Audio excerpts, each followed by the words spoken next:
Some of you may have just heard or felt that explosion that was at the Alfred Murrow Federal Building. We're trying to get some more pictures coming in right now. It looks like the center of the explosion's right here at the county courthouse.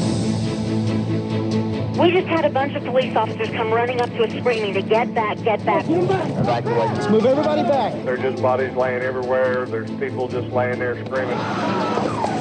Cars all around the outside of the building, charred. It's chaos here right now. The media was in a big area. I can't believe this. The newscast will pretty much last all day. It's real, folks, and it's devastation on an international scale. The bombing in Oklahoma City was an attack on innocent children and defenseless citizens. I'm at the field hospital where they had set up a triage unit in the storage building. The search is still going on right now for victims inside. There's potentially 900 people who may have been working inside. On the table when the ceiling started to fall in. And now you're looking at some of the panic that set in. Are we at a crossroads here in terrorist attack in this country when something like this can happen in Oklahoma City? This is a horrible, horrible day in Oklahoma in American history.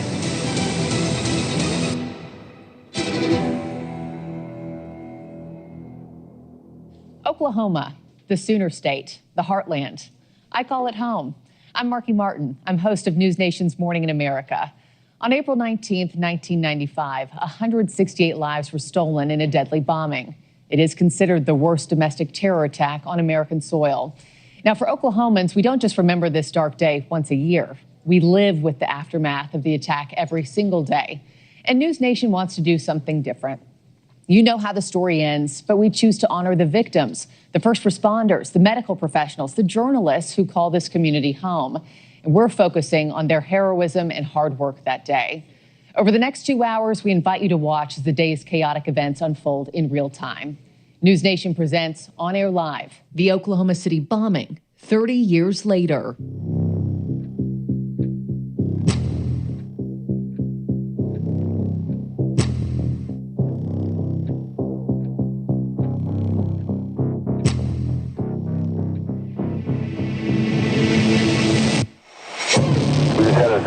Explosion downtown. The daycare through MC, I guess. We got damage and injuries all up and down Broadway. Need all fires, ambulances you can get. Here's this explosion was at the federal building. I'm on the east side of the federal building. It's collapsed. In the basement of the federal building, there's a children's center, and we need to get some fire department officials up here as quick as we can. This one's we've got a lot of children right over here at the YMCA also. This is a News Channel 4 special report.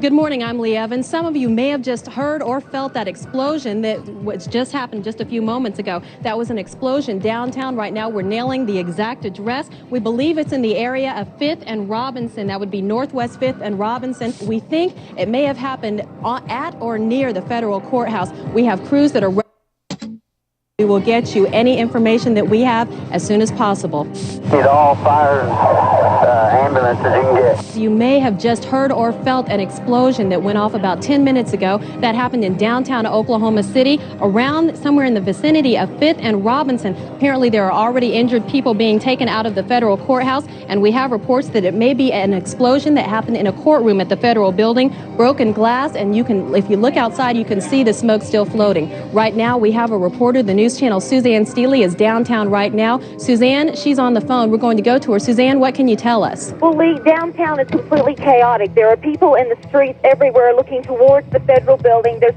thick black smoke in the air. There's broken glass everywhere. The explosion blew out a lot of windows in buildings downtown. So there's glass everywhere. It's a pretty dangerous situation because there's emergency vehicles trying to rush to get to the scene. We have reports at this point of multiple casualties. We have no idea how many. As you said, it's hard to tell where the explosion is right now because there's just so much thick black smoke clogging the sky. Again, I was in the police station when the explosion was felt, and we thought a plane had hit the building. The building shook so violently. Dust came down all through the building, and we believe some of the windows there may have been broken too. But again, it's just a chaotic scene downtown, people crowding the streets trying to see what's going on. The air is just filling with smoke. There's ash in the air, and again, there's glass everywhere from the buildings, from glass windows being blown out from the force of the explosion. I'm going to try and get closer, and then I'll call back in and tell you more about what's going on. It may have happened at the Alfred Murrow Federal Building, and that there were injuries, several injuries, many people even laying out in the street. As Suzanne said, emergency vehicles are on the way down there. Also on the way down there, we have news crews, several news crews there, ready to give live reports. Mass casualty incident at that location over a 6-block area. We're not sure what the center of the explosion was at this time. Advise as soon as possible on patient count, number of casualties, and number of units needed, please. A disaster working right now at the Alfred Murrow Federal Building. Apparently an explosion there. Could have been a bomb. Now, we felt it here 6 miles away. It happened at about 9 o'clock. That's about 15-20 minutes ago. We felt the explosion again all the way up in northwest Oklahoma City. It's chaos and confusion there right now.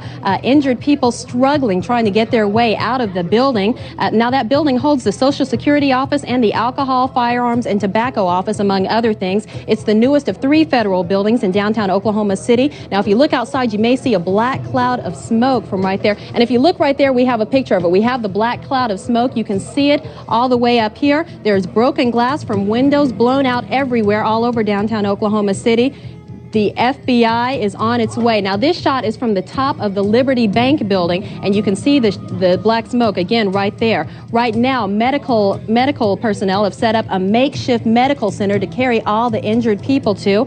People are coming out covered in blood. Reports just a few minutes ago of a couple of men walking out of the federal building with their heads wrapped in shirts to help alleviate the bleeding and the injuries that they have. We have some reporters and some crews who are down there now. They're checking out the reports. I'm just being handed another report. There's a fire right now working on the south side of the building. Again, disaster, absolute chaos right now in downtown Oklahoma City. Can we get that shot up of that black cloud of smoke that we saw from Liberty Bank? You see right there, you can see it's covering most of downtown Oklahoma City. I think that shot's kind of fading out though, but it is covering most of downtown Oklahoma City. We're not sure what happened. The FBI is also on its way down there and sending agents. Do we have some more information? Well, it looks like the explosion was on the lower part of the building. Okay, apparently, and thanks, Dan. Dan's just handing me this information. Apparently, it looks like the explosion was in the lower end of the building in downtown Oklahoma City. Again, the Alfred Murrow Federal Building. Right now, we have a News Channel reporter. Tara Bloom is on the phone with us right now. Tara, I'm not sure where you are. Tell us where you are and what's going on right now that you can see. Right now, I am just about a block away from the explosion. It is an amazing sight. Blocks around this explosion. All the windows have been blown through. The Southwestern Bell Telephone Company, almost all their windows in their building have been blown out. There's glass and debris littering the streets, literally for blocks around. Everybody is running around. I'm sort of breathless. I'm trying to get up close to the scene right now, and there are crowds of people in the street. Everybody downtown is out wondering what's going on. Obviously, all their buildings, the windows blown out, debris flying out of windows, hanging, curtains hanging, and right now I'm up on the scene. I've just gotten here, and there are people lying on the pavement everywhere.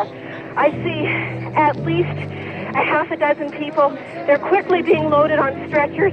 Many of them, their faces are covered with blood, and they are badly injured. Some of them are only partially clothed. It is truly a devastating scene here. Back to you.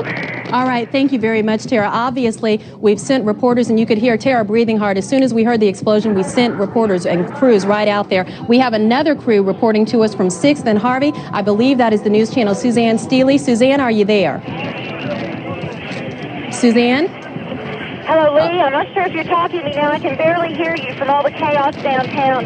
But the scene here is unbelievable. It looks just like a war zone. I'm standing looking at the building right now, the federal building where the explosion was, and all I can tell you is that part of it is blown away. Looking at the north side of the building, which I'm doing now, basically the building's gone. I mean, it's just blackened rubble.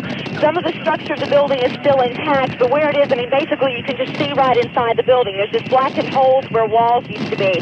I'm trying to find out at this point if there's any idea how many casualties, and officials I've talked to, I'm at the command center, have no idea at this point. They just know it is an unbelievably serious situation. They believe there are a lot of people dead, a lot of people injured. They're just not sure how many at this point. There's emergency vehicles in all the streets downtown right now. The air is filled with thick black smoke. The smell of it's unbelievable. You almost can't see the building because of the smoke. Dan has a little bit more information. Dan, what can you tell us about it? All right. I'm going to be talking on your microphone here, but we've been listening to scanner reports from the police department, from the fire units, and from our crews, which are on the scene right now getting set up. And the crews are describing some incredible sights. They're describing it as kind of as a war zone down there with some of the walls toppled down, some of the rubble standing as much as 2 floors high. You know, that building, Lee, is 12 stories high, and that houses a lot of the federal agencies. So there will likely be a lot of folks that were in that building. This was a time when the office workers were in place. A lot of injuries out there. They've made a makeshift kind of a MASH unit down there where they're trying to treat those that have been injured. And there's a lot of folks, a lot of blood around. There's been folks injured, not just in that building, but I guess the compression from the blast was so intense it blew out a lot of windows. You know, during tornadoes and storms and things like that, in place of high winds, usually the winds injure and kill more often than the actual tornado itself. And because of a lot of glass down there in those buildings, a lot of office workers near the glass, that's where obviously a lot of the injuries are coming from. Because of the compression of the blast, it caused a lot of broken glass, and that's causing a lot of the injuries from down there. But again, some of the crews that are down there from the news channel that are in place right now, and some of the folks that are on the scene from the fire department and the police department are describing this as much looking like a war zone with folks injured, a lot of confusion down there, people trying to find out where they can get medical attention. Folks are seeking out medical attention as we speak, and so it's a devastation area right in that immediate vicinity. Now traffic is getting backed up from folks that are curious about what is going on down there and what's ahead for the next couple of hours. And as a matter of fact, let me interrupt you on that right there, because we have just spoken with John Hanson of the Oklahoma City Fire Department, and he is asking that everyone please stay away for all the traffic that's backed up on its way to downtown Oklahoma City. We want to ask that you please not go there. I know it's going to be difficult. I know a lot of people have friends and family who are working in that area, and you're worried about them. But if you want to do the best for them, if you want the Oklahoma City Fire Department and Police Department and medical services to be able to do their jobs and completely and fully as possible, then you've got to stay out of the area, because they need lots of space and lots of room so that those people can get all the medical attention that they need and deserve so much right now. There are people who are bleeding and who are injured everywhere for blocks, just laying out on the street. Right now, we're going to go ahead and get another report from one of our crews down there live. This is Tara Bloom, who's reporting from about a block away from where the explosion happened. Tara, what can you tell us now? Well, Lee, I have just made it up to the building that exploded, the Alfred Murray Federal Building. It is an amazing sight. It's a 6-story building, and one half of the building is sheared away, the entire side. You can see debris and pieces of the construction hanging down the entire 6 stories. It's as if somebody came and sheared off an entire half of the building. Below it in the parking lot, all the cars are damaged and they are smoking. Now, what is really devastating is in an entire block surrounding this building, we are seeing injured people everywhere. Literally dozens of people that are bleeding. Some of them, you can't even make them out. They are so badly injured. And ambulance crews are just working as fast and furious as they can, trying to get to these people and put them on stretchers and get them to the hospital. They are just working as fast as they can. We've seen a number of small children being carried, bleeding heavily from the face. Everywhere you look, the buildings have been destroyed. The Journal Record building across the street, many of these, every window is gone, and there is debris hanging out of the windows. It is really a chaotic situation. Many people are running around trying to find friends and co-workers. The streets are filled with people, and the streets are just filled with debris, literally covered with tree branches, as many of the trees have been ripped and torn apart. But once again, the Alfred Murray Federal Building is where this explosion occurred, and that building is devastated. Certainly, people that were in the rooms on that one side of the building, it would be unlikely they could survive, because it is just a mess of hanging rods, glass, everything. It's a huge bomb went off on that side of the building. That's exactly what it looks like. We've got a live shot out in downtown Oklahoma City, and you can see the smoke obviously everywhere in downtown Oklahoma City, just covering absolutely smoggish looking. To some video that we have down there. If you take a look, you can see where the explosion happened. You can see the huge cloud of black smoke covering downtown Oklahoma City. That is a live crew that was riding through right then. This is unedited video from downtown Oklahoma City. Garages, explosions, blew out windows for miles, people walking away from the scene. Those two fortunate right there, and some of the people walking around fortunate, but you can see that some were injured. A lot of chaos and confusion obviously in downtown Oklahoma City. A lot of people walking out of the downtown buildings who don't know what happened. Let's listen a little bit. Explosion. Okay, obviously, people are in shock in downtown Oklahoma City. They are walking out of their downtown buildings, their places of work, where they are down there, and trying to figure out exactly what's going on. Now, we've heard a couple of different reports. We've heard everything from a bomb in the federal building to a gas main explosion. We are not sure which one. We have video of some wounded people, some people being carried away, probably in every vehicle that's possible, not just medical emergency vehicles, but police cars. I'm sure people are being carried away in fire department vehicles, and a lot of people are driving themselves to local hospitals, as Randy Sachs just told us. You can see some people working in downtown Oklahoma City. Look at that, just absolutely covered in blood. Obviously, a disaster in downtown Oklahoma City, a very chaotic situation right now.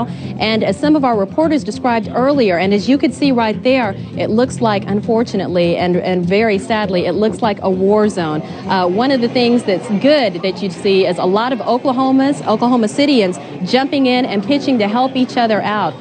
People walking around with less injuries, pitching right in to help those who were not so fortunate, who were a little more injured. Right there, we have an ambulance that is getting ready to cart people away to a local hospital, and a lot of hospitals already getting some people who have been injured. And you can see some Red Cross volunteers down there already treating people, and some Red Cross workers down there treating people. Look at the traffic down there. One thing that we want to say is you've got to please not walk or not drive down to downtown Oklahoma City right now. Murphy, this is one of the critical. Right now, we're about to get a live report from the News Channel's Tara Bloom. You can see just how badly damaged it is. Something the police want to emphasize is this area is still very dangerous. Okay. Give us a chance to sort this out, okay? We'll be okay. I'm sorry, you can't go beyond the I don't care. Eric, wait, where is it? Right there.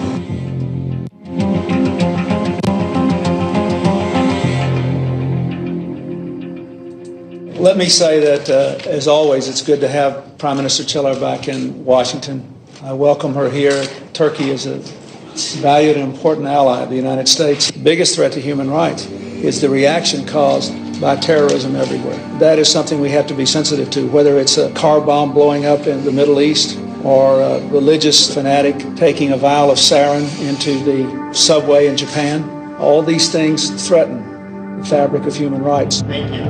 We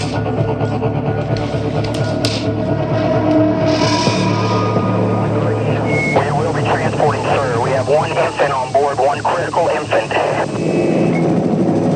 For our viewers who may have just joined us, let's go ahead and recap what happened. There was an explosion. It happened about an hour ago, as you said earlier. Happened at about 9 o'clock. You may have felt it at about 9 o'clock. It was at the Alfred Murrah Federal Building in downtown Oklahoma City. Right now, we're about to get a live report from the News Channel's Tara Bloom. Tara, what can you tell us? Well, Leah, just take a look for yourself. There's the Alfred Murrah Federal Building behind me, and you can see just how badly damaged it is. It's about half of the building that is literally hanging.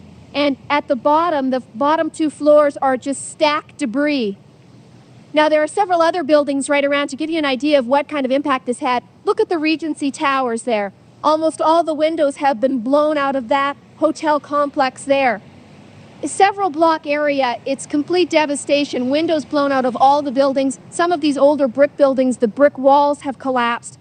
And they're still taking away dozens of casualties of this explosion. In fact, they've been running out of ambulances. We've been seeing some of the people loaded on the backs of pickup trucks to be taken to the hospital. They're just really having a hard time getting everybody out of here.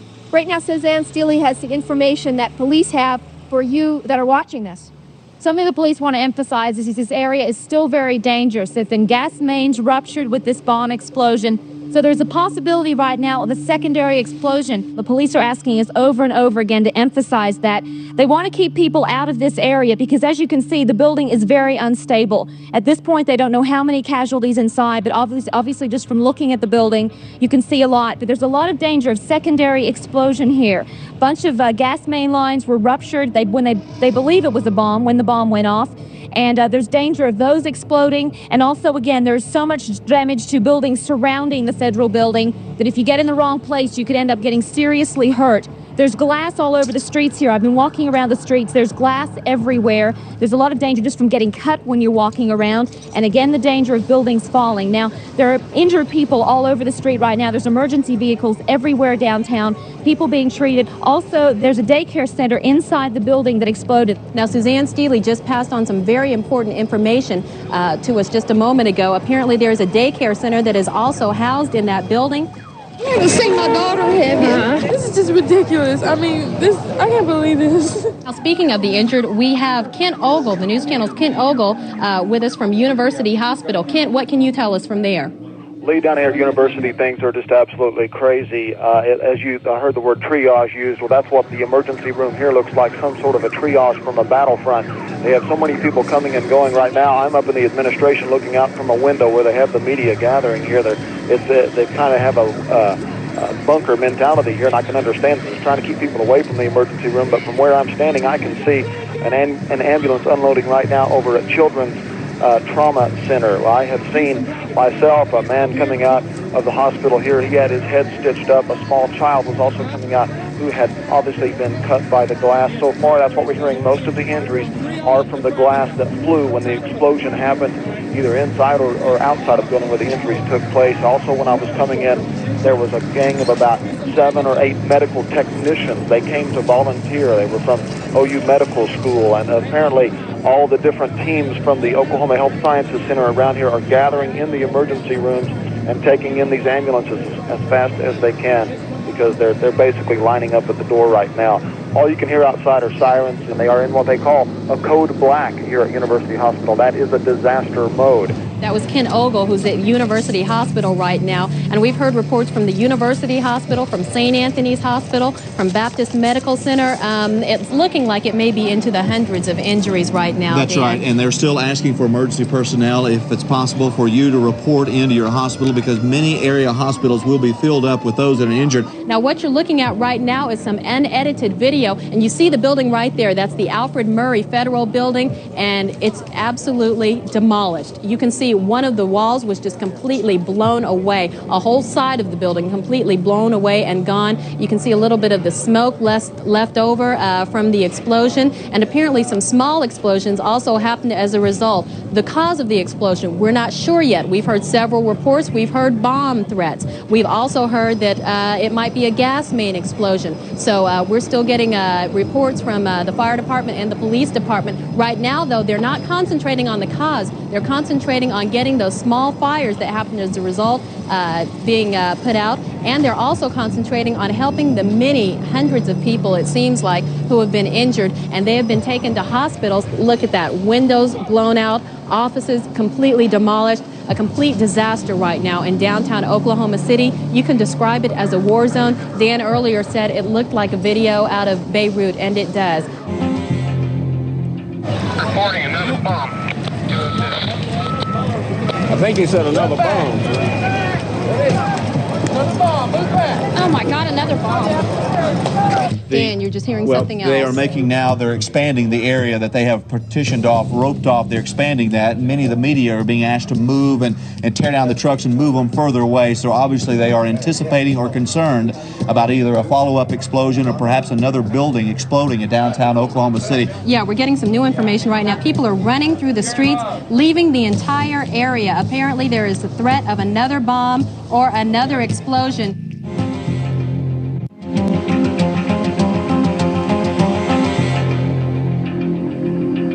If you are just joining us, you are not watching some scene of international catastrophe. You are looking at your own backyard. Downtown Oklahoma City is in flames and smoke right now. The Alfred Murray Federal Building exploded at about 9 o'clock this morning. The injuries are numerous. We have not received any confirmations yet of any loss of life. However, we would certainly have to believe that some people have lost their lives in this catastrophe. Let's go to Anthony Foster, who's joining us on the phone from downtown. Anthony?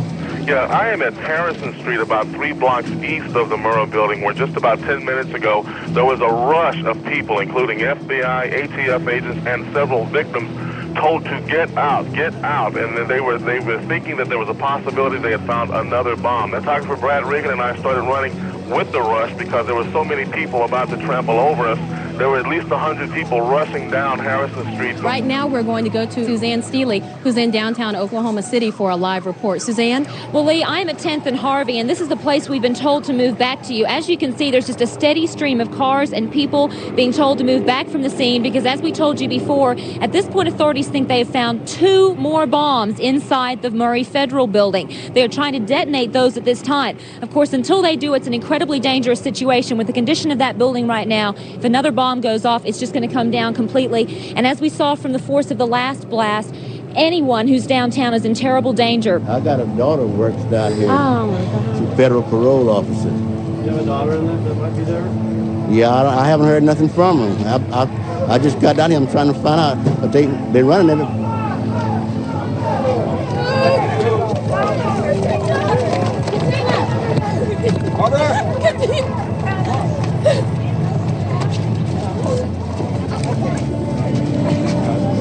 And there you see a woman who was very badly hurt, obviously, in the face.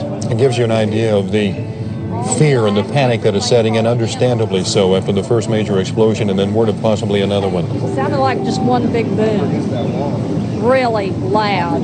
Then there was so much noise from everything falling in, though, you couldn't hear anything else. Let's take a look at some pictures that we've just received. I believe these are of a gentleman who was walking around downtown after the blast had occurred, as so many others in a complete state of near stupor, dazed at what could have possibly happened. Well, let's listen in. Your radio? I feel better now. Okay, well, let's sit down and we'll let him check you out. Let's check you out, okay? There's nothing wrong with me. And then we'll help you. You got a radio there? It's a good place. And there you see some aftermath of what it does to people who were fortunate enough to walk out. It leaves you totally dazed, fearful, wondering what's going to happen next. Top of my head. And then the floor from above went down and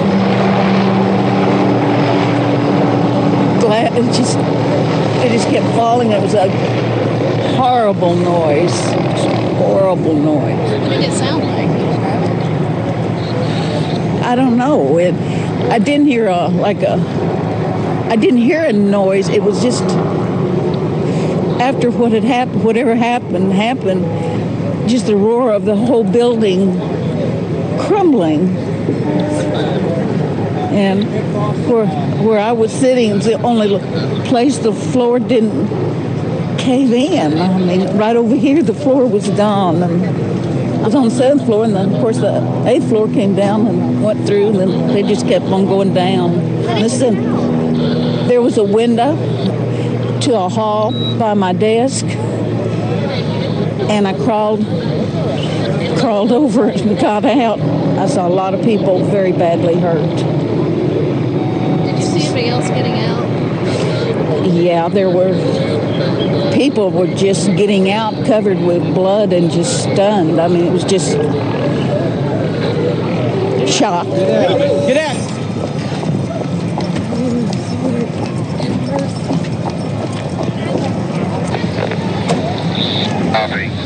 I think he said another bomb. Another bomb, move back! Oh my God, another bomb.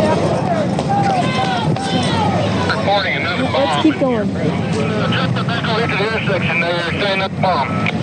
You're looking at video from the scene just as the evacuation began when word came of a second explosive device in downtown Oklahoma City, Devin. And you can see people not really knowing what to do except get away from that place when they hear of another bomb in the area. You just saw our reporter Tara Bloom there. And you saw the look on the face of the woman who had been recounting her story to believe that there might be another explosive there.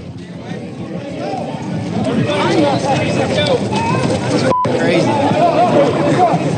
You want to come with us? Three that came out of the building. Let's keep these three together so we'll know which ones are the injured that will run out and have their names. I went under the table when the ceiling started to fall in. And, that's what saved me, I guess. Except the floor is still where I was. And the young lady and this gentleman were the only ones on our side of the building. Got out from under the desk and there just wasn't any building left around us. Really? So our whole office area is gone. So if you weren't under that desk, you wouldn't have made it? Well, my floor was okay, and the ceiling had come down, but there was still concrete above, so it was just a corner of the office that was left that we were in. Everybody else that we worked with is gone. Are you okay? Just the corner of your office was okay? And the rest of the floor was completely flattened? And we go over the edge and look, and you can see the sky, and as far down as you can look. And just a hole. Obviously, it was a bomb. It was a car bomb, very large device. Why we can't imagine, but there's a lot of injury and there's a lot of death, and we've got to get the people out. There's still a lot of people in the building that until we find out for sure, they're moving back and forth on whether there's any more bombs out there right now. As soon as they get that done, then they'll be back in. But the fire department is headed back in. And how large of a crater did it blow? About 8 foot deep in the street. And melted a couple of cars together. You just heard it. It's absolutely amazing. An 8-foot crater blown in the cement beneath that car. The car completely obliterated. 2 cars melting together. The heat generated, to think of 2 cars actually melting together, as Mayor Norrick just put it, is really more than just about any of us can fathom. Well, like we said, we all heard it, we all felt it, and knew something bad had happened, but I don't think any of us had any idea at the time the dimension of this catastrophe.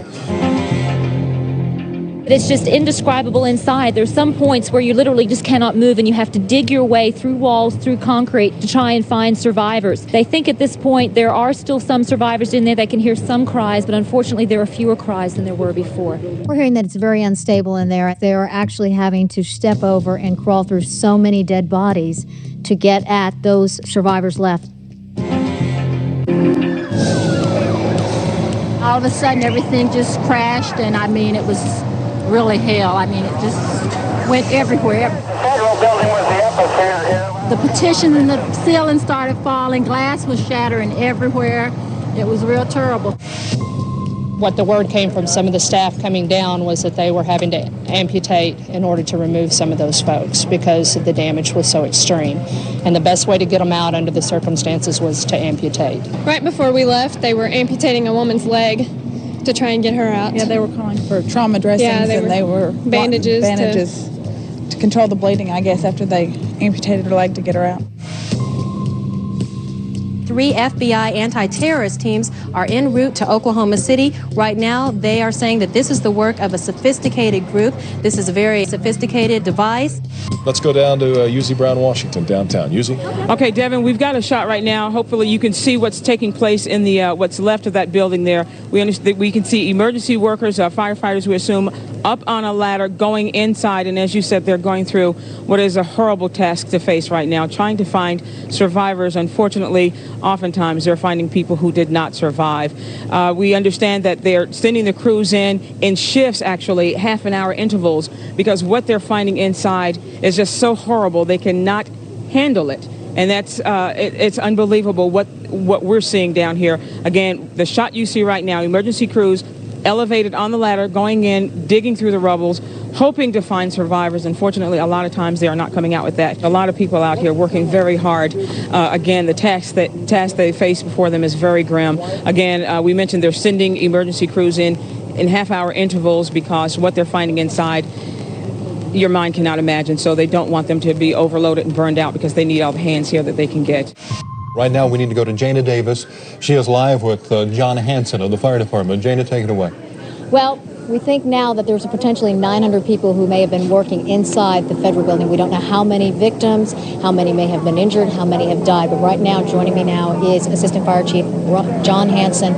Tell me about the rescue efforts at this point. Well, Jana, it's going very, very slow. We have to because there's still an imminent danger of building collapse And it's also very frustrating for us because our folks want to be in there and doing things. We are in there. We're talking to victims through void spaces. People are crying out to us. We're reassuring them the best we can. We've got hydraulic tools. We've got some of the dogs in. We've got some listening devices in. And again, it's very, very slow.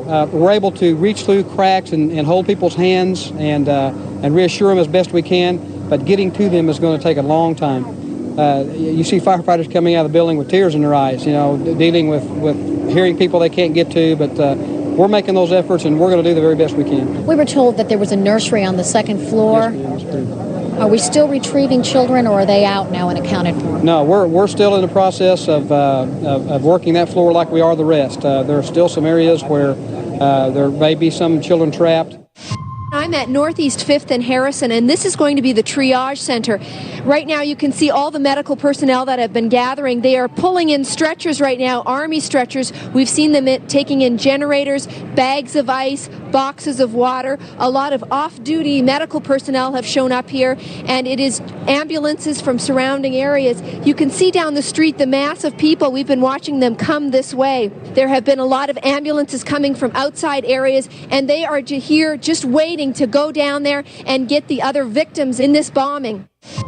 Well, nobody tells the story better than the people who lived through it. We're going to roll a menagerie now of different sound from people who lived through this horrifying experience. I heard it from my office, and I just saw smoke coming from the direction of the Y, so I ran up, and I don't know what happened to me. I just saw, people bleeding all over the place and all the kids, so I just grabbed them and went back to work, and she brought me up here. By the elevators, and all of a sudden heard a big boom, and everything went black, and things were falling in on us, and dust, and couldn't hardly breathe. Everything was just debris and rubble. Head injuries, broken legs, scrapes, bruises, broken glass in the skin, stuff like that. There's, just name it, it was there. Within minutes after the deadly bombing of the federal building, the FBI is desperately searching for suspects. Little do they know that 27-year-old Timothy McVeigh is already in custody, pulled over on a routine traffic stop in Perry, Oklahoma, within 2 hours of the bombing. It's just absolutely through an act of God that he was still here today.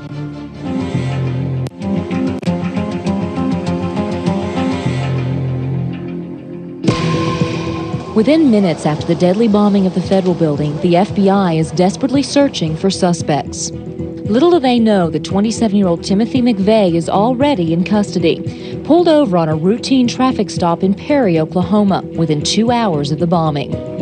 Trooper Charlie Hanger arrests McVeigh for not having a license tag and for carrying a concealed weapon. But it isn't until 2 days later that the FBI realizes that McVeigh matches their composite drawing, and he's already in jail. McVeigh's Michigan neighbors describe him as militant. He often drove his car around town loaded with guns and ammunition for sale. McVeigh's arrest was astonishing. He was stopped by highway trooper Charlie Hanger less than 2 hours after the explosion for not having a license on his Mercury Marquis, and he was also carrying a concealed weapon. But it wasn't until Friday that the FBI realized McVeigh was their man. I was just as overwhelmed as everyone else that found out about it. I don't feel like a hero. I just did my job. Troopers out there on the road every day and other law enforcement officers that do the same thing. I'm no different than they are. Hanger feels a little embarrassed by all the attention. He's been congratulated by everyone from President Clinton to the people he stops on the highway. All of them thank me. Did you get him the ticket? I don't remember. Hanger's a hero in everyone's eyes but his own. Terry Nichols turned himself into authorities in Harrington, Kansas Friday and was recently transferred from the county jail in nearby Abilene. And the same goes for Terry Nichols' brother, James. He's in custody, and agents continue their search of his Decker, Michigan farmhouse and surrounding property. Court documents released after McVeigh's arraignment reveal the explosives used in the bombing were contained in a Ryder rental truck, and the truck was traced by the vehicle's identification number to a body shop in Junction City, Kansas. Workers there provided the FBI with the description for the suspect's sketches. The FBI later interviewed 3 witnesses who were near the scene of the explosion. All remember seeing Tim McVeigh in front of the Alfred Murrah building shortly before the blast. Documents also include comments by a former co-worker of McVeigh's. He describes McVeigh as a military veteran with extreme right-wing views. He remembers McVeigh being extremely agitated about the death of Branch Davidians in Waco, Texas, and says McVeigh traveled to Mount Carmel to visit the site. Now, the police just held a mini press conference here. They said basically that there are still people inside. If they find anybody else, I'll be really shocked.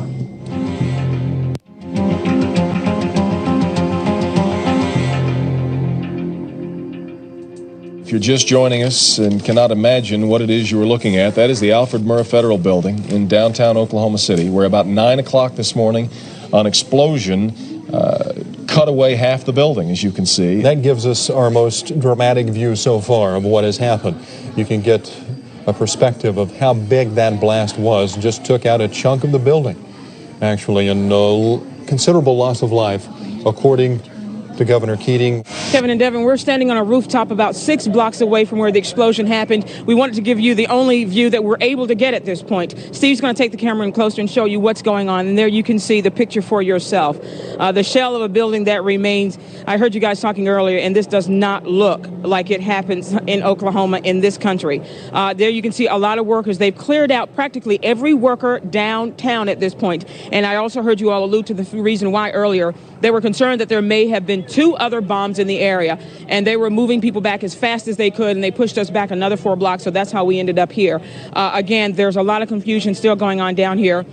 People milling around. People are still looking for other people that they thought maybe were down here because they couldn't get through on the phone lines. It is total chaos down here, as you might imagine. A lot of emergency workers, and there have been some horrible situations in some sites. Jana Davis is joining me now. You talked with an emergency worker earlier. Yes, I did. It was a gut-wrenching interview. When the report came in that there was another bomb in the federal building, they all had to evacuate. And when they left, they had to leave behind screaming people, begging them to stay and to help them and rescue them. Let's take a look at that interview. Right now, we can't do any rescue efforts. Everybody's got to be pulled back. Tell me about it previously. Before you heard about the bombs, tell me about the scene. Chaos. People were everywhere, needed attention. There's not enough of us to go around. Did you see a lot of fatal injuries? Did you see a lot of dead people? They're there. Tell me about what happened when you heard about the bombs. Just everybody, they just ordered everybody back, and everybody grabbed their equipment and pulled back. Tell me about the injured that you had to leave behind. What were they saying? What were they doing? They didn't want us to leave. We had to leave them. They had to walk away because they thought more bombs were in there. Oh, you could see the tears in his eyes. He was speechless. After I kept asking those questions, he had to just stop, pause, and he could say no more. And I think that speaks 1,000 words for the devastation, what's going on in that building. I was witnessing them pulling people out from underneath that rubble. Most of the victims coming out, going down that ramp, were able to walk. A lot of them afterwards were placed on gurneys, and it was just devastating to see the expression on these EMSA workers' faces. They're unable to estimate how many people inside there may not have survived. We're also hearing reports from witnesses inside that building. They survived because they would dive under desks, but those that didn't think fast enough or couldn't get to shelter fast enough, it's unfortunate. We have an untold number of victims at this time, and there's unconfirmed reports. Everybody's shrugging their shoulders, asking, is this really America? Is this really happening in the heart of Oklahoma City, a devastating place? As we were coming in earlier, about 6 blocks away, it was so surreal. It looked like a war zone. I felt like I was in video from the Middle East. We were running down the streets, and there were people walking around, dazed, scratching their heads, saying, what has happened? And we got the same impression when we drove in. As far as 3 blocks over, 5 blocks over, west of here, you can see buildings where windows are blown out. People are over there makeshift now, putting in things, trying to secure their buildings. Again, hundreds of people milling around down here. They don't know what to do. Some of them, as Jana mentioned, are just in shock. They don't know whether to go home. They don't know. They just can't absorb what happened here. Again, Steve, go in tight on that building. Again, we want to show you what remains downtown. Basically, you see a lot of people down there. Those are emergency crews. There are still people in some of those buildings. They're going through the rubble. As Jana mentioned, when she talked to that emergency official, they had to leave people. They thought there were 2 other devices in there. They moved the media. They moved emergency people. Everyone had to clear. And that sounds like a heartless thing, but considering the damage that this one bomb did, they could not take the risk of having 2 or 3 more go off. and not know how many other people could be injured. Yuzi, you were mentioning the damage. We have fire captains and fire officials running down the streets trying to warn people these buildings are unsafe. The percussion and the force of that blast has blown these walls out, but they're shaky. And at this point, if anything were to blow, we don't know what the untold devastation would be. And also, stay away from those buildings, walking down the street, because you don't know what could happen next. Let's go down now to Suzanne Steele. Suzanne? Devin, I got out of Chopper 4 just a few minutes ago and got really the first aerial look at this building. Of course, from this side, you can see the scope of the devastation, but you can't really see how much of the building is affected. Well, from the air, I could see that practically a third of it is blown away, and that the worst of the damage is on the east side, where there's a little pocket where it seems like the force of the explosion hit, and half the building there is gone. When you look at the building, as we've heard from so many people who've been in there, basically some of the floors have just crashed together. I mean, there are some points where you just literally can't get in at all. And then from Chopper 4, at some particular points, we could see all the way through the building. That's the force of the explosion. It just blew out all the walls and everything inside. Now, before I went up in Chopper 4, I talked to a firefighter. You remember that all of us were moved back several hours ago because they thought that there were those other explosives in the building. Firefighter said he had just reached a woman, was talking to her a little bit, and was trying to get her help, and then was moved back from the building. He said that's the hardest thing he's ever done in his life, was have to walk away from someone who desperately needed his help and was waiting for his help, and he said, sorry, I've got to go, I'm being moved back. He said that absolutely broke his heart. But again, we know the rescue has resumed. There are a lot of people going through here desperately trying to get these people out, and again, all the prayers here are that the people they pull out will be alive. Let's go back down close to the scene. Tara Bloom is standing by live. Tara? Brad Reagan, we haven't been able to get down to ground zero for a while, right where it happened. But Brad, you were able to get down there a few minutes ago. Tell me how you did that. I rode in with an emergency medical worker without my camera to try to just see what I could see to get down there. When I did get down there, it was unbelievable. It was the first time I'd actually seen the damage. The closest I'd ever gotten was about probably 2 blocks away, but I was at ground zero. There were a lot of federal agents. There were dogs searching for either survivors or for bombs. The medical worker that I rode in with was telling me a story. He drove by the building a little earlier today. He looked into the side of one of the buildings and actually saw a man still sitting at his desk like he was working, but he was dead with the phone in his hand. Now, the police just held a mini press conference here. They said basically that there are still people inside. They're not sure at this point whether some of them may be alive or not, but they have not yet cleared a single floor. The search is still going on right now for victims inside. It is such a difficult time for the people who are working with that search right now, the people inside and the ones waiting outside to help the injured. In fact, I just talked to a man by the name of Gary Jenkins a few minutes ago. He is a volunteer who's been working on the south side of the building, helping in the makeshift morgue and also helping some of the people who've been coming out who've been injured. He said he's seen absolutely every kind of injury imaginable. It's the most horrific thing he's ever seen in his life. He said it's really indescribable, but he said it's the most horrible thing you can imagine to work there. Let's take a look at some more of his comments right now. You've been working the morgue area. Yes, ma'am. Give me an idea thus far what you've seen. It's horrific. So I don't understand how anybody in this world could conceive to do something like that to innocent people. It's I'll never want to look at anything like that again in my life. I really don't. It's absolutely horrific up there. Have you been inside the building? We've been up to the back, to the south end of the building, up to the area where they're doing the first triage and where they're bringing the victims out. Can you describe a little bit more for me? What kind of injuries are you seeing? Every injury conceivable. Head wounds, leg wounds, minor injuries. Are the majority of people being brought out alive or no? Everything's moving so fast-paced up there. You can't get a count on anything. You just do what you can and move on. But they've moved us all out of that area. And again, you were just hearing from a man who volunteered his time to just come by and try and help. The one positive in this tragedy is that people are working tirelessly to try and save people who are still inside. But as he said, it's inconceivable that anyone could do this.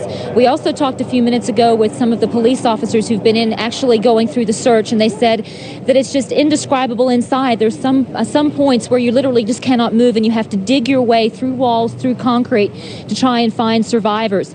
They think at this point there are still some survivors survivors in there. They can hear some cries, but unfortunately there are fewer cries than there were before. Yuzi Brown, Washington, been updating us all day from down there as well. Let's go to Yuzi right now. Kevin, at this point, you can see it is raining down pretty hard right now. Emergency crews handed out raincoats to everyone on hand, trying to get people prepared to keep working in this because they've got a long, tough job ahead of them still. Behind me, there's a little bit of activity. A lot of people cleared out because of all this rain coming down. But on the other side of some of those vehicles, there are a lot of people still working very hard. They're still trying to get into the buildings. Of course, the rain only makes it even more complicated, something they did not need. It's going to weaken that building, and I understand that was some of the concern here today.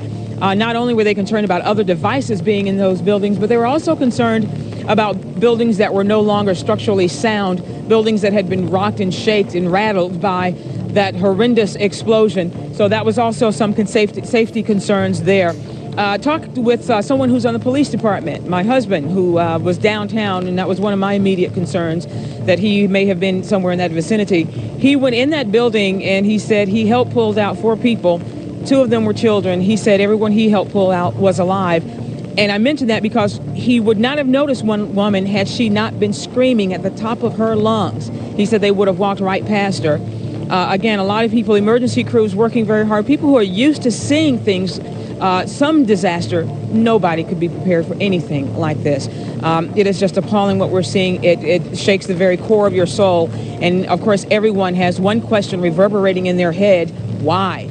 That is a question that even if you find out who's responsible, you can never actually satisfy anyone with that question. Again, the rain is coming down pretty good out here right now. Jeff Lazarlier is just walking up. Have you found some more information? Well, I just spoke to one of the officers from Oklahoma City, and she mentioned that she had just gone over to the triage area, and they're not working on anyone alive over there right now. So the situation is still just very, very grim. About to talk to someone who was in the building this morning when that explosion occurred. Hi, Mr. V.Z. Lawton? Yes, ma'am. Hi, thanks so much for joining us. Are these the clothes you had on this morning when you were inside the building? Yes, ma'am. You work where? Department of Housing and Urban Development. And tell me what happened. You went into work and what happened? Well, I was sitting there signing my name to some papers at about around 9 o'clock, and all of a sudden everything just started coming down around me. And I thought, Jesus Christ, what's going on? I tried to dive under my desk, but I couldn't find it because the lights had gone out, and there was all kinds of dirt and smoke and debris flying around. And I just stayed there with my head down like this for I don't know how long, a couple of minutes maybe, and then things weren't falling down as bad as they had been. So I looked up and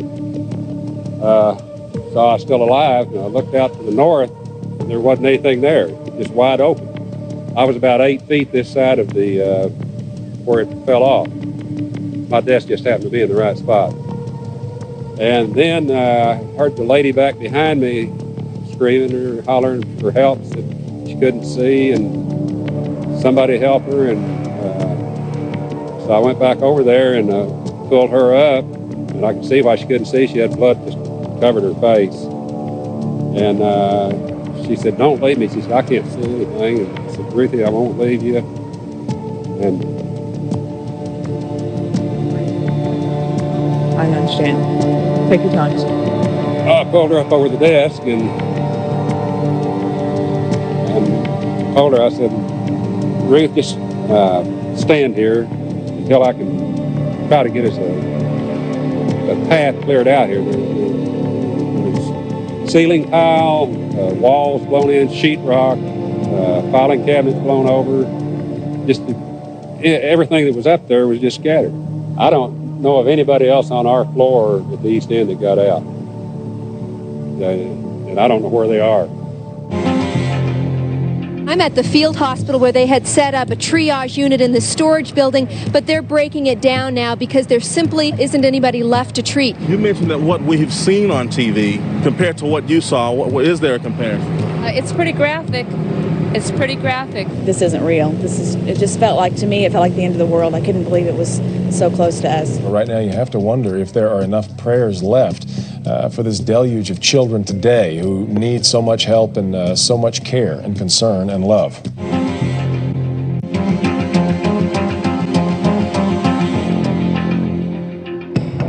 2 different triage teams. We raced around the other side of the building in time to catch 2 children and 1 adult, and there was basically nothing we could do for them. They were gone. Dr. Spengler is with us, emergency room doctor, and the thing that cuts so deep here is the injury to children, like we just saw, the death involving children. You were involved in that today, and it was on an immense scale, I would imagine. Right. When we were triaging them out on the south side, we triaged 12 confirmed dead children that were taken across the street to a makeshift morgue. How do you deal with that as a medical personnel? Do you just put your mind on automatic and go? It just seems like that would just stop you in your tracks. Well, I think for the medical personnel, we're kind of used to going into overdrive and working with this. I tell you who's going to be really hurt by this situation psychologically is going to be the firemen and the police officers that were carrying out these children. Some of them were so upset they couldn't look down at the children they were carrying when we were tagging them as dead at the scene. And same question for Robert Williamson. Nurse Williamson, what are your own personal reflections on all the awful things you've seen today? It's definitely a heart-wrenching kind of thing to see and take part in, but like Dr. Spengler said, you sort of just, go into overdrive. This is one of the critical.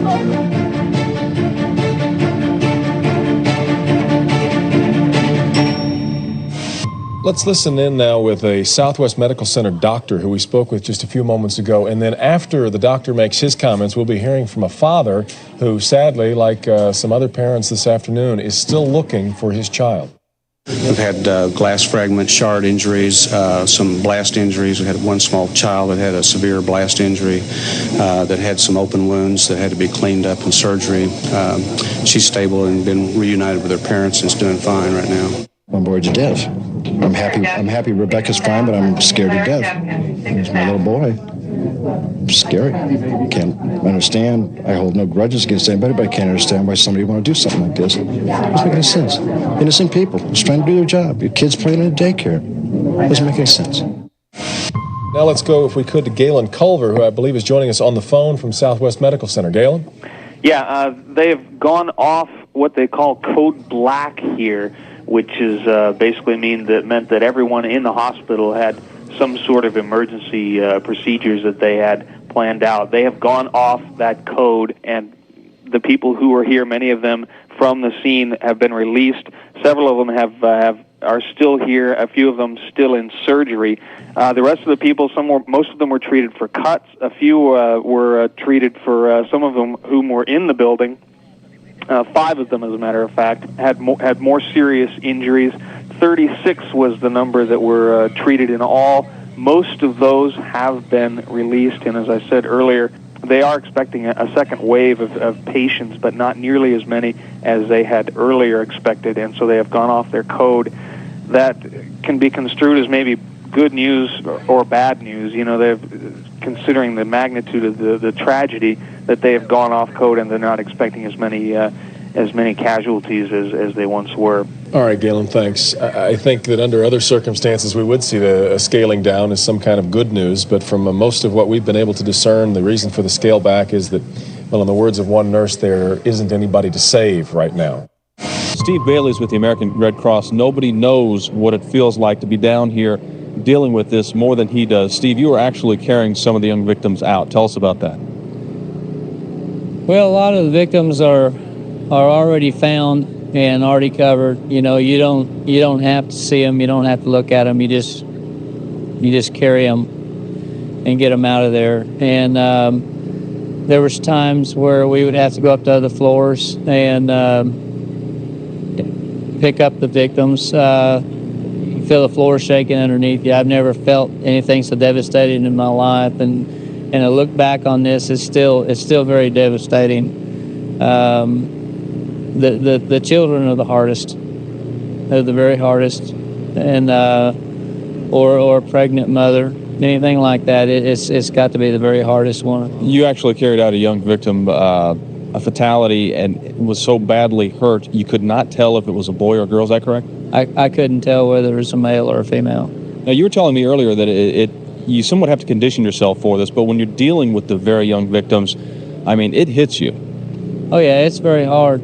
It's very hard. I mean, it's gut-wrenching. I don't know if anybody's really been in real serious tragic situation where they were just witnessed or had come upon it or anything, but it's totally gut-wrenching, and of course you feel it, but you have to do what you have to do, and you get it over with. Let's go to Tara Bloom live. Tara? Well, Devin, I'm at the field hospital where they had set up a triage unit in the storage building, but they're breaking it down now because there simply isn't anybody left to treat. Here is Robin Gibson. Give us an indication from the people that have gone in there what they have found. They've found lots of rubble, rocks, and no survivors so far. They have heard a few voices underneath the rubble, but they have found no survivors. Now, you were saying that they had actually counted the number of victims. Right. They are tagging right now, and they were up to 30 last of what I heard. 30 people that they know didn't survive. Right. Now, I heard that there was one person that they pulled out alive. They did pull one person out a couple of hours ago, and that person was taken to the hospital. That's all we know. So right now you've been told that this field hospital is really of no use anymore. Right. What have they told you? There were two triage centers, one up closer to the building and one right over here in this corner. They are both being pretty much dispersed. We are keeping around 20 to 30 personnel around just in case. We're not for sure where the temporary morgue is going to be set up or anything of that nature. All out-of-town ambulances are going home, and pretty much where I'm trying to disperse everybody to go. Now we're going to go to Anthony Foster. You've just been talking to a couple of the nurses that actually went in with the search and rescue, hoping to find people they could treat. What did they say? Well, and that's right, Tara. In fact, and the news is very discouraging. They were supposed to go in and be part of the unit that was supposed to go in and try to get survivors out. They could not find any. I talked with them for about 10 minutes. They told me that the destruction that we've seen just on video today is nothing compared to what they were able to see up close. This isn't theatrical makeup. This is real blood this time. Yes. You mentioned that what we've seen on TV compared to what you saw, what is there a comparison? It's pretty graphic. It's pretty graphic. When you've seen like some of the big movies that came out with things blowing up, things on fire and all that, well, this is after the fire, the charred bodies, the devastation. Tell me about the effort as you began to start seeing the dead and then start trying to, I guess, tag them or identify them. Well, at this point, all the nurses have really gotten real disheartened because we went up with our adrenaline up, knowing our ER experience, to try to intervene the best way we could to save these lives, and there's no one to save. You know, there's 1 in 2 hours. That's not a real good body count. One life. Can you describe in the best way that you can, the best way you can handle it, as far as the devastation to some of the bodies that you saw?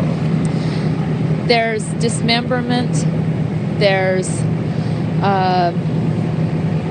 blood everywhere, people have been burned from the blast. It's really awful. It's really awful.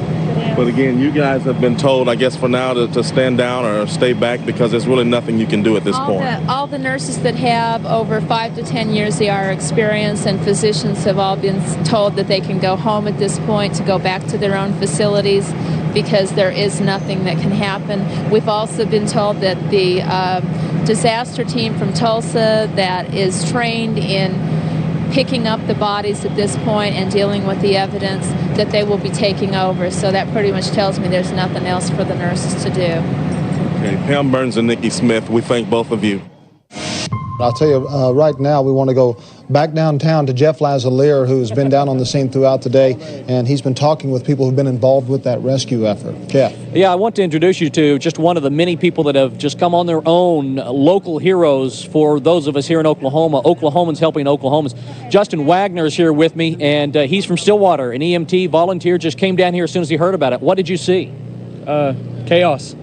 I saw people on the streets that devastation. I mean, I saw people walking around with literal cuts all over their face, but they were still helping others across streets and around. When I first got here, I brought my bag with me and set it on the ground, and other Oklahomans came by, even the ones that had cuts on their arms and their faces would pick up gloves and pads and go help somebody else. And I don't know, that's something to see. You and your partner Shirley here, and I'm sorry, Shirley, I don't even know your last name. Shirley Mosier. Shirley's an RN from Oklahoma City. Used to be, yeah, just hanging out, but it's kind of like back in the old scene again today, I guess. It's worse. I mean, I was in Lubbock when the tornado hit, and this was every bit I mean, it took the building out there and it took this building out. It's just, it looked like people were shot with a glass from a shotgun, I guess is the best way to say it. Now, you and Justin have been working here since early this morning, since right after it happened. Just showed up, volunteered, came in, have been helping people out. You're starting to have the signs that the adrenaline is wearing off, and you're looking awfully exhausted and drained. How are you feeling? Like, you just can't believe it happened. You know, the kids is what kills you. And there was a lady in the basement that the water was raising, and they couldn't get the pumps going, and they thought she was going to drown before they got her out, and they finally got the pumps going. I mean, that's the whole day's been a crisis. Everything has been putting out a fire, putting out a fire, putting out a fire. Justin, what image will you take home with you? If there's any one thing you can define, what is it that you will remember from this? Devastation and teamwork. Teamwork is probably the biggest thing I'll ever remember from this. Yeah, whenever you look up and you see other Oklahomans that are hurt in the street, picking stuff up and helping other people across the street, you know that there's commitment there. You know that there's love and I don't know, feelings for other people. I was treating one person, and I had several people come up and ask me what I could do, what they could do, where we could go, and it's been like that all day. We've set up 3 triages today, and of course there's been threats, and so we've packed everything up and moved out. We feel kind of like a mass unit today, yeah, but feel like an instant mass unit. But we're really wearing down.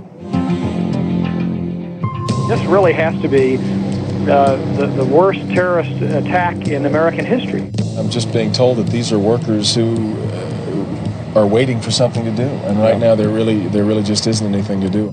I certainly have a feeling of hopelessness all of a sudden.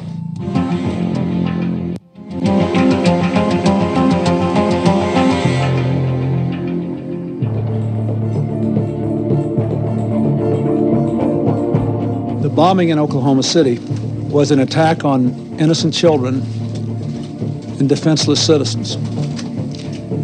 It was an act of cowardice, and it was evil. The United States will not tolerate it, and I will not allow the people of this country to be intimidated by evil cowards. I ask all Americans tonight to pray for the people who have lost their lives, to pray for the families and the friends of the dead and the wounded, pray for the people of Oklahoma City. May God's grace be with them. Meanwhile, we will be about our work.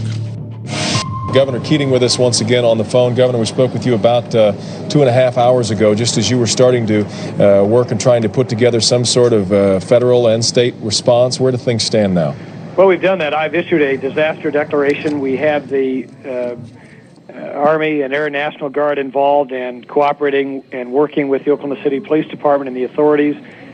We have the Oklahoma Highway Patrol and the Department of Public Safety providing their emergency and crowd control services. This really has to be the worst terrorist attack in American history. I can't imagine anything more serious than this. A horrible, horrible day in Oklahoma in American history. And the people that did it are lousy predators. They are cowards for taking out innocent men, women, and children. It's just a tragic day for us. Everybody's in shock and disbelief. As I said, this has to be, and I'm thinking back over American history, this has to be the most violent, the most unprecedented terrorist act in American history. Right here in the middle of America, in the heartland of America, there's never been anything like this. Even in the worst days of the Cold War, the worst days of the agony in the Middle East, we've never had anything like this. And what a terrible, terrible tragedy. Let's go back to David Payne, who joins us again live from the Family Assistance Center, where so many, as you can see, it just grows by the hour, David. Every time we talk to you, it seems there are more people gathering there. That's right. There's probably another 30 to 40 people since we talked last time. Again, we are at the First Christian Church at Northwest 36 and Walker. This is not a place, again, to receive information. This is for you to come down here with a picture of a loved one or just a friend or just someone you just cared about that is missing, and they're going to try to take your information and they give it to the medical examiner's office, and that in turn makes the process of hooking you up with them a little bit faster. But again, it's a slow process.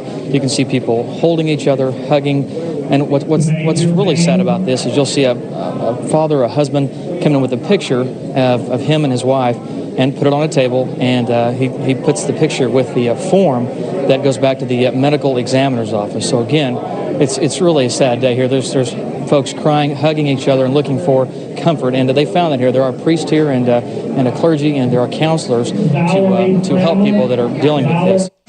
The line that still sticks in my head, the woman saying, we came down here to save people and now there's no one to save. I know that there is I certainly have a feeling of hopelessness all of a sudden. And that is certainly something that the firefighters and all of the hospital workers, everybody that is down there is going to have to fight against now. As the devastating nature of all of this starts to become evident and more apparent to everybody. There is still so much work to be done. And that sense of helplessness and hopelessness, which is going to certainly overcome so many of us, is really going to be as big of an enemy as that big creaky old building now. You're right. You're looking at a live picture of some of the rescue workers and others providing supplies down to the scene, trying to take care of those folks the best they can. And again, as Devin said, one of the most ominous things we heard from people looking for bodies was that they're being sent home, that there's not much left that can be done. We did hear earlier from fire department officials that they were hearing cries of help from people inside the building. We assume that is still happening, and they're going to do everything they can to find all those voices. So maybe we'll have some more survivors out of there, but the grim reality of it is we're afraid the death toll is going to go much higher.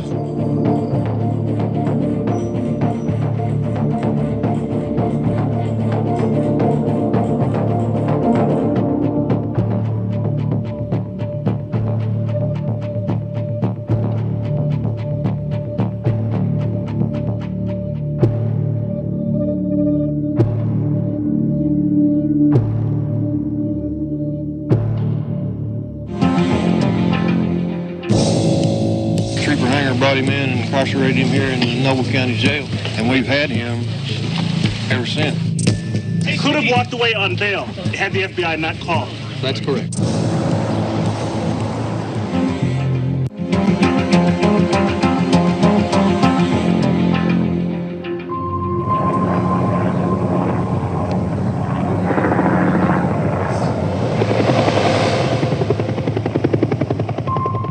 It's 3 days after the bombing, and by an act of God, Timothy McVeigh is still in jail. Right now, authorities don't know that he is their main suspect. He could have walked away on bail had the FBI not called. That's correct. To this day, investigators say if he had made bail, they may never have found him again. How close was he to bonding out? Trooper Hanger brought him in and incarcerated him here in the Noble County Jail, and we've had him ever since. They later found McVeigh had survival gear hidden out in the desert near Kingman, Arizona. When he was pulled over and detained, the Army veteran was on his way there to hide out. Word soon got out McVeigh was a suspect in the bombing, and an angry crowd gathered outside the jail, waiting for his transfer.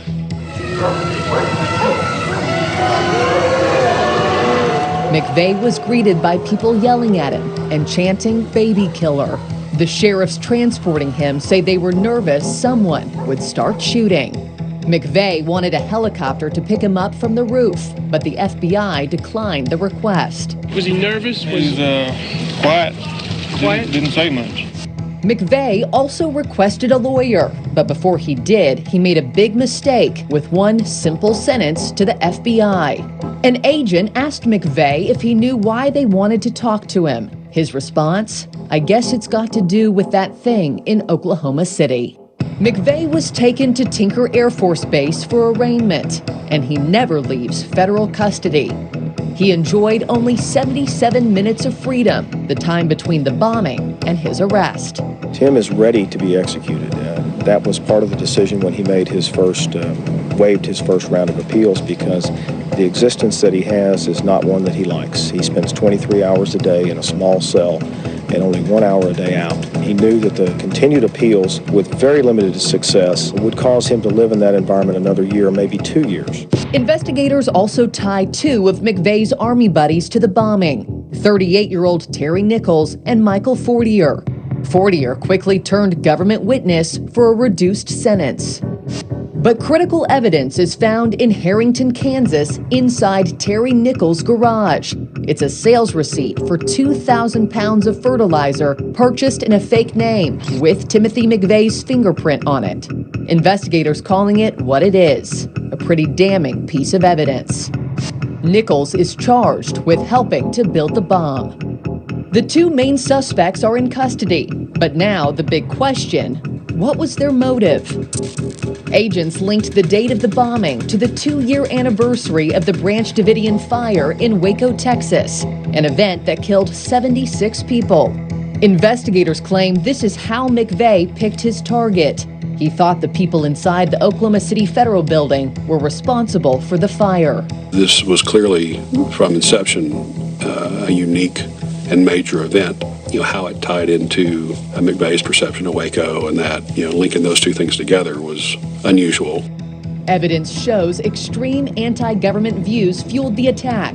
It was clear that one of McVeigh's main goals was to have a huge body count.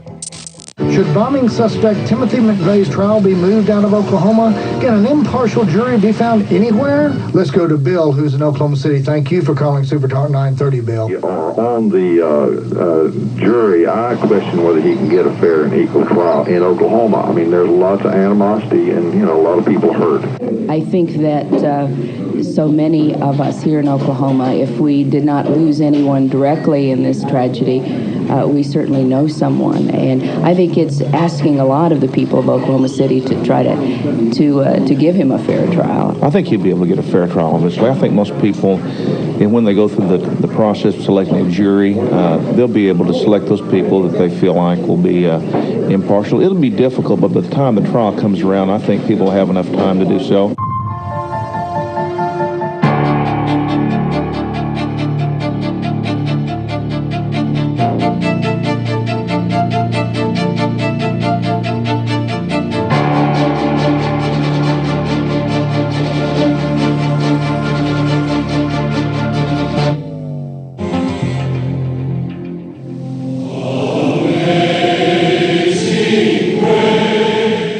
Tragedy like this could have torn this city apart, but instead it has united you in a way that you've never been united before.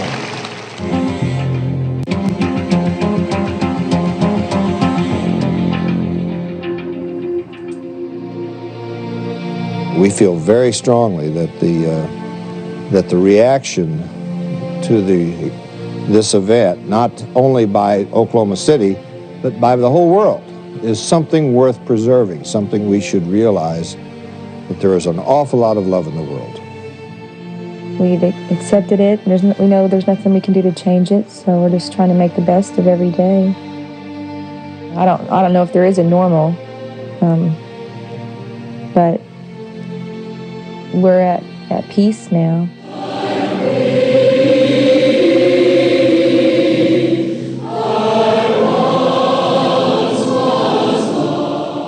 We got around there was no building, no daycare center, no nothing.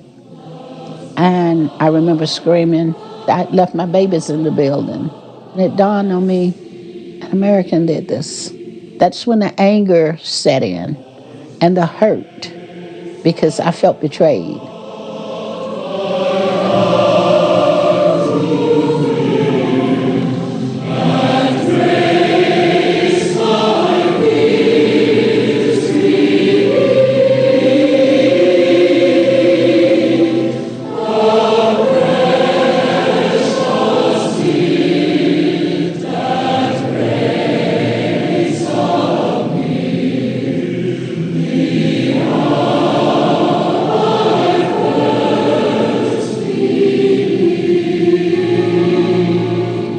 We know that what happened in Oklahoma is very frightening, and we want children to know that it's okay to be frightened by something as bad as this.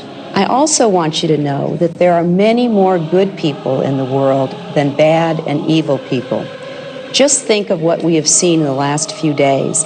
Think of all the police officers and the firefighters, the doctors and the nurses, all of the neighbors and the rescue workers, all of the people who have come to help all of those who were hurt in Oklahoma.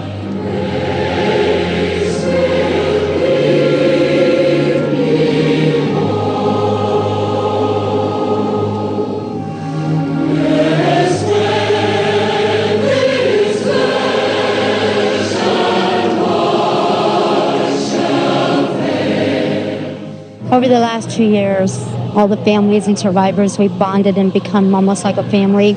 We've helped each other through this. As we try to move forward, it's another brick wall that's behind us.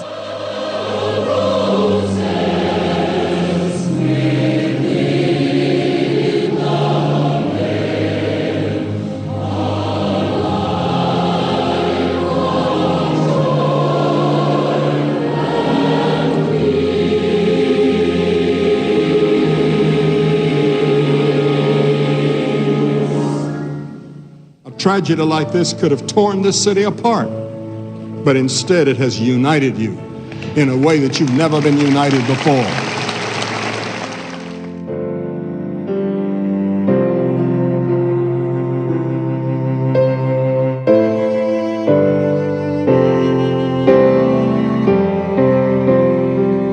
That sadness will always be there. There will always be that emptiness because too many people are missing.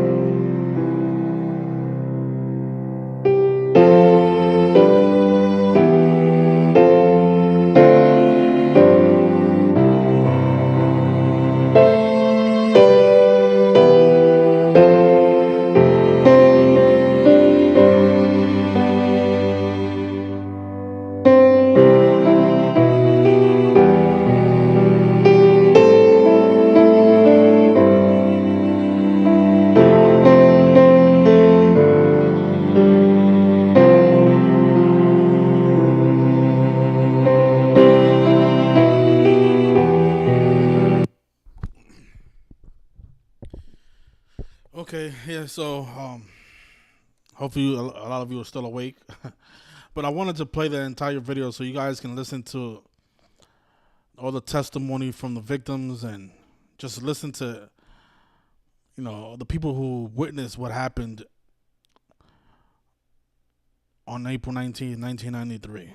There was a lot of victims that were interviewed in that interview and in that video. I don't think all of those people are, agents. I think a lot of those people were like victims and have no idea what really happened. But no doubt that this ritual in Oklahoma City was pre-programming us for what was going to happen on September 11th, 2001. I think that they gave us a lot of clues with this ritual of how they use bombs to destroy buildings, similar to what they did on 9/11. But you guys notice how again the bombing happened on April 19th, 1995. The NBA playoffs this year, which is clearly a tribute to this event. The NBA playoffs began on April 19th, so they was giving us the clues.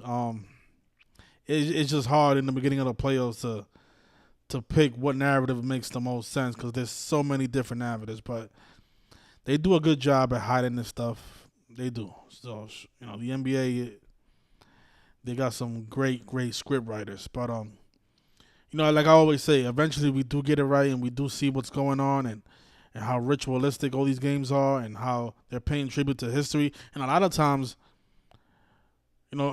thank God that this bombing already happened because what we see a lot of times in sports is that a team will win the championship and then the city gets bombed or terrorized. So I don't know if I don't think Oklahoma City will be terrorized anymore. I mean, it could happen, but I do think they are going to win the NBA championship, and I think today's going to be the perfect day to do it as well.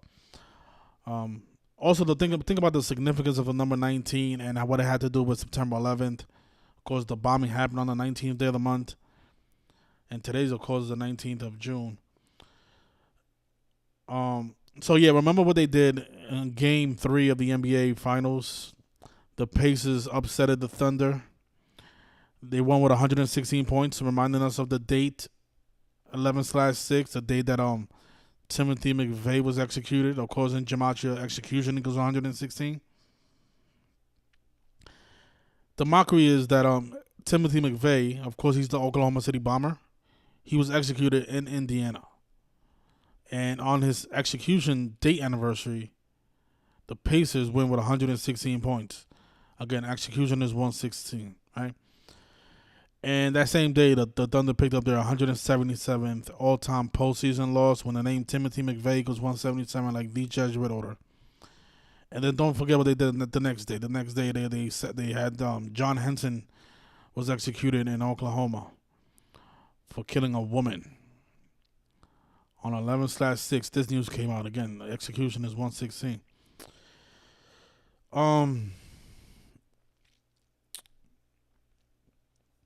Let's see. A lot of this stuff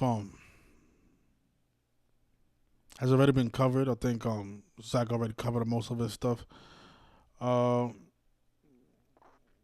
today look how sick this stuff is, right? So the day that the bombing happened, it was on 19/4, right? April 19th.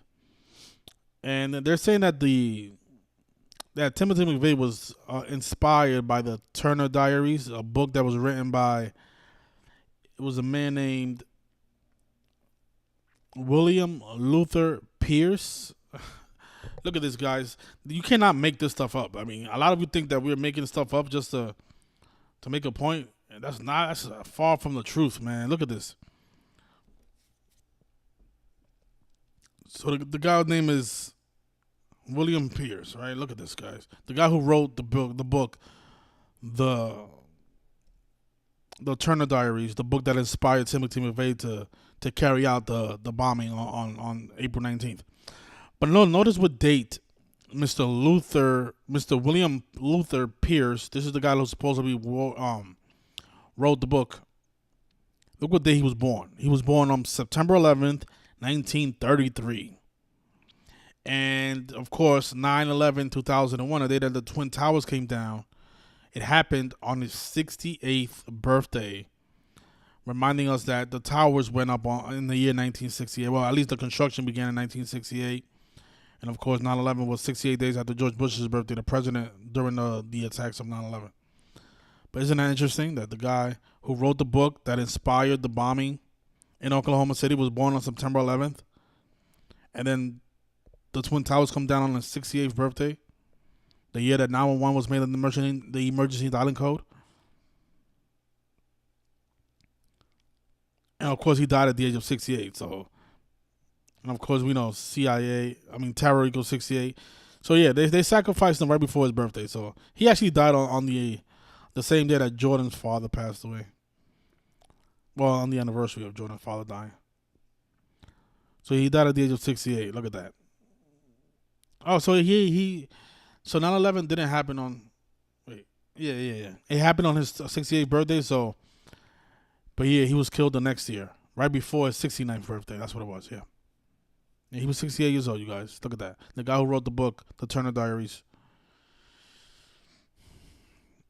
Oh, man. Stuff is, in your face if you pay attention, man. But yeah, notice the Turner Diaries, the book that he wrote that inspired the terrorist attacks of 19/4. In the language of gematria, the Turner Diaries equals 194. And today happens to be 194 days after Larry Bird's birthday, who, of course, lost the championship with Indiana in 1979 when they lost to the Michigan State Trojans.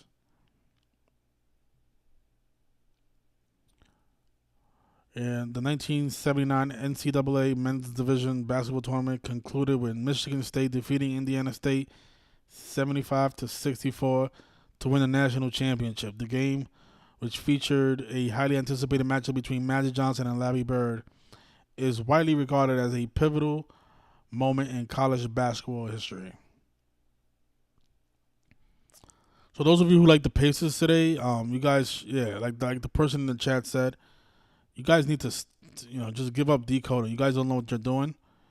And if you're going to put your money on the Pacers, just give it to me. Or donate it to charity or something. You obviously don't want your money. Today, speaking of the Jesuit order, the Pacers are going to give the Oklahoma City Thunder their 84th win of the season, right? Indiana Pacers is 84. Of course, today is 6/19, when 6/19 is the 114th prime number. So the last day for the Pacers. And the thing, like I said in the other videos, today is the anniversary of Kobe Bryant winning his first championship. And this whole NBA playoffs is also a tribute to Kobe Bryant, who defeated the Pacers in the year 2000. And of course, SGA is the modern day Kobe. And the reason I was thinking that maybe the Thunder do three-peat, I was on this website because I got an ad for Jeff Hamilton jackets. You see how they like sometimes the ad will pop up like on Derek's website. Well, not now, but usually there's some ads on his. Well, yeah, right here it is. Right, so there was ads right here, right, and there was an ad from Jeff Hamilton website, and when I click on the website, it takes me to this page, and then I'm noticing that it has Giannis Antetokounmpo on the Oklahoma City Thunder. I'm like, what the hell? And I was thinking like maybe it was a mistake. Whoever created this image happened to put Giannis Antetokounmpo on the Oklahoma City Thunder. I mean, you guys believe that was a mistake? I don't know. I don't think so. But what's interesting about this image is that Giannis is on the trade block. He's talking about leaving the Milwaukee Bucks. He wants to go to a different team. So I'm like, okay, so let's say he does end up on Oklahoma City. That will definitely increase their odds of winning a three-peat. And remember what we said about SGA and Kobe Bryant, right? SGA and Kobe Bryant, they both scored their career high games. We'll come back to the Timothy McVeigh stuff. There's a lot more I need to cover with that. But notice Kobe being Bryant equals 81, right? He scored 81 points against the Toronto Raptors on January 22nd. I think it was 2016? No. Kobe had career high game.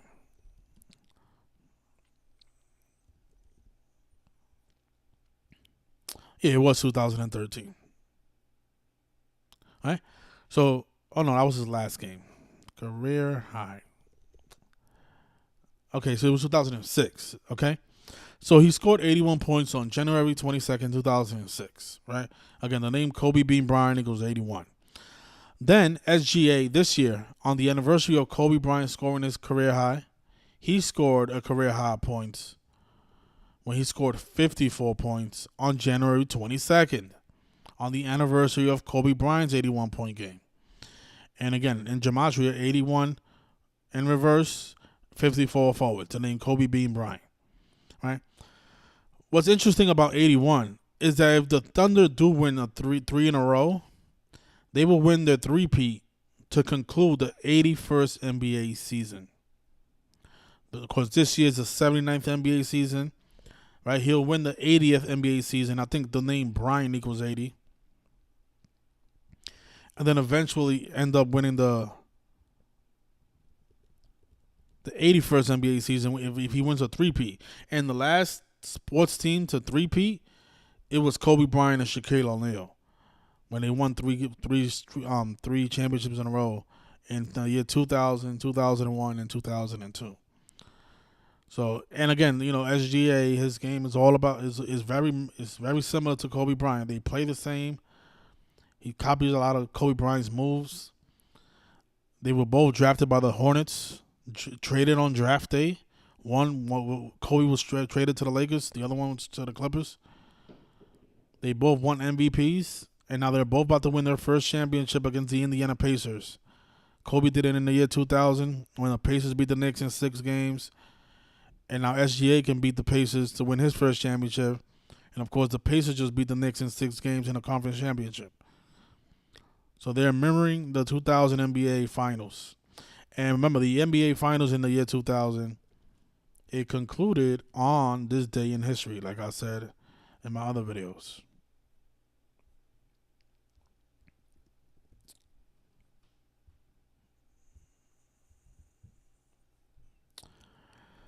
And notice the Lakers won with 116 points. Very important number to the death of Timothy McVeigh, right? Execution is 116. And there's also the Pacers lost with 111 points. If this is the final score today, you guys, I'm gonna have a heart attack. These were huge numbers. Again, 9/11 happened on the day leaving 111 days after the year. New York is 111. You guys notice how they said that there was 168 people that died during the Oklahoma City bombing? Well, in gematria, New York City equals 111. I mean 168. And if you guys heard what they were saying in the video, that was the biggest terrorist attack in American history. Not knowing what was in the works for 2001 on September 11th. But notice New York City is 168. That's how many people died, supposedly, in the Oklahoma City bombing. Yeah, Shaq had 41 points. Of course, USA equals 41. The word terror equals 41. I'm pretty confident that when the Lakers won the championship, they already had this script for 2025 in the works. And to me, to be honest with you, I think when they bombed Oklahoma City, they already knew they were gonna have a basketball team paying tribute to that chaos, to that event. Because this stuff is planned way in advance. A lot of us think that this is 2-3 years in advance. No, this stuff is planned years in advance. I mean, just think about how the towers went up in 1968, and then 33 years later, 9/11 happened. You're trying to tell me that in 1968 they didn't have planned 9/11? They did, and that was 33 years before it happened. So that goes to show you how far in advance these people are working. Speaking of the Oklahoma City bombing, there was supposed to be 665 people. Well, 665 rescuers were employed. Look what it says here. It's like 665 rescue workers were part of the Urban Search and Rescue Task Force activated by the Federal Emergency Management Agency, also known as FEMA, in response to the bombing. 665 rescue workers. And if you guys notice, I posted it on my Instagram page. At the moment, the Pacers have 665 all-time wins against the Western Conference. Of course, they can stay on that number. A lot of you think they're going to pick up that 666 win. I don't think so. Again, this was a huge number during the Oklahoma City bombing. And what I've been saying is that I think I put it in my community tab.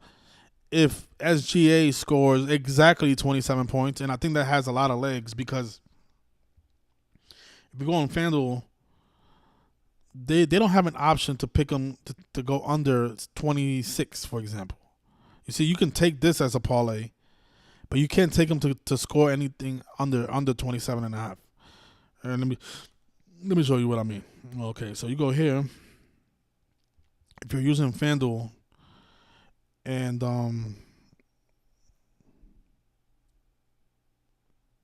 you go to player points. Okay, you see that? Look what I mean. All right, so you got Shea Gilgeous-Alexander alternate points, right? You see, if you want to bet on him to score under 26.5, they're not giving you that option. You can bet on him to score more than 26.5, but you can't bet on him to score under that for some reason, right? But you can bet on him scoring under 27.5. And the odds of that, they're paying a plus 280. And I think that's a great bet because, again, if he scores exactly 27 points,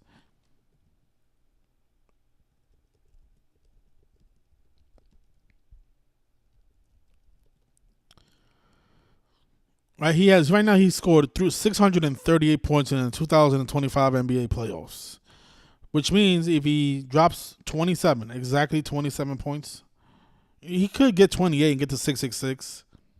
That's another potential narrative. But look, 638 plus 27, he gets to 665 points to conclude the 2025 playoffs, to pay tribute to those 665 rescue workers that were sent over in response to the Oklahoma City bombing on April 19, 1995. See what it here says? 168 people were killed. Again, New York City's 168. 19 children. Think about the 19 hijackers on 9/11. You guys heard what they said. Timothy McVeigh was arrested exactly 77 minutes after the bombing. How perfect is that? 77 minutes. Of course, we know about Flight 77 hit the 77-foot tower of Pentagon 77 minutes after takeoff on the 77th Meridian West. Meridian East, I think it was. Yeah, but of course, September 11th equals 77, like secret society, like Rosicrucian.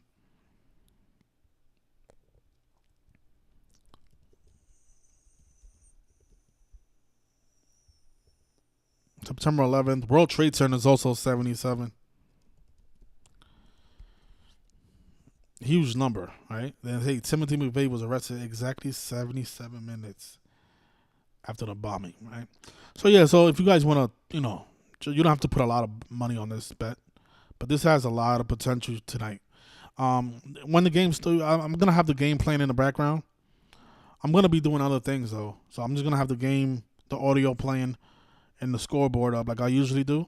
And then once the game concludes, we'll come back and then cover what they did in the game, and speak about the numbers and all that other stuff. What else we want to talk about? Kobe Bryant, very, very, very, very ritualistic game today. And think about it, the word ritual is 27, so him scoring 27 today, very, very, very possible. And notice what year Timothy McVeigh was born, right? In the year 68, and then he died in 2001. So he was born the year the Twin Tower construction began, and then he died right before 9/11, the year that the Twin Towers went down. The bomber. The OKC bomber. You know it makes sense because I was thinking, like, if this, because this is so synced up with 9/11, I'm a little surprised that they didn't have the Knicks. But then I do understand why it's Indiana, because that is the place where he was executed at. He was executed in Indiana, not New York City. So I like how the script writers they do a good job. They do a very good job because they had the Pacers and Knicks. So even if you figure this stuff out before the postseason, they're still gonna trick you, because now you're looking at it. Okay, so they're paying tribute to the Oklahoma City bombing that had everything to do with 9/11. So are they gonna possibly have the Knicks in the finals to go against the Thunder, or are they gonna have the Pacers, the place where the Timothy McVeigh was executed? So the script writers, they do a very good job at making these riddles very tough for us to figure out. But eventually we do figure it out, and we are we still get to make some money off of this stuff. All right. What else? There was a lot of other things too that I wanted to talk about. Let's see. You guys saw what happened yesterday at Indiana. So right before Game 6, a thunderstorm hit Indiana and left over 100,000 people without power. Actually, it says here over 200,000 people without power. 200,000 people without power a day before Game 6 when the Thunder are in town to play the Indiana Pacers. A thunderstorm takes out the power for 200 households, 200,000 people. And again, congratulations to all the people who took the Florida Panthers. Of course, nice little ritual. They picked up their 70th postseason win. Paul Maurice became 86 and 74.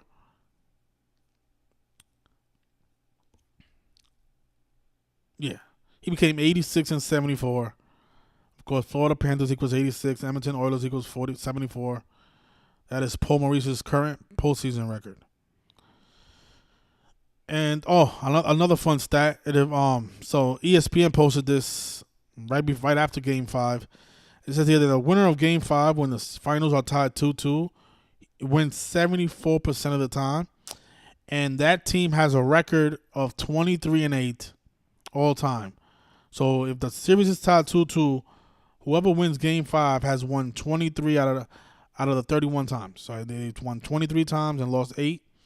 And if the Thunder win this series, this record will improve to 24-8, the two numbers that Kobe Bryant used to wear. And then if they do it today, it will be even more perfect, because the Thunder can close it out and make this record 24-8 on the anniversary of Kobe Bryant winning his first championship. So Just more foreshadowing. And you guys see what they wrote in the beginning, right? Job's not finished. Of course, that's a famous quote by Kobe Bryant. When they asked him, why you're not excited? You have 3 wins over the Pacers. I mean, you guys are up 3-2 against the Pacers. Why are you not excited? And he said, job's not finished. Script not finished.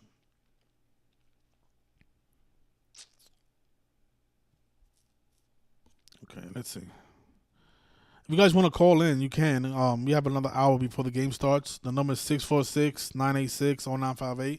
I'll definitely take some phone calls.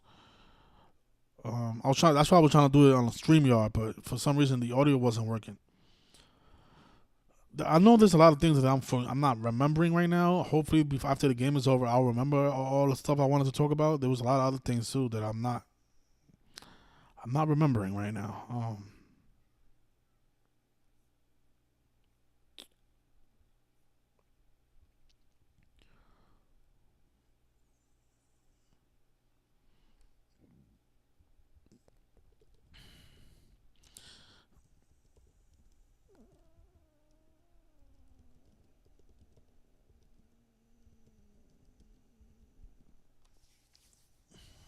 So the Thunder have 571 points in the NBA Finals. 571.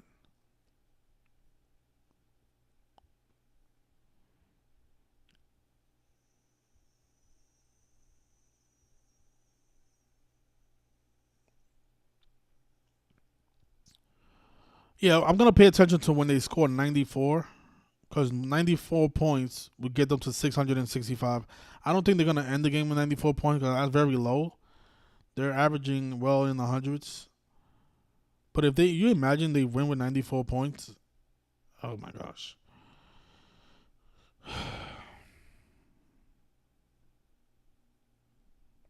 And of course, yeah, today is Juneteenth, right? Of course, Juneteenth, the day to remember the end of slavery, and which has a lot to do with the Black Wall Street. And yeah, I'll cover that after the game, the Juneteenth stuff.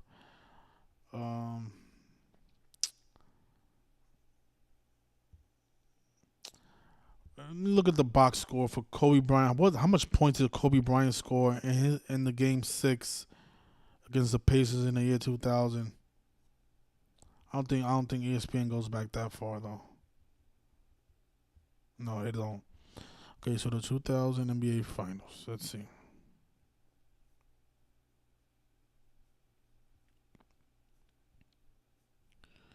So game 6 box score.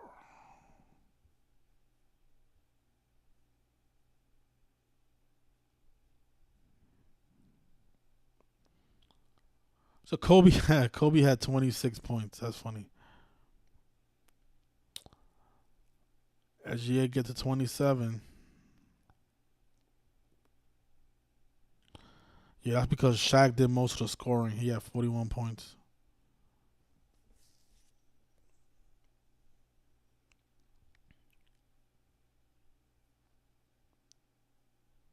So Giannis and Shea, that will be a very unstoppable force in Oklahoma City. And again, if they win the 3P, they'll close out the 81st NBA season, winning 3 in a row.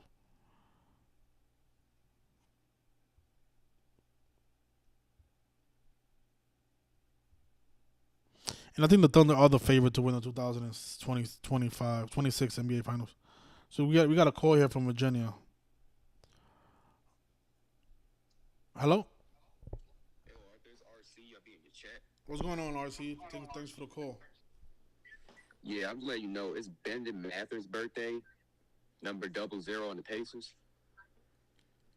00 on the Pacers.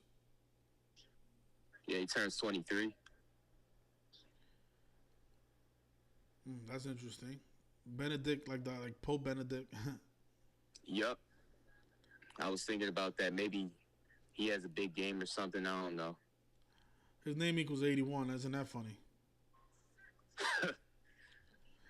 Okay, so he turns 23 years old today. Okay, does he get a lot of burn? He had a big game. I think it was game 4. I think he had 22 or 27 points or something like that. Oh, that was the game He's against like the that Knicks, right? man. No. He did that in Game 4 in the finals. Okay. Okay, so the finals can end on his birthday. That'll be something. 00. Yeah, and I just remember they had 2 Eagles players play like a breakout game on their birthdays, and although they won, and I think Mathurin probably has a big game and the Pacers lose. Did you notice how they had SGA that you can't bet on the under 26.5 for SGA, huh? Yeah, I seen that. I use a Fliff, and we could bet the all under, and they have everything with 27, 28. I took him at 28.5, just in case he might score 28, and it'd probably be 666. So I took him at 28.5, lower. Yeah, But it is possible he on gets to all gambling 28. sites- You're right about that. That is the one scare, him getting to 28 points. Yeah, and most of the gambling sites don't even have like a all under 27 or 26. So it's a little fishy on that. Yeah, because he's averaging around that range anyway. He has he averaging like 29 points, I think it is. But they got him at over 33.5. I think that's even safer, to be honest. Yeah, and it's gonna be a big trap. People gonna be taking his over. Probably taking Jalen Williams is over because he's playing big now, and they're probably gonna have some nobody player on the Thunder probably go off, and maybe Shea score 27 or 28, like how they always do. Yeah, exactly. It'll be an X factor to do all the heavy lifting for the Thunder. Somebody that wasn't active all series just turns on the magnets for the guy today.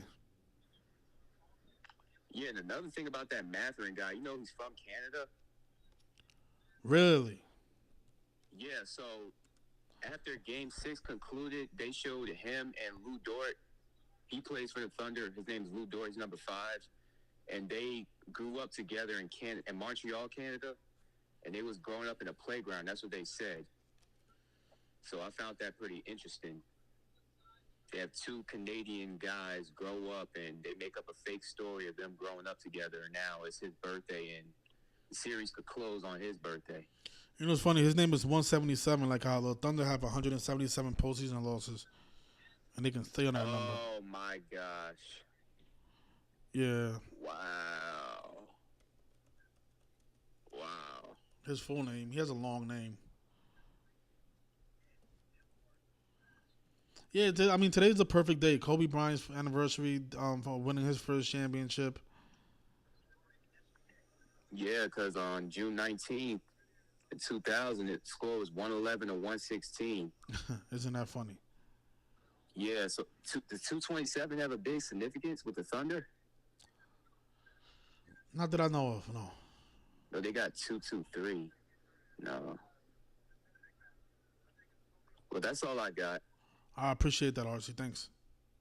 All right, man. You take care. You too.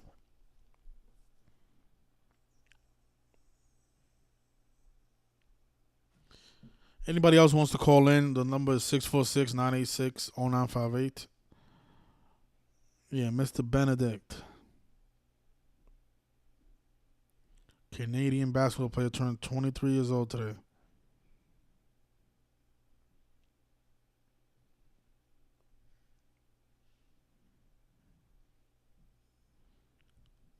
So Benedict Maturin's birthday fashion statement goes viral before crucial game NBA Finals Game 6 for Pacers.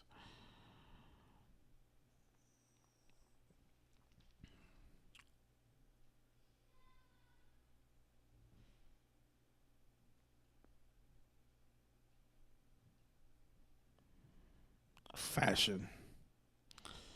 You're about to get eliminated from the NBA Finals and you're worrying about your fashion statement.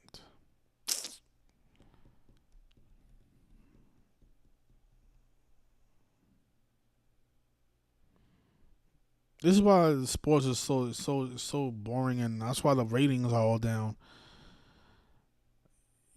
because at least in the Michael Jordan era, the last thing these people was worried about was their fashion statement. You know, these people were really trying to play basketball, even though it's rigged and scripted. But they was the last thing you heard Dennis Rodman or any of these Scottie Pippen was worrying about what they was gonna wear before the game. It's like, what about, you know, practicing on your jump shot, playing better defense, not allowing your opponent to score 120 points on you. No, let me see what I'm gonna wear on my birthday. Some other prop bets. The totals, right? We spoke about the totals. That 94 points. I just don't know if they only score 94 points, because where is it? So there's only one prop bet that I really like. That's SGA under 33.5, and also under 27.5. So anything under, maybe, you know, all of these bets are good to me. You know, from all the way from 37.5 down, all the way to 27. I think he's gonna score under all of these. So any of these bets right here, you can explore. The higher up, the safer. You know, any of these bets to me are all winners. Obviously, you can't parlay all of them, but, you know, just take the one that you think has the best bet, and you're gonna make money with it. You know, if he scores exactly 27 points, then all of these bets are winners, all of them. So you can go up to under 34.5. The only way you lose is if he has an unbelievable game and he dominates the Pacers on the road, which I highly doubt. But, you know,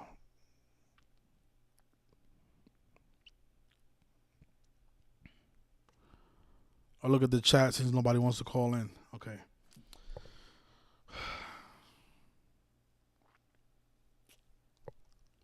And yeah, think about that, right? Halliburton, his nickname is the Halliban, and this is all synced up with 9/11. Wait, did I just get a super chat? I gotta look out for that super chat. I don't really get super chats. I gotta give this person a shout out. Looks like that was early in the stream. So who was the generous person? Was it Cuts1? Was it Cuts1? Did Cuts1 send me a super chat today? How do I view the super chats? Okay, so Mr. Top End, thanks for waking me up 8 years ago. The clarity is refreshing. Thank you, Mr. Top End. I appreciate you, man. I don't see your super chat anymore. I don't know what happened to it, but I do see that you sent it. So thank you so much, and good luck tonight. Hopefully you can multiply that $10, man.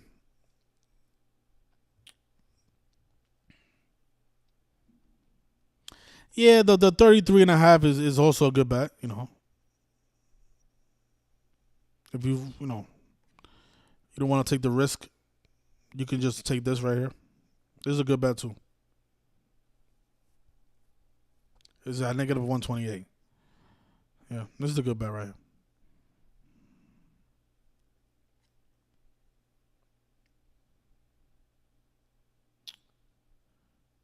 You're welcome, man. All right, so Price Picks has them at 33.5. Yeah, you can pick them. Yeah, so does FanDuel. But if you go to the alternate points, you can take them under 27.5.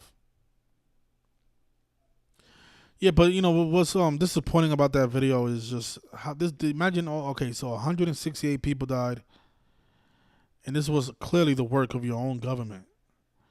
Like, I don't understand, when are people going to just say, you know what, enough is enough, man? Because as you guys can see, it gets worse and worse. They gave us the Oklahoma City bombing. Then on 9/11, it got worse, right? More people died. Then on 3/11/2020, even more people died. I think up to date, that is the largest terrorist attack. The owner IRIS, the Crown IRIS, if you know what I mean. That killed millions worldwide. So it just gets worse and worse. And the next big time ritual is gonna probably surpass 311. I don't know.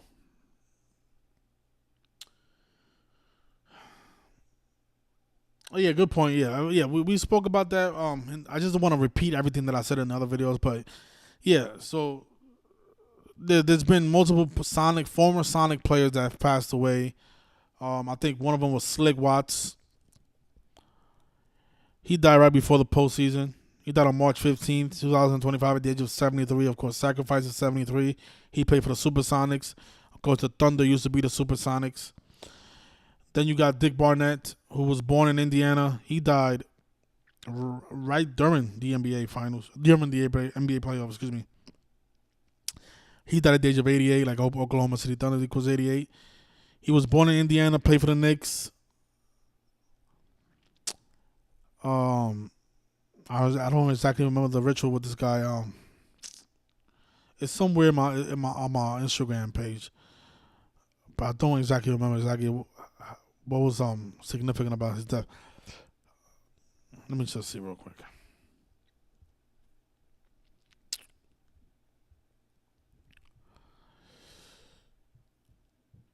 Yeah, the 141. What was it about the 141? Oh man.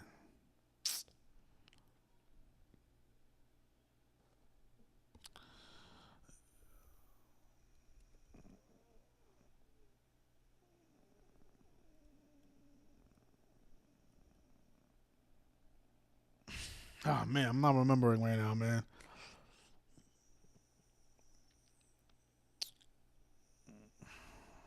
Did he die 141 days after his birthday? Is that what it was? Let me just look it up real quick. So he was born on October 2nd. October 2nd. 425.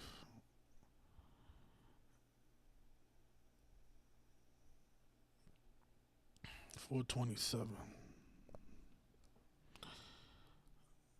207 days after his birthday.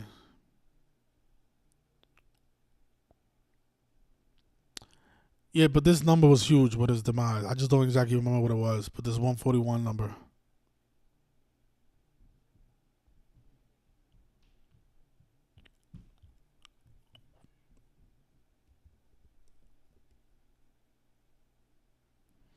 And of course, he died 39 days before the finals. When New York is 39, he played for New York City, but was born in Indiana.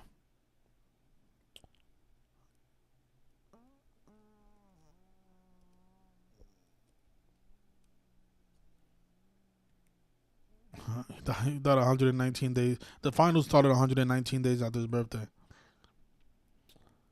Yeah, but I don't remember exactly what this 141 was all about. But that was a big number with his demise. It'll come to me. I'll look back at my notes while the game is playing. Yeah, so yes, you got Dick Barnett dying. We got Slick Watts, and there was another player from the Sonics that passed away. I think he died early in the year. What was the other guy? Yeah, Gus Williams. Sacrifices. Happens every year. On January 15th, Gus Williams passed away at the age of 71, known as the Wizard. And yeah, also played for the Sonics. And then you got the arrest of Sean Kemp. I think he pleaded guilty to assault with a deadly weapon.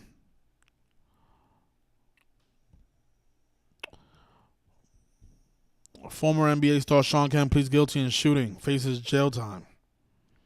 Former NBA star Sean Kemp pleaded guilty Tuesday to second-degree assault over a March 2023 shooting outside a shopping mall in Tacoma, Washington. Prosecutors allege Kemp, 55, shot at two men who were inside of a Toyota 4Runner as he attempted to recover items stolen from his truck, including a cell phone that Kemp used to track the alleged robbers' movement. No one was hit during the shooting, but the 4Runner and another vehicle were damaged. So the guy's, defending his stuff, and then he gets end up getting charged with assault.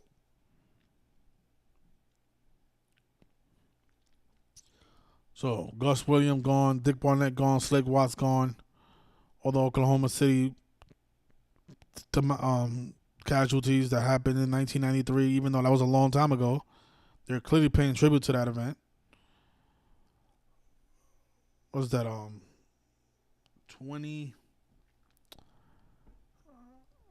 32 years later. 32 years later. No, actually, no, that's not right. Yeah, it is. 32 years later, yeah. 32 years later. And yeah, today's the 61 days after the anniversary of the Oklahoma City bombing. Of course, finals equals 61. And remember what we said. Right now, the Oklahoma City Thunder are 5-2 versus the Pacers for the season. Oklahoma City equals 52. Remember, they became 5-2 in Oklahoma City. Like I told you guys before the game, they was going to become 5-2 because they came into that game 4-2. And if they win today, they'll be 6-2 versus the Pacers for the season. That's including the regular season and the playoffs. Pacers equals 62. And today's also the 62nd day since the NBA finals began. The NBA playoffs began because it began on the anniversary of the Oklahoma City bombing.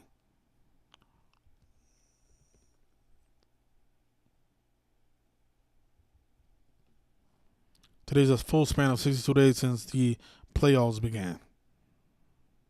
Pacers 62. They can fall to 6-2 against the Oklahoma City Thunder today. What else? Yeah, I'll go back to the chat, see if I'm missing anything. Maybe you guys can remind me what that 141 was all about with Dick Barnett. I don't remember, but that was a huge number with his demise, though.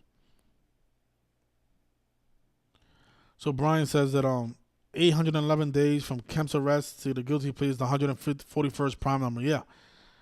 Yeah, there's another 141. Yeah, that number was huge with the death of Dick Barnett.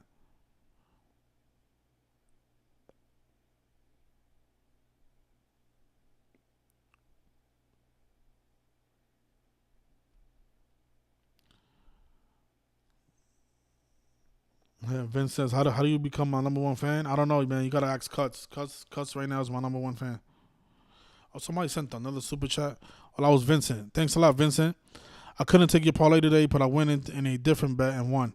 Here's a tip for teaching me, man. Thanks, my brother. Oh, congratulations on your winnings, man.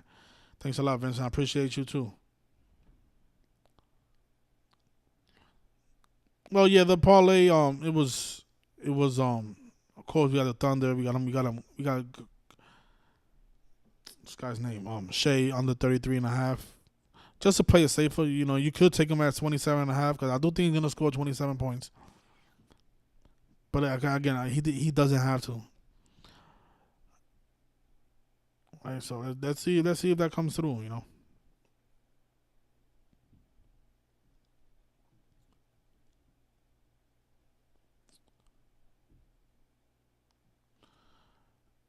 Oh, maybe that's what it was. The name Sean Kemp was 141. Is that what it was?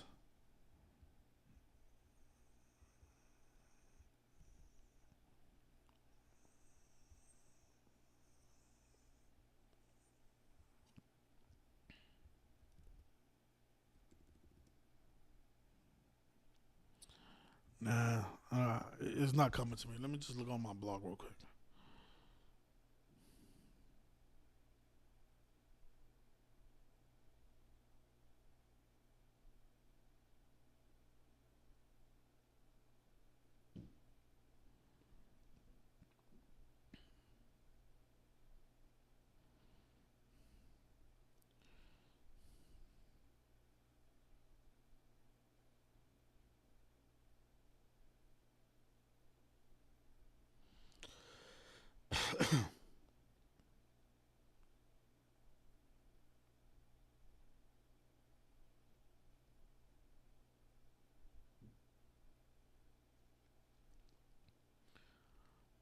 Yeah, I think I posted it on my Instagram page.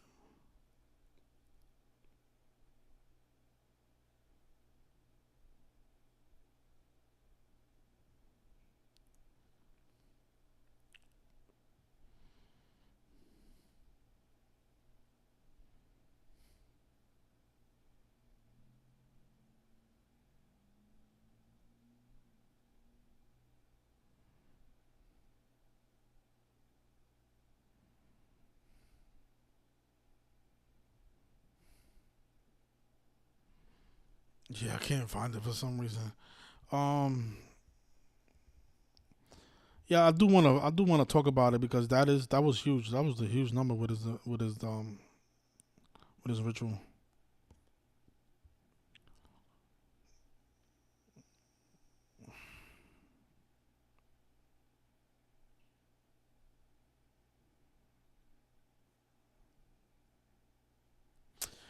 You know what? I think that's what it was too. It was synced up with the arrest of Sean Kemp. Maybe that's what it was. And I'm over here thinking it was something else.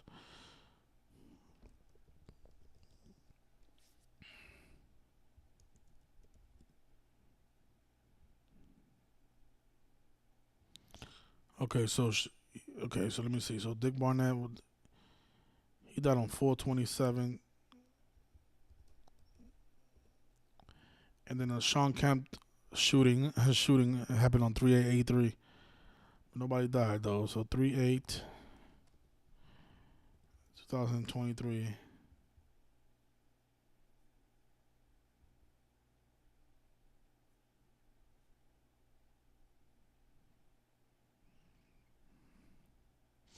What did the person say in the chat? Let me see.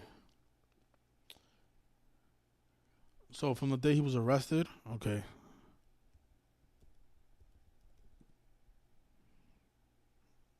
Yeah, he was arrested on 3/8. From the day he was arrested to the day he pleaded guilty. Okay.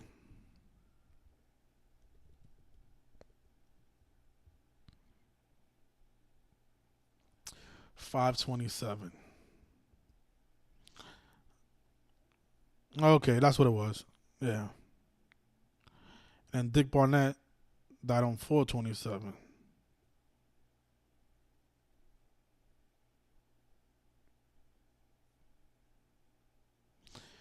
Yeah, that's probably what it was. Yeah, so Sean Kemp, the shooting happened on March 8th, 2023, and then on 5/27 of this year, he pleaded guilty to the shooting 811 days after the shooting took place, which is the 141st prime number. And that was on the 1 month anniversary since the death of Dick Barnett, whose name equals 141. That might be it. That might be what it was. Yeah, because they bring it all together.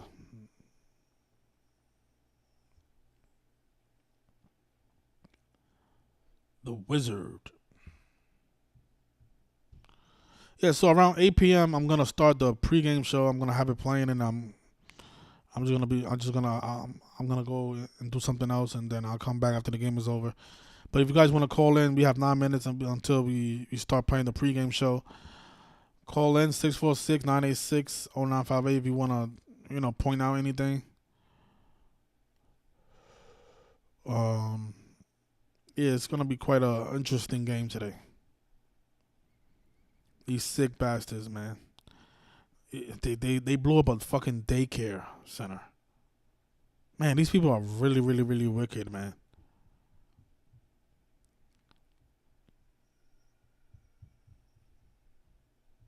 Babies, man.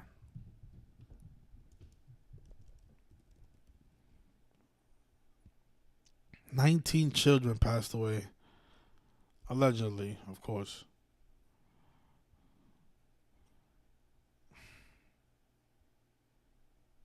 Wow. Targeting a daycare center, does it get any more evil than that?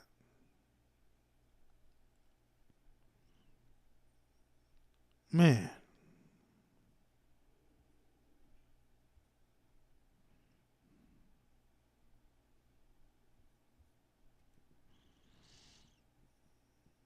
There's always gonna be people that say, nobody really died.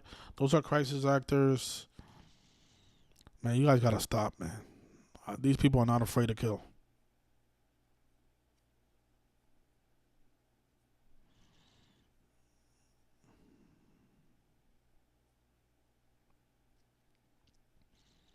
Do I think there's crisis actors? Yes. But do I think that everybody's a crisis actor? No, not everybody. There are victims.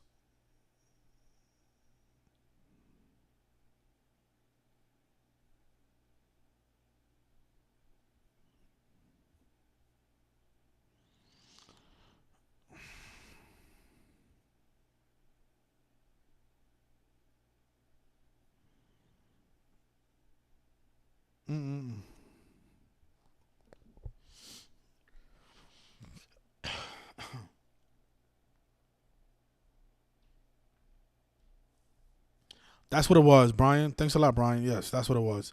So the Knicks and Indiana series started on the 141st day of the year. That's what it was. Yeah, and it was synced up with Sean Kemp too. Yeah, that's what I was saying. That number was huge. Yeah, May 21st. May 21st. That's when the Knicks started playing at the Pacers.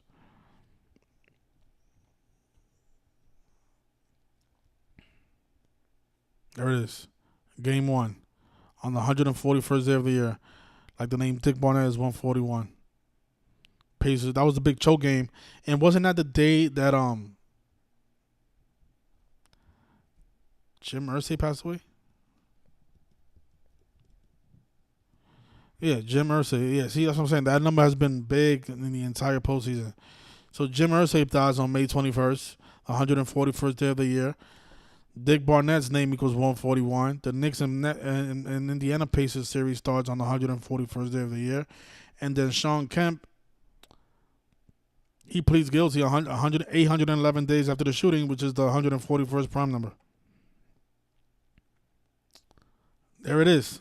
Thank you, Brian. Appreciate you. That's what it was. That's what it was.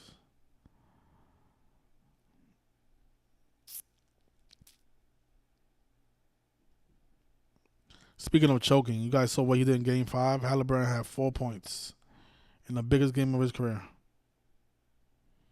He scored 31 points in tribute to Reggie Miller, who was in attendance, number 31, against the 11th State. He had 31 and 11 prime.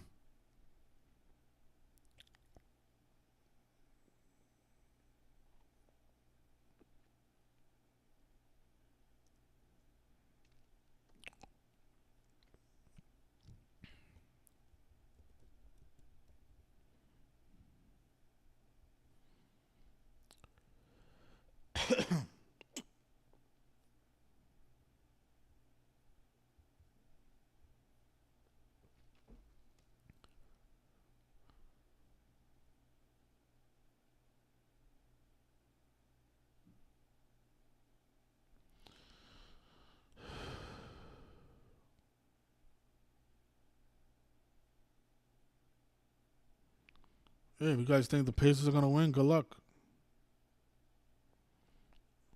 You don't think the Pacers fall to 6-2 versus the Thunder for this season? Huh. I don't know what's wrong with a lot of you. That's the same thing that happened during the Stanley Cup. A lot of you like, the Oilers are going to win. They're going to go to 7. Man, this is not for everybody, man. I'm sorry.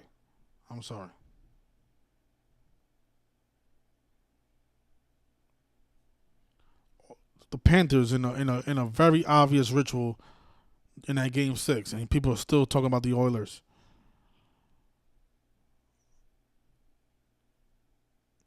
And then that's what's funny about a lot of these clowns, right? I'm not referring to anybody in the chat. I'm talking about like the clowns that always talk shit. Talk about Gematria's bullshit. Like, I covered this game before it started. We watched the first 2 periods, and I'm pretty much guaranteeing that the Panthers are going to win, pick up that 70th postseason win, and that Paul Maurice is going to become 86 and 74 in the postseason, because that's the gematria values of both of the teams that's playing. But then these trolls and these clowns that always come around when we get something wrong, why they don't come around and say, you know what, good job, Arthur. Gematria is not bullshit. I was wrong. Man. They demolished the Oilers in that game. Of course, Canada equals 15 and 24. They won the series 2-4 with a score of 1-5. The Canadian coach beat the Canadian team for his second straight championship. Looks like Canada has to wait at least 33 years to win a Stanley Cup. You know what's funny? They don't have to win next year at all, because NHL does equal 34. So they might have Canada wait 34 years before winning a championship. So, you know, don't get your hopes up for you Canadians, hockey fans out there. They might have you wait 34 years, because that's the big number with the NHL.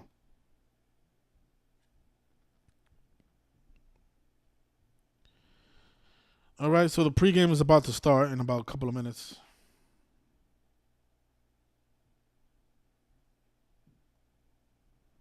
10,000 people on the Pacers, yeah. Yeah, the same people that was probably on the Oilers are probably on the Pacers. Yeah, and the same people that was on the Chiefs are probably on the Pacers today. Yeah, you know, I learned not to pay attention to a lot of you. A lot of you are here to mislead. Because I remember when I put out my Philadelphia Eagles video, it was because of all you trolls that I had to change my pick. I'm like, man, what is going on? I got bombarded with fucking comments telling me that I was wrong, that I was an agent. Where are all you guys at? Why you guys didn't apologize after the Eagles won? This is what I mean about you, a lot of you. This is why I don't respect a lot of you.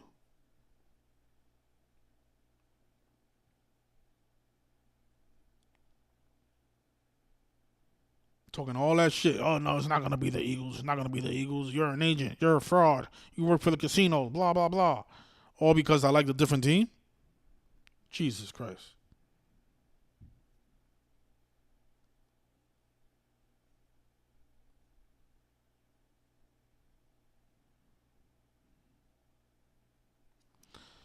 All right, let me see if I can play the video. I think the pregame should start.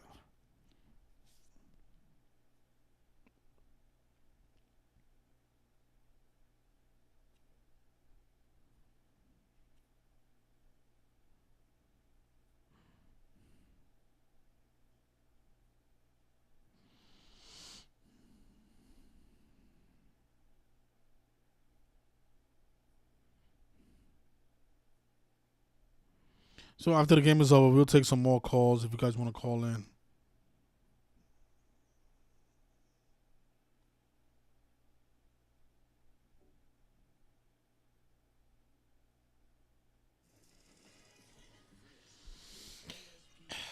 All right, you guys. I'll be back after the game is over. Good luck, and don't bet more than you can lose. Game 6 of the NBA Finals, where it is win or go home for the Indiana Pacers.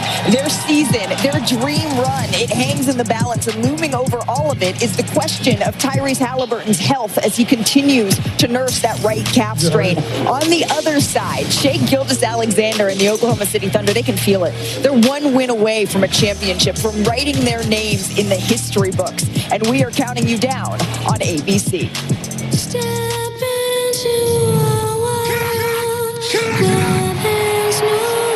Legacy. Defined by impact. And I relish it. Built on moments. He was killing it. One game to see a champion crowned. Guaranteed to have you cotton. We only get better and only better when it's cotton. This before don't even think about stopping. Or a resilience that blocks the throne. In time, the true measure of who you are. It's the finals. I've worked my whole life to be here. What you want. Our fans are as hungry for this as we are. Back in the game. And what you're willing to do to get there. Continue to fight no matter what. Is revealed. Game 6 of the NBA Finals is next. Welcome to NBA Countdown, delivered by DoorDash.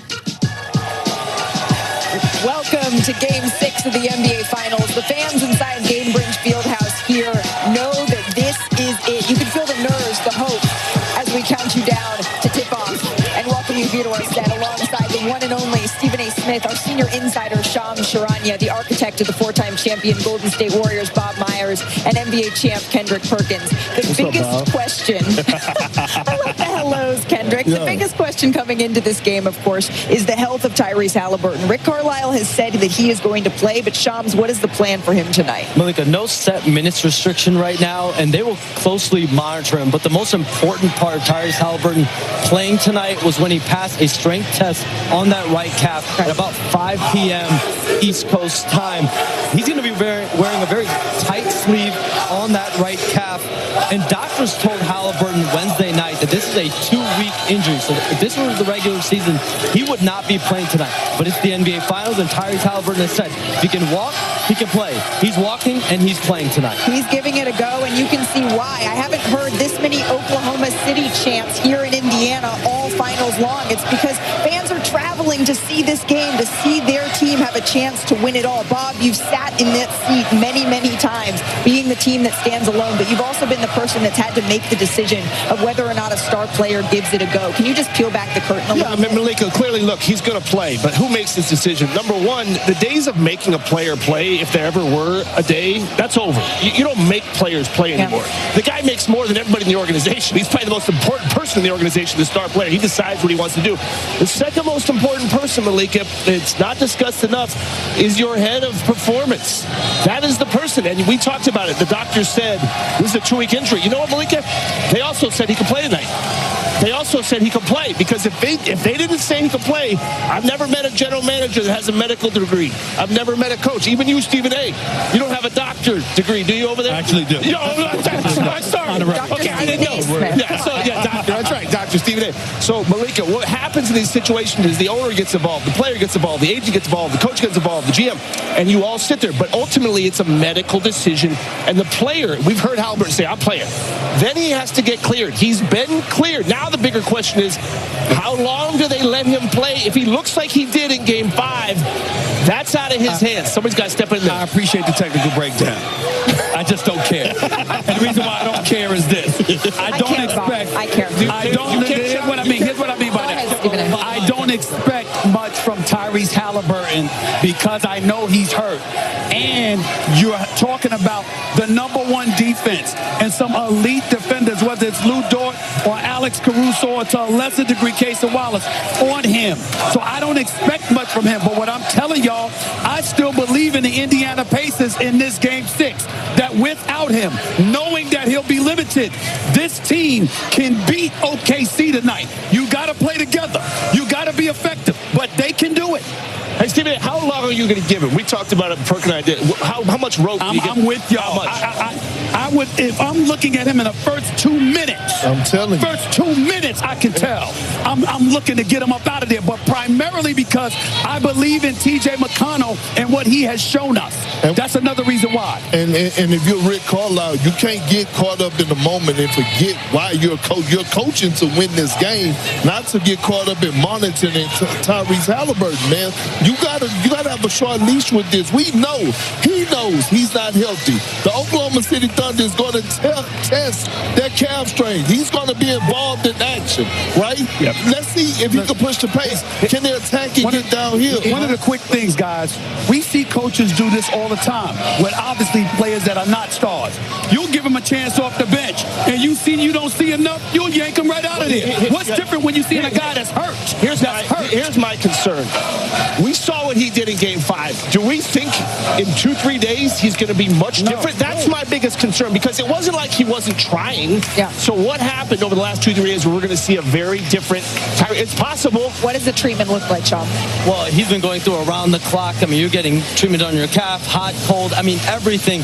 But there's understanding all day today. If Tyrese Halliburton looks off or he looks limited, that Rick Carlisle would not be afraid to pull him, to give him the hook. But at the end of the day, he has a chance to do something very special. When they win games here with the Pacers in the playoffs, 21 points, 10 assists. When they lose, just 12 points and 7 assists. This team goes how Tyrese Halliburton goes. It does, but then you got to think it's going to be a half-court set. We're at Game 6. Game 6. Damn it, they know everything about everybody. When it comes down to schemes, X's and O's, who's going to step up and make plays in a half-court set for the Pacers? We know Siakam. Is it going to be Turner? I know I've been asking for him for the last decade or so. Check this out. We don't even need to think about Halliburton for the entire game. If he comes out and is able to start off strong for the first few minutes, who knows what kind of inspirational effect that could have on the Indiana Pacers. You're not asking him to go out there and give you something for 35, 40 minutes. You're asking him to give you something to serve as a plus, an additive, a spark plug for the Indiana Pacers in a game of this magnitude. Well, you know that the Oklahoma City Thunder, they're going to pull him into actions. They're going to go at him. They're going to test what it is that Tyrese Halliburton has to give, particularly after they saw he only took one shot. Forget make, took one shot in the second half of the last game. We are at the NBA Finals, but the 79th annual NBA Draft, it's happening in a week.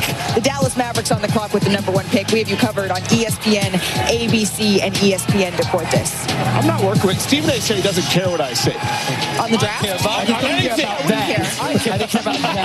How about this? Shea Gilgeous-Alexander, even on the road, we talked about, I'm guessing the numbers say it's 20% Oklahoma City fans tonight. That's what they say. The eye test, it kind of agrees with that. We'll be right back.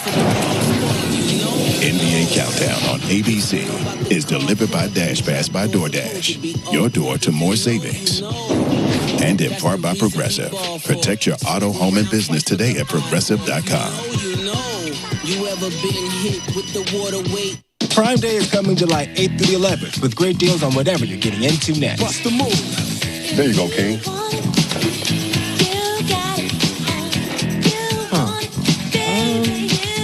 Next. Misty? You know this person? Is your cat getting too cool? Give him Temptations treats. When I switch to T-Mobile, you'll give me an iPhone 16 Pro, help pay off my old phone, and I still get to keep it? That's right. No trade-in. No! Yes. It's our best iPhone offer ever. Switch to T-Mobile, get a new iPhone 16 Pro on us. No trade-in needed. We'll even pay off your old phone up to $800. Meet the IHOP House Faves value menu. Everything's just $6. Like the Breakfast Faves combo. $6. French toast breakfast, $6. $6 for all this and all that.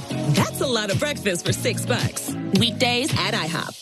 This is Roundup Dual Action. This stuff doesn't just kill existing weeds down to the root. It keeps working for up to 4 months, from the first days of spring to the 4th day of July. Roundup Dual Action kills and prevents weeds. Guaranteed. This stuff works. Meta? Bust rate Frank again. Bummer. Last time you got a replacement Frank at Fins and Friends. Let's go get us another Frank. I can't remember what Frank looked like. Frank was an orange and white fantail fish. Bag it. Reminder, Zoe's school gets out in 10 minutes. Gotta be tight. Hey! Everyone loved meeting Frank at Show and Tell. Who's that? Instantly, DraftKings, these offers got me hyped for the finals. On the outside, I'm cool. But on the inside, I'm like...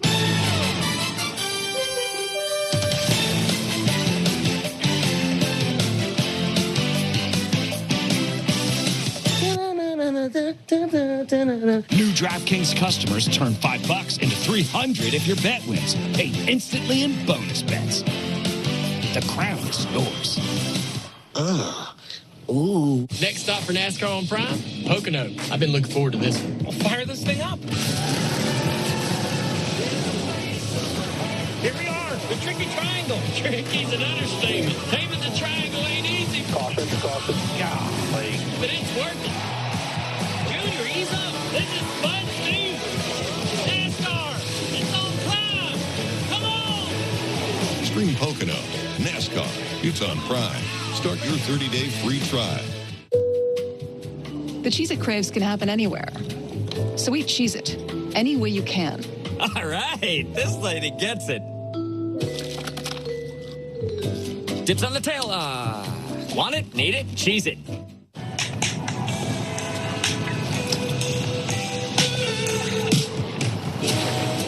New Haagen-Dazs Belgian waffle cones. Save the best for last.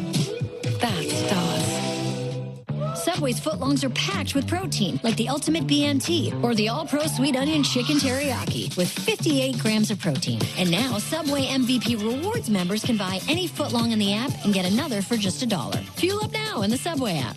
It's the music event of summer, CMA Fest, with one-of-a-kind collaborations featuring Brooks and Dunn and Lainey Wilson, Shabuzi and Jelly Roll, and Bailey Zimmerman and Big X The Plug. Are you guys ready to party tonight? CMA Fest, presented by SoFi, Thursday, June 26th on ABC. It's time to party! Monday, July 7th. And now we're in the jungle. Ready to find some love. Let's dance, Paradise. Paradise is back. Good things are coming. New beach. Viva la Costa Rica! New challenges. And here come the Goldens. Oh, look I got my inner knees done. They're reformed. Bachelor in Paradise premieres July 7th on ABC and stream on Hulu. Not only are Chuck Cooper, Earl Lloyd, and Sweetwater Clifton forever linked by their trailblazing efforts, but their journeys overlapped in various places. Chuck Cooper started his college career at West Virginia State before serving during World War II. 2 years later, West Virginia State is where Earl Lloyd became a collegiate All-American. All three spent time playing for the legendary Harlem Globetrotters. And they all spent part of their NBA careers playing for the Pistons. This Juneteenth, we shine a light on these three NBA pioneers, Charles Chuck Cooper, Earl Lloyd, and Nat Sweetwater Clifton, the first black players to enter the NBA. And 2025, it marks the 75th anniversary of this groundbreaking accomplishment.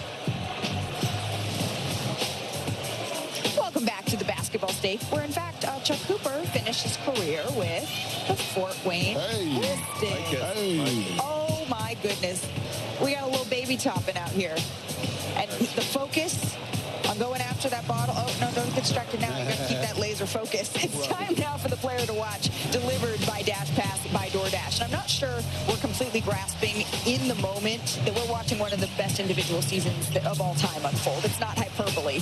We're going to remember this as an all-time year with SGA. He led the league in scoring. He won MVP on a league-leading 68-win team, Western Conference Finals MVP, and now has a chance at a championship, averaging 32 points a game. I don't know, Finals MVP, it could be in this not-so-distant future. When I think about winning a championship at SGA, it cements him with legend status, Stephen A. What would it mean to him, do you think? It would make him a young legend in this game. Yeah. How many 26-year-olds in league history is in his third consecutive season averaging over 30, a second consecutive season being a top 2 candidate for league MVP honors, in the midst of capturing league MVP honors, having the #1 seed, the best record in basketball during the regular season over the last 2 years, finishing the deal by getting to the NBA Finals, ultimately capturing an NBA championship, averaging over 30 in the process of doing so, and winning not just league MVP, but NBA Finals MVP. You're talking about a model of consistent greatness that this brother has put on display. And to be 26 years of age and to do it in an age where the three-pointer is the way to go. And this brother is perfecting the mid-range game. Hasn't even fully developed his three-point shot yet. Lord have mercy. You not only look at it and throw all the laudables out there, you start feeling fear because, my God, I got to deal with that brother for at least the next half decade. Yeah, it's a royal flush. I mean, look at this guy. All-star, All-NBA, Western Conference Finals MVP of the season. He's going to get a championship is what we're talking about. If he does this, he probably is MVP of the finals. There's nothing else he can do, right? And the things he's accomplishing are things we pick on guys, especially Stephen A. He's very critical of players. Very critical. Yeah, that's what they say. That's what they say, even when I say the damn name. I say, hello, you got a nice outfit, and I'm being critical. Well, go ahead. But listen, you know what? With a guy like that, these things are things no one can take from you, right? You can criticize people. Champions are champions. MVP of the finals. Those things are the highest level of this sport, the sport that guy grew up loving to play. There's no other thing on the mountaintop, Malika. That is the height of the height. And especially sitting there, you can't see it right now, we're staring at this championship trophy. Not only for him, but they're going to etch the name of the winner. And I can see there's a lot of Warriors here, a lot of Warriors names in the last few years, a lot of Golden State Warriors. They're going to put his team's name. There's one Celtics one in there, I think, in the last how many years. But they're going to, the best part of these things is, guys, is your team. You go through this with the team. We're looking at the Pacers team right there. They'll never take that championship away from the team he was on, and he happens to be the best player and the leader of that team. Well, Bob, you talked about the mountaintop. When Giannis Antetokounmpo reached the mountaintop after winning MVPs, what do we call him? The best player in the world. When Jokic reached the mountaintop, after we called him the best player in the world. Well, we damn sure gonna keep the same energy for SGA as far as being the best player in the world. Think about the past MVPs, just that journey alone. It's been all bigs. Jokic, Giannis, Embiid, all of a sudden we have a 6'6" guard that comes in and takes the MVP, right? And leads the league in scoring, sitting at different tables, and all of a sudden, every single round, we're talking about this man, every single game of greatness, and sitting at a different table. He wins this Finals MVP along with the championship. There's no doubt in my mind he's the best player in the world, and he has earned it. And Game 4 will stand out in the crevices of all of our minds because they were at a deficit in a hole, on the brink of falling down 3-1, which is considered insurmountable. And this brother took over. 15, took 5 minutes. I gotta say, the question though, what does this mean for SGA? And I think that's where we talk about legend status. What does it mean to SGA? I think that's where you talk about being the guy who came here after his rookie year to bring a championship to Oklahoma City. That's what it'll mean to SGA. And if any player tonight scores 50 points, Dash Pass members get a free tender combo from Wingstop tomorrow on DoorDash. Terms apply. Will we get that? No. Just for you fans. NBA Countdown on ABC is delivered by Dash Pass by DoorDash. Your door to more savings. This island was the research facility for the original Jurassic Park. The worst of the worst were left here. Survival is a long shot.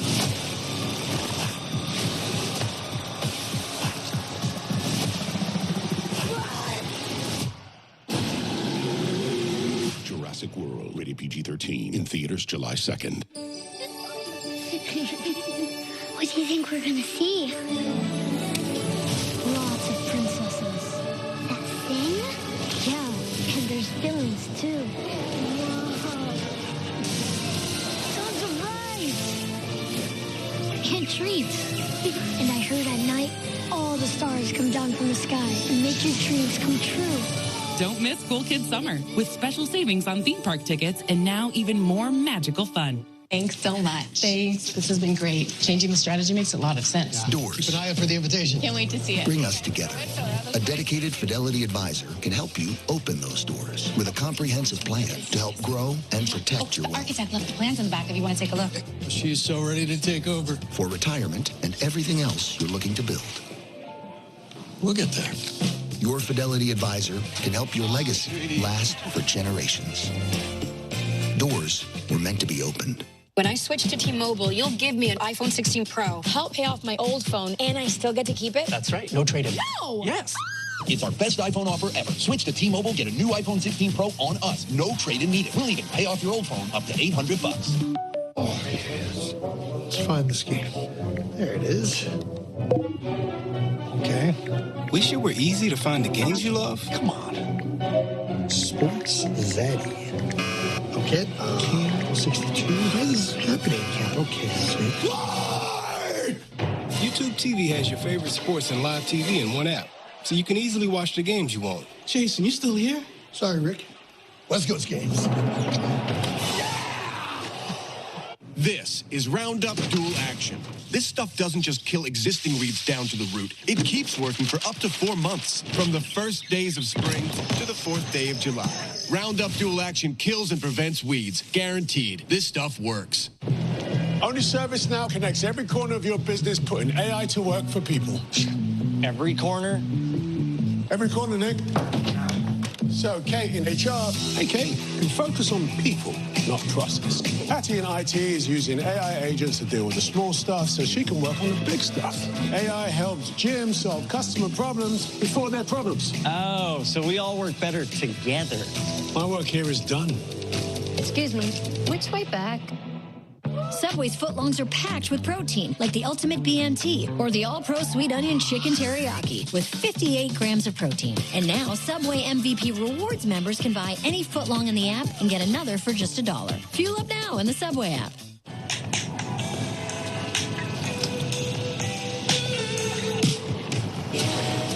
New Haagen-Dazs Belgian waffle cones.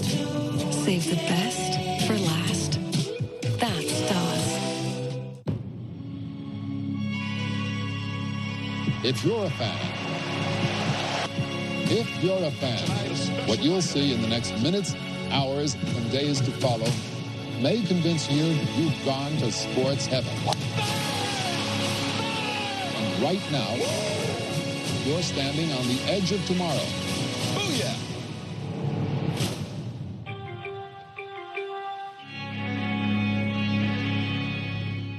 New tonight after the finals. Fans are going nuts. I do want to say this to the folks in Indianapolis and Oklahoma City. If you win, be careful. Don't go too crazy. The president will send in the National Guard. With Seth Rogen, Rami Youssef, and Big Time Rush. New Kimmel tonight on ABC.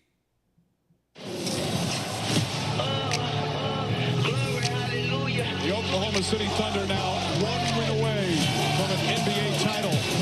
Obviously, I know what's at stake. I'm in the finals, so I don't care how we win as long as we win. There's just a different feeling when you play in these games. All the work we put in has put us in position to chase history, chase the greats.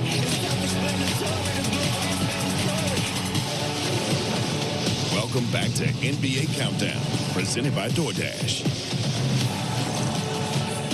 All right, let's make some picks. It's time now for Pick and Roll, brought to you by ESPN Bet Sportsbook. Get in on the playoff action at ESPN Bet Sportsbook. Right now, new customers can get $100 in bonus bets when you make your first $10 wager. Download the ESPN Bet app and sign up with the promo code PLAYOFFS to get started today. Kendrick Perkins, are we going home or are we going to Game 7?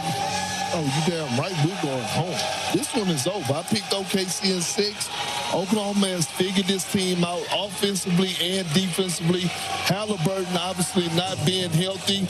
Who can they rely on to come in against this defense and have some type of historic performance? I can't see it happen. Siakam, but you need another person. I got Thunder winning this game. Yeah, I picked Thunder in 6 too. I'm not going to change my mind. I hear one of our colleagues I got a little cute. bit to my I did. right. I got cute. I picked Thunder in 6 before, and I tried to get cute. You can be right. If the Thunder win, my prediction was right. I heard Steve Nash change his prediction, but that's a totally different story. But I think, look, the Thunder's got to keep doing what they're doing. Yeah. And my only question, I have one question, because Jalen Williams, he's been unbelievable. You said you want to go do I just actually think he will do it again. You're right. We came in the Game 5 saying this was evenly matched. Yeah. I think the Pacers got something in store for the OK City Thunder. I think they're going to force a Game 7. I was going to roll with the Oklahoma City Thunder as well, and I wanted to get a little bit of help with your pick, actually, because we have a true Smith expert in the building. There we go. Samantha Smith, Stephen A's daughter. Yes. I hear really she is the hoop head. Hi, guys. Not about anything other than basketball right here. What is your pick, Samantha? My pick, I'm going OKC. I think they're just going to end it tonight. I think Shea has been killing it all season, and he won MVP for a reason. So I think we're just going to finish it out now. I much prefer her. Yeah. If I have anything to say, this is such a better show. Take his chair. You're disagreeing with Pops here on national TV on your ABC debut. I guess we'll see. I'm going OKC though. It's the quietest he's been in a long time. You're going against your daddy on national television. I think he knows I'm right, guys. I think he might. This is why I love having Samantha on the show. We're going to see which one of the Smiths pick comes to fruition here, Samantha. We really appreciate you stopping by our set. Thank you so very much. To get him in order. That's right. Yes, right. Perk, what is this going to come down to? If it is going to be the Pacers extending this series, it's going to come down to two guys stepping up to match J-Dub and SGA. Who do you think that is? Let me ask you, who is that? Siakam is one of them. I think it's got to be Nembhard. I think it has to be Nembhard. But it got to be somebody, Bob. I know. Somebody got to make shots. I'm picking the Pacers to win, but here's the thing. I'm not going to front. She usually beats me on prediction. So with my luck, she's going to be right just to be able to rub it into me that she was right on national television more than me. That's what I got to deal with. Thanks a lot, Malika. Thanks a lot. Thanks a lot, Hillary. Thank you. Thank y'all so much. NBA countdown of the season, but this is why we play the games. It's time to get you over to the Hall of Famer, Mike Breen, and tip-off of Game 6 of the 2025 NBA Finals. Mike, take it away. Malika, thank you. The NBA Finals back in this madhouse where the Pacer crazies will do their best to help their team keep the dream alive and force a Game 7.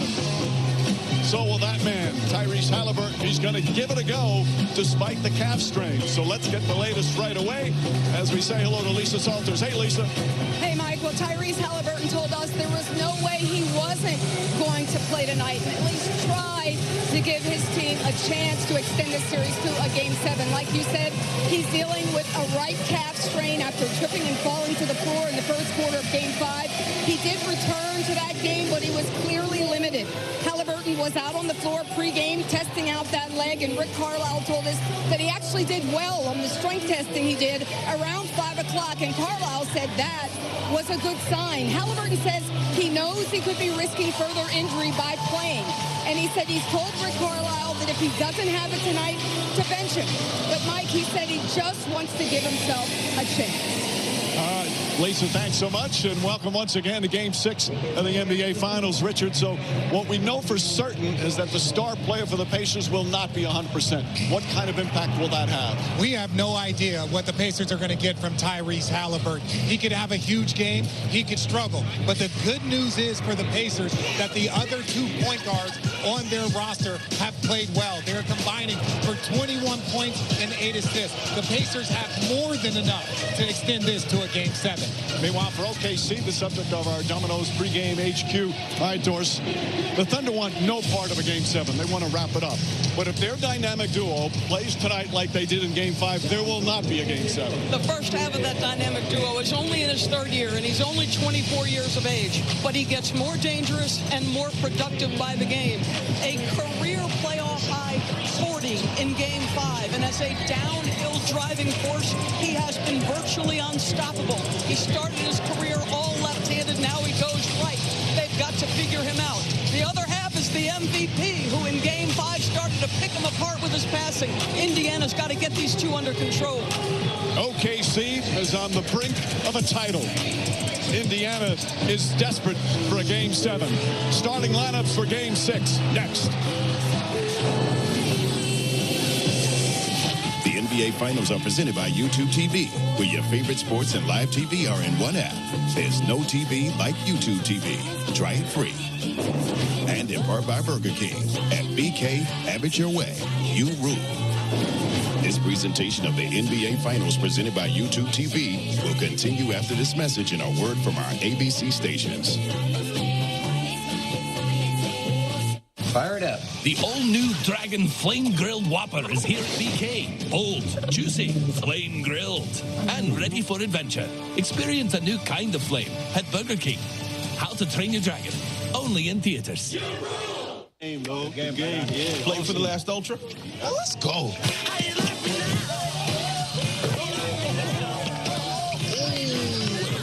Play.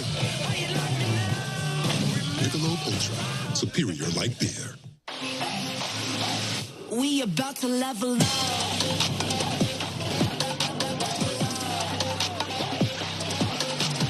We about to level up. The new star of the seas. Book your vacation today. You're telling me when I switch to T-Mobile, you'll give me an iPhone 16 Pro. You'll help pay off my old phone, and I still get to keep it? That's right. No trade-in. There's always a trade-in. Not right now at T-Mobile. No! Yes. Also at T-Mobile, you save at least 20% versus the other big guys. I feel like I have to give you something in return for karma. Box of raisins. I'm a mom. A balloon. Banana peel. It's our best iPhone offer ever. Switch to T-Mobile, get a new iPhone 16 Pro on us. No trade-in needed. We'll even pay off your old phone up to $800. Take whatever you want. At Ford, 80% of the vehicles we sell in America are assembled in America. What would happen if other car companies did the same? If they were like us, you'd have up to 15 new plants. Assembling nearly 4 million vehicles per year. If they were like us, they would have said no to the taxpayer bailout and added thousands of American jobs. Nobody's committed to America like Ford is. And who benefits from that? You do.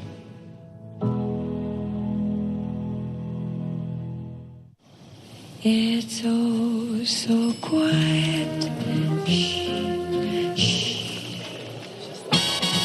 You fall in love. Sing boom. The sky up above. Sing boom. At BetMGM, everyone gets a welcome offer. So whether you're courtside trying to hit the over, or way up here with a same game parlay, BetMGM's got your back. Get up to to a $1,500 new customer offer and bonus bets when you sign up now. BetMGM. All across America. Good morning. Good morning. Wherever we are, it feels like home. Man, it's good to be home.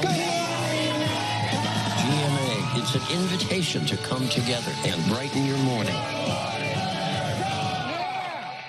Empower Cuomo Hurt NYC. Cut Medicaid funding. Pulled money from our subways left office in disgrace. Now he's raising money from Trump billionaires to get power again? We and our leaders remember. Do not rank Andrew Cuomo. Paid for by WFP, National PAC, NYSIE. Luxury isn't about where you go. It's about how you feel getting there. With the thrill of 375 horsepower and the convenience of a 14.5-inch display. It's about being able to see things bigger than ever. And turning a playlist into a concert. Welcome to the 2025 Genesis GV80 and GV70. Lease the GV80 for $469 per month. Exclusively at your tri-state Genesis retailers. In his own words, Zoran Mamdani wants to defund the police. Defund and dismantle. Less police on the street, in the subway, fighting gang violence. A vote for Mamdani is a vote to defund the police. That's why the New York Times calls Mamdani uniquely unsuited. He shows little concern about the disorder. The Times wrote, "We do not believe that Mr. Mamdani deserves a spot on New Yorkers' ballots." Zoran Mamdani, a risk we can't afford. Paid for by Fix the City. Empower Cuomo Hurt NYC. Cut Medicaid funding. Pulled money from our subways left office in disgrace. Now he's raising money from Trump billionaires to get power again? We and our leaders remember. Do not rank Andrew Cuomo. Paid for by WFP, National PAC, NYSIE. Join ABC7 in celebrating Juneteenth, celebrating freedom. Once again, the NBA Finals presented by YouTube TV. Will this be the final game of the NBA season, or will we get a Game 7? Right now, let's get tonight's starting lineups, which are brought to you by Ford. We send it to Pacers public address announcer, Troy Pepper. Now let's meet the starters for tonight's Game 6. First, the Western Conference champion, Oklahoma City Thunder. 6'5" from Santa Clara, wearing number 8, Jalen Williams.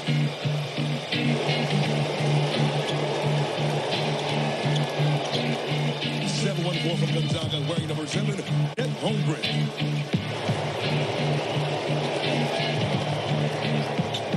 A 7-foot center from Germany, wearing number 55, Isaiah Hartenstein.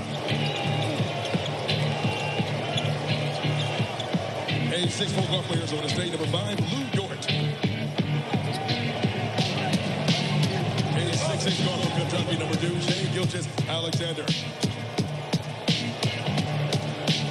The head coach for Thunder is Mark Dignault, the Oklahoma City Thunder.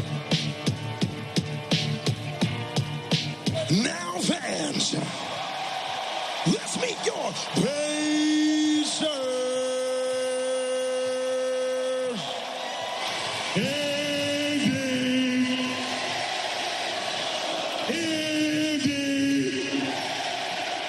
First time in 25 years, they're going to the NBA Finals.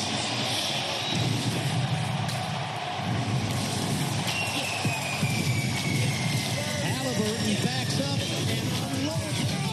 Oh, that did not happen. And Turner made him eat a 3. Blocked by Turner. Halliburton lobs it to Toppin, rising above the floor.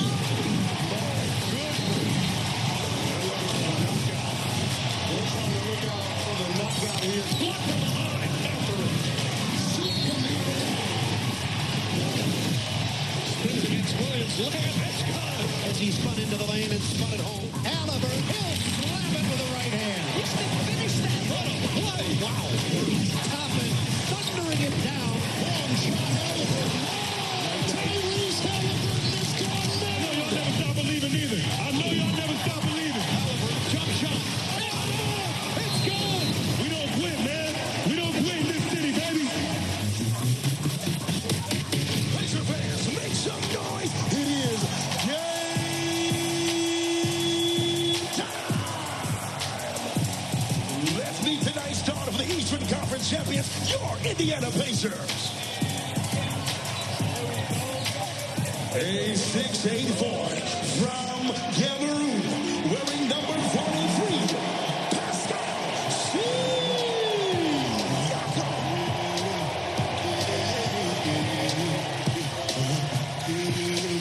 A 6'6" from Vanderbilt, wearing number 23,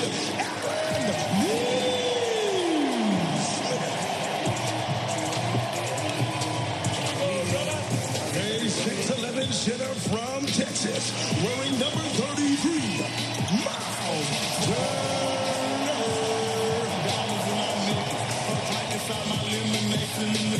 A 6'4" guard from Gonzaga, wearing number 2, Andrew.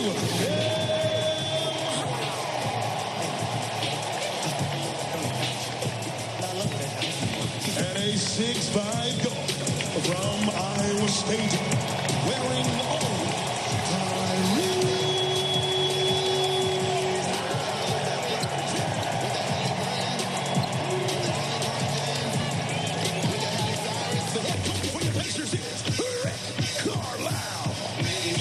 Indiana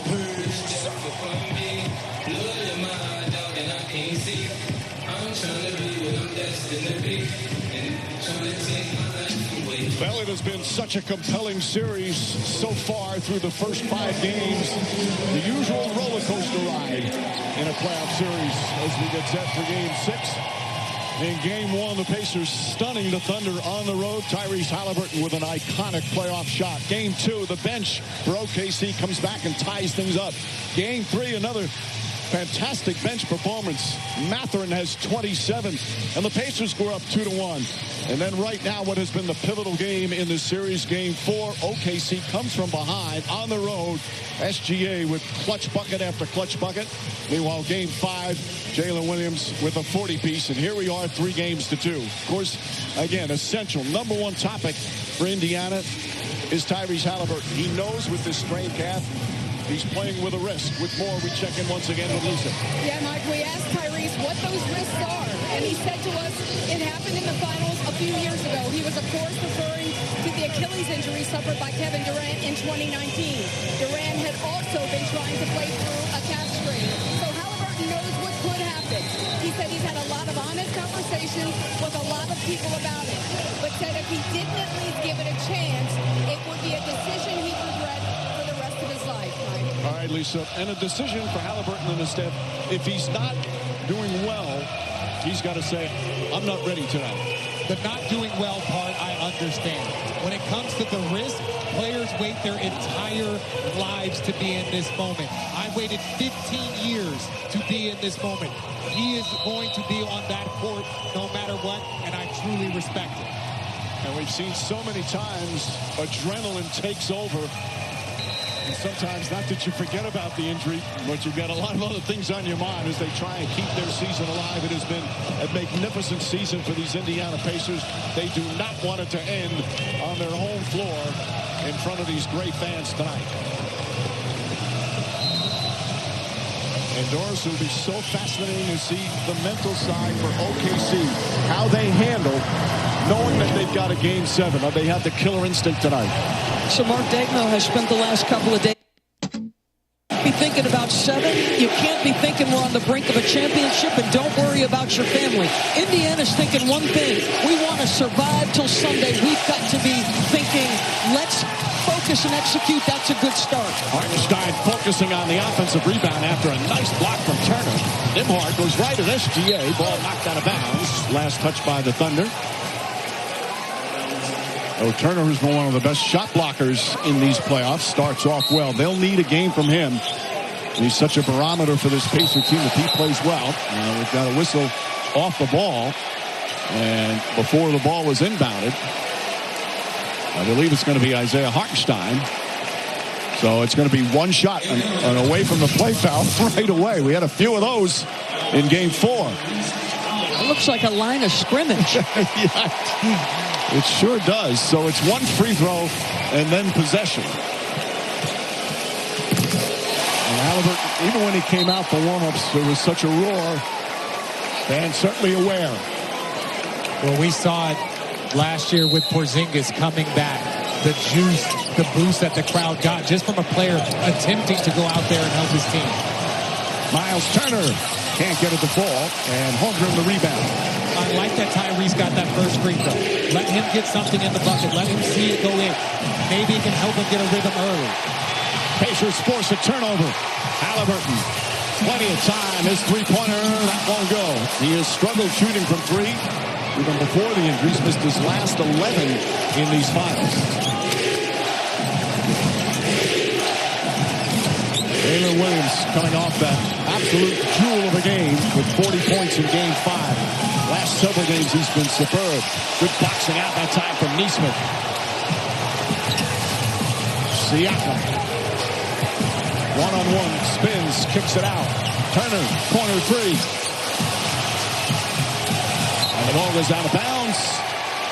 And a new 24. No, they're going to make it 14 on the shot clock. The Pacer ball again. They don't get anything out of that possession. But I have loved it when the Pacers have started the basketball game going directly to Siakam to get him established. Neesmith runs to the corner and misses off to a slow start. Missed their first 4 shots, including 3 three-pointers. SGA and Nembhard, they have battled every single game. Nembhard doing his very best and comes up with a steal. Halliburton. He likes the mismatch on Hartenstein. And Hartenstein plays it well. Now gets inside the floater. Can't get it. Rebound knocked out of bounds. Last touch by the Pacers. But I like seeing Tyrese get to that floater. It's that in-between game. Yes, he's struggling from three, but he's more than just a three-point shooter. It's hard to get all the way to the paint against this team, but that mid-range is available. Holmgren. Guarded by Siakam. Siakam has shown his defensive prowess in these finals, but Holmgren want to move from a 7-footer. Come on, Mike. How good is that? Siakam is a brilliant defensive player. Holmgren is just, he is so dynamic. Turner goes right at Holmgren, gets inside.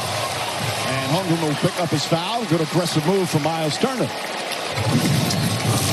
We're watching Chet Holmgren versus, like you said, an elite defender. But one thing he has is that size and that length at 7 feet. Pascal's doing everything he can. Sometimes you're just bigger, taller, more athletic. That's a left-hand finger roll off a spin move by my 7-foot guy, who's still so young, who missed 39 games this season, who's really played very little NBA basketball. Pascal was described to us by Mark Daigneault as a Draymond Green level off the ball, on the ball defender, and he just got taken to the cup by Holmgren. That was so good. Turner 1 for 2. Holmgren, you just see his confidence growing with every series, with every game.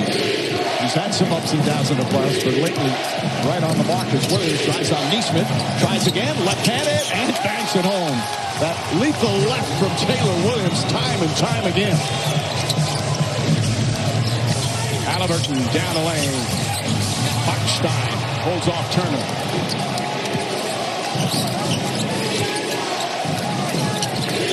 Williams attacked the basket all game long in Game 5. Nice defense that time from Neesmith. Knocks it out. But it's just a lab work. Look, this is a pick and roll. They're trying to go at Tyrese Halliburton. They're trying to get him in the pick and roll. He shows, but that puts Neesmith in a little bit of a deficit, allows for J-Dub to find that lane. Oh, spin move and a slam. Jalen Williams again gets to the rim. Rick Carlisle does not like that. And a quick timeout for the Pacers. Hartenstein. Pacers in 7. But Jalen Williams, he's just reading the defense. He's anticipating Neesmith going to smack into his spins off. A couple of downhill drives. We talked about it in the open. He is unguardable going to the cup right now. Look out. Hey, girl, give it to me what you say. Give it to me what you say. Oh, yes. Let's find this game. There it is. Okay. Wish it were easy to find the games you love? Come on. Sports Zaddy. Okay. King 62. What is happening? Okay. YouTube TV has your favorite sports and live TV in one app, so you can easily watch the games you want. Jason, you still here? Sorry, Rick. West Coast games.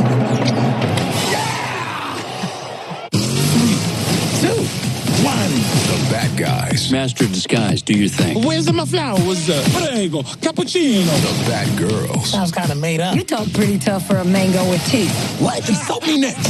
On August 1st. Why is she in his mouth? The baddest comedy of the summer pops off. You're not nervous, right? We know what happens when you're nervous. Buddy, I'm sorry. What? No. Help me. The Bad Guys 2. Rated PG. In theaters August 1st. I'ma kick back when you fake like that. Would you let me go? Introducing the new Infiniti QX60.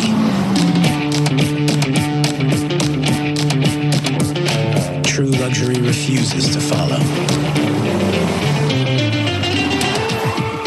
It leads. I'ma kick back when you fake like that.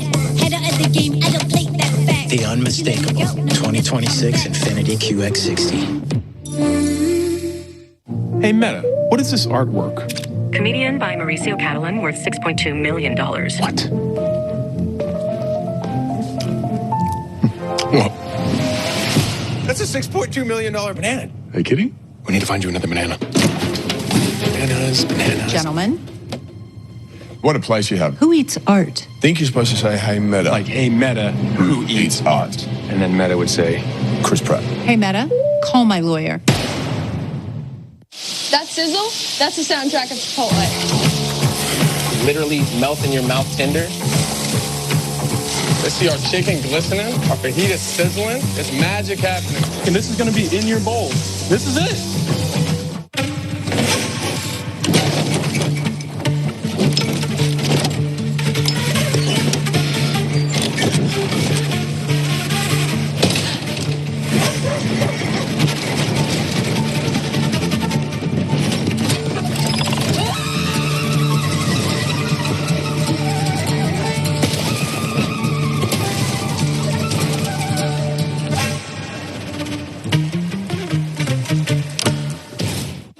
Applebee's All You Can Eat is back, featuring the chicken tenders you've always loved, plus double crunch shrimp and riblets, all served unlimited for just $15.99, only at Applebee's. We've been talking about Tyrese, and it's all about how he's moving. I'd like to see this. He's backpedaling with speed. That means strength. Yes, he has struggled from the left side of the floor, hasn't hit a jumper there. But you see, Hartenstein is sitting on that right hand, forcing him to go left, to force him into that floater. He just looks a little bit more uncomfortable there. But right now, as far as I can see, he's getting past defenders. He looks good so far. Well, apparently we're told there are over 800,000 cows in the state of Indiana, but the most scrutinized calf in the entire state belongs to Halliburton. So far, so good. Demar gets inside, kicks it back out. Neesmith, three-pointer. And they still are without a field goal. Pacers, though, have had a number of slow starts. They've trailed after the first quarter in 4 of the first 5 games. Holmgren against Neesmith. Again, Holmgren, nice footwork. Yeah, but that's Hartenstein recognizing where the mismatch was, and he actually points at Chet, like, come to me, I'm going to find you. Hartenstein, an excellent playmaker for a big man. Nimhard up top. Now low, knocked away by SGA. Turner gets it back. He's surrounded, blocked by Hartenstein. Picked up by Siakam. Jump shot is good. And Siakam gives them their first field goal. They were 0 for 8 to start. What a playoff performance. And here in the finals as well for Pascal Siakam. Holmgren. Williams with 8 to shoot. Williams lost the dribble, gets it back. Shot clock winding down. Has to hoist up a three-pointer. Long rebound to Siakam. Siakam on the attack, counted, and a foul.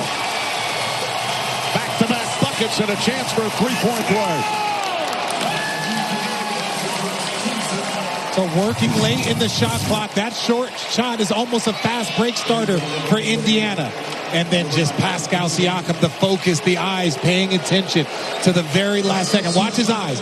His eyes still staying up there, paying attention, trying to see that ball go through. But again, a bad shot from OKC late in the shot clock. That's a fast break starter. It's almost like a turnover. Siakam, 28 points in the last game. Did have 6 turnovers, and that's rare for him. He's their leading scorer. and their leading rebounder. Regular season and playoffs. And cuts the deficit to 3. SGA, the crossover, gets inside. Layup missed it. He thought there should have been a goaltend as Halliburton comes up the floor. Nimoy, corner 3.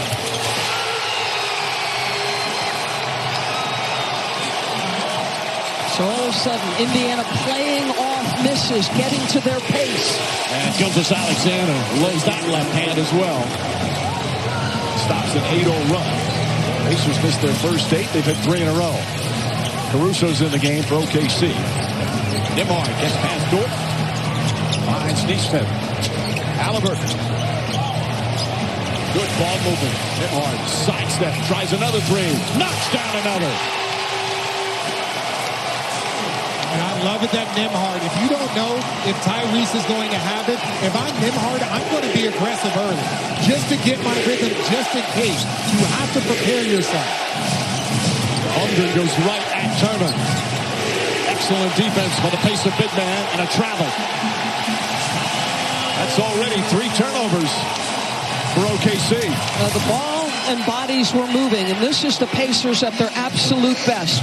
When that ball is humming and passes are being made, they're dangerous. Nice drive. And Nembhard dangerous. He's hit 3 straight shots, 8 quick points. And the Pacers with a 3-point advantage.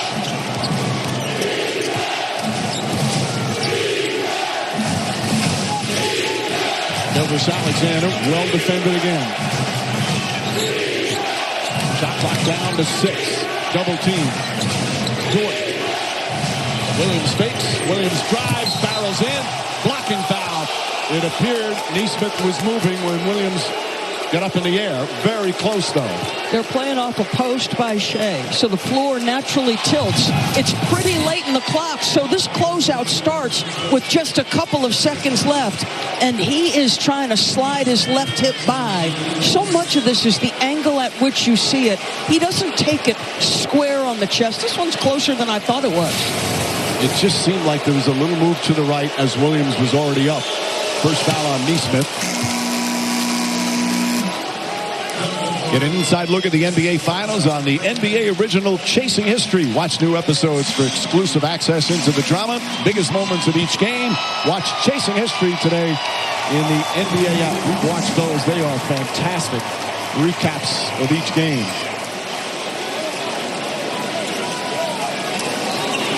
Well, there's Williams' numbers again. He scores 40 on just 25 field goals in just 35 minutes. What's most impressive is that his numbers have gone up on the scoring side every single game. Second free throw, no good. TJ McConnell, Obi Toppin have come on. Ben Shepherd as well. With the bench for both teams have had huge games. Toppin fires away and hits the three. All of a sudden, they're red hot. They missed their first 4 threes. They knocked down the last 3. OKC defense has not looked at the same intensity. Almost deflected. Hartenstein, his floater's up and good. Have not seen that shot very much here in the finals. Such a weapon for him during the course of the year.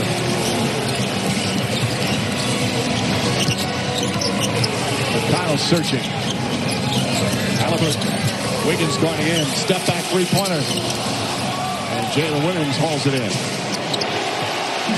TJ McConnell forces another turnover. Bad pass. Toppin tries. Toppin hit. So much 6-point lead. Almost inexcusable. As soon as TJ comes in the floor, you know your inbounds passes have got to be sharper and crisper. It's a 14-point turnaround. Pass deflected. Last touch by Halliburton. He's trying to say it was Caruso.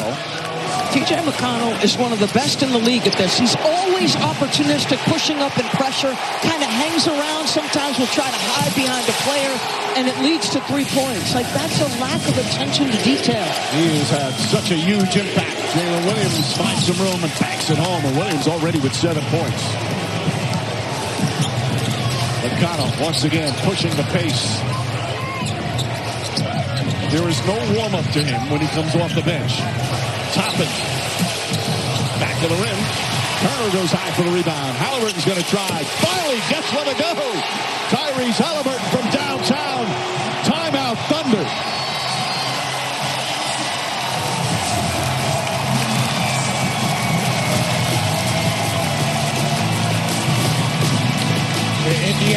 Pacers are fighting for their lives, but they are giving the effort. And to see your superstar come out and battle and knock down a three, that's a big energy boost.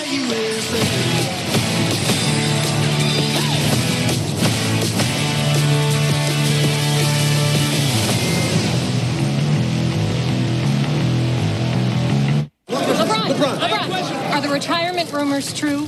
What's next?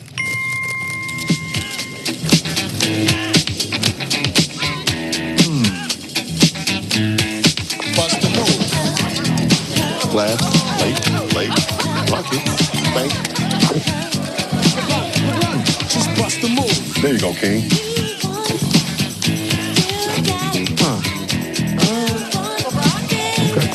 I've been waiting for this moment all my life. Oh Lord. Is he okay? More time.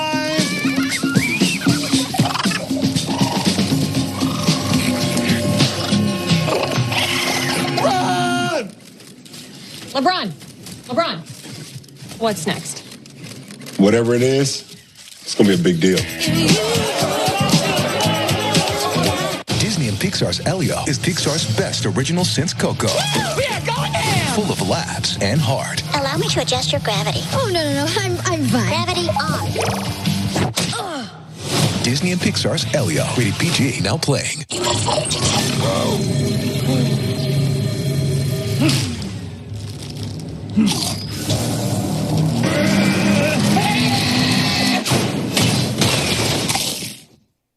Doritos. Yeah! Dunkin's $6 meal deal is back. You get a medium iced or hot coffee, bacon, egg, and cheese, and 6 toasty hash browns. It's the biggest deal in breakfast, Dunkin's $6 meal deal. Some people just know they could save hundreds on car insurance by checking Allstate first. Is that your car? Yeah. No. Like you know to check your sunroof is closed first, before going through the car wash. Darn it. Yeah, checking first is smart. So check Allstate first, then save when you click or call. You're in good hands with Allstate. I'm originally from France, but I always wanted to be a cowboy. So I landed here in Paris, Texas. I'm a hybrid cowboy in a hybrid town, driving a Hyundai Hybrid. He has his own kind of style. Howdy!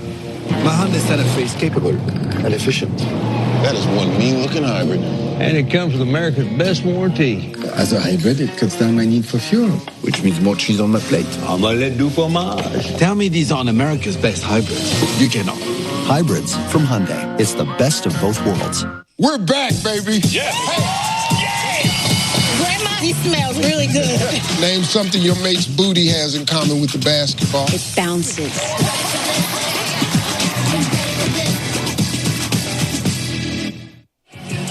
A 15-point turnaround. Pacers fell behind by 8 as they missed their first 8 shots. Well, what a turnaround. 8 of 10, including now they've hit 5 3-pointers here in the first, and there's still 4:15 remaining. Another big number, turnovers. Pacers have not turned it over one time. OKC has 4. OKC's defense is very reactive. They're not making the Pacers react to them. Wiggins lines it up. Can't get it to fall. Payson Wallace in for the first time. Tyler already with a couple of assists. Gets inside and draws a foul. The consistent spark he brings off the bench. It inspires his team. No, it does. He's one of those guys you hate to play against. You love to have him on your team.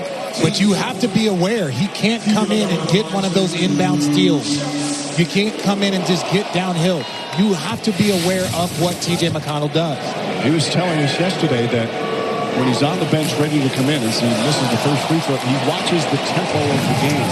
And when he comes in, the tempo goes higher. Just watch how quickly he gets north to south. He's not messing around. And they play a different basketball game when he's on the floor.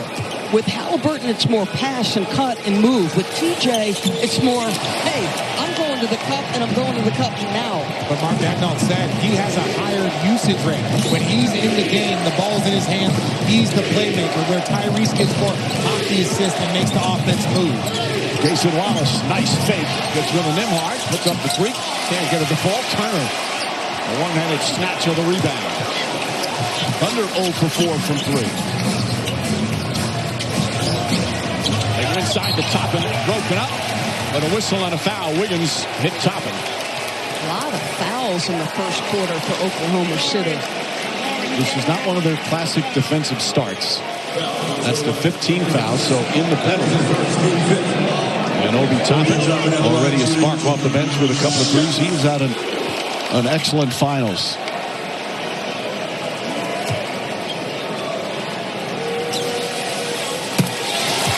Upcoming national TV schedule.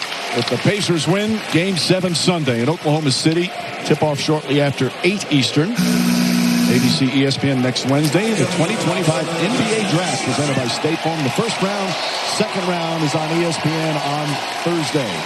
As Turner sits down. Siakam comes back in. Halliburton played the first 8 minutes, 1 of 5 from the field, had an assist. It looked like he was moving well.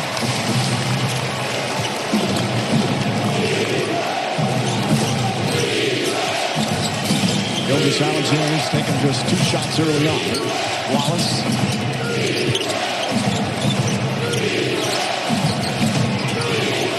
SGA gets inside, in the paint, can't get it to fall.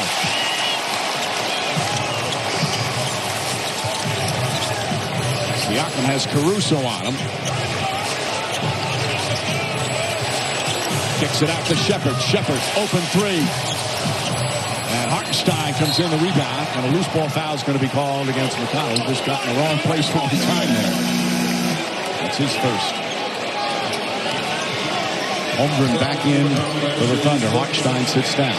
What a luxury to have Alex Caruso, who does his work early enough in the post that catch by Siakam is further out. What a luxury, Doris, for both teams. You look, the 2 deepest teams in the league are the only 2 teams that are still playing. And I think by design, Mike, Sam Presti has talked at length about in the modern NBA, he believes depth is indispensable. Gilgeous-Alexander double team, difficult shot, well defended again. Obi Toppin the rebound. Nembhard. Dangerous pass. Siakam able to get a shot clock down to 8. Pascal Siakam inside the arc. Can't get it. Caruso the rebound. Looks to push. Wiggins walks into a 3. Got it. A modern NBA on that. They needed that shot, too. That actually is a big shot to slow the Pacers down by Wiggins. And it's their first 3-pointer. Nembhard gets away from Wiggins. Kicks it out in the corner. Toppin tries another 3. As we hit the 2-minute mark. The Thunder just 5-4 on the road in these playoffs. They did lose their last game 6 in Denver in the second round. Gilgeous-Alexander can't connect. He's 1 for 5. Siakam drives inside. Contact. Free throws coming up. This is free throw 9 and 10 in the first quarter for Indiana. And only 2 for OKC. Cason Wallace picks up his second foul. So the Pacers playing with the desperation that you expected, facing elimination. First time they've lost back-to-back games. First time they've trailed in a series.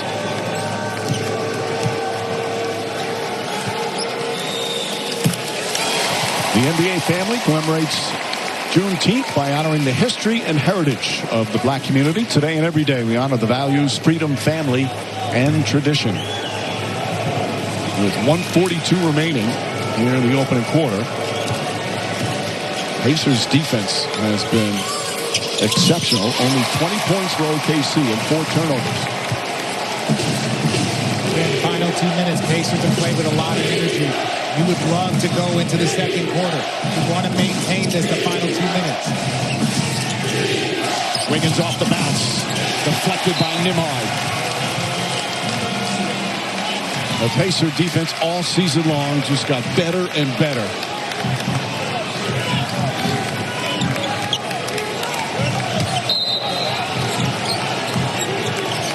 Caruso. Alexander goes into Nembhard, knocks down the shot. Nembhard wanted an offensive foul. Mathurin.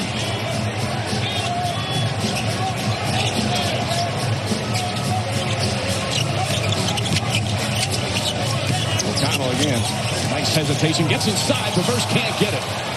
Holmgren right there to perhaps alter that shot a bit. He is audacious, right? TJ's not shy.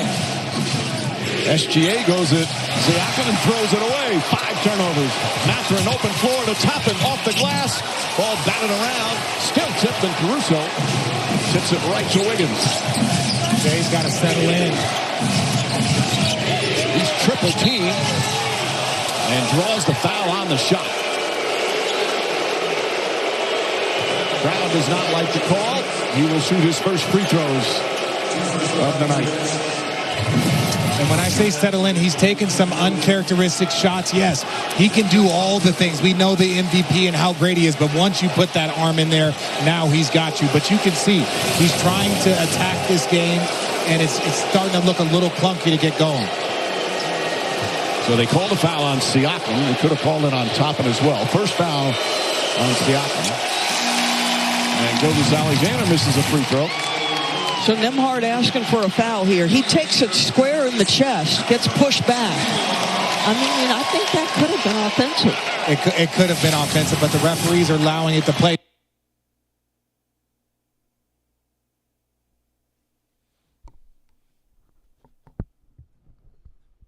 Now, that arm is always going to be there. It's whether...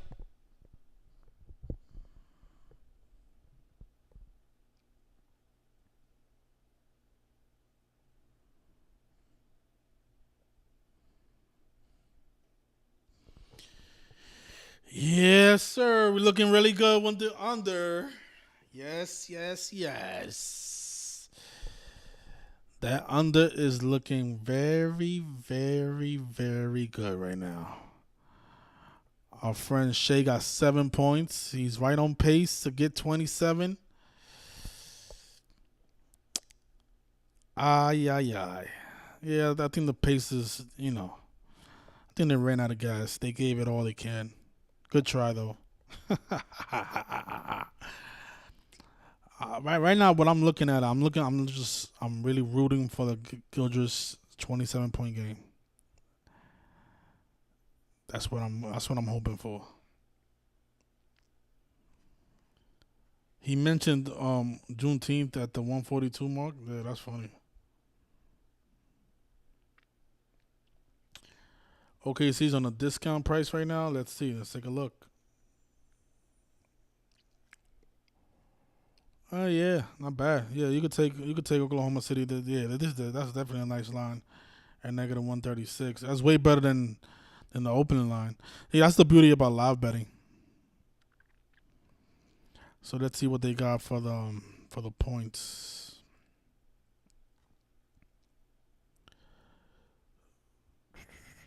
Points. Okay, so they got Shea still. They still got him at 32.5, huh?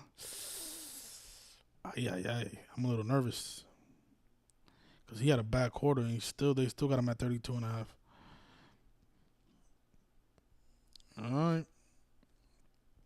There's 3 more quarters left. Let's see what happens.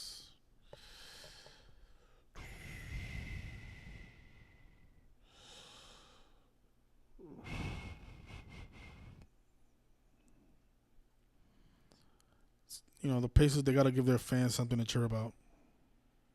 It can't all be bad.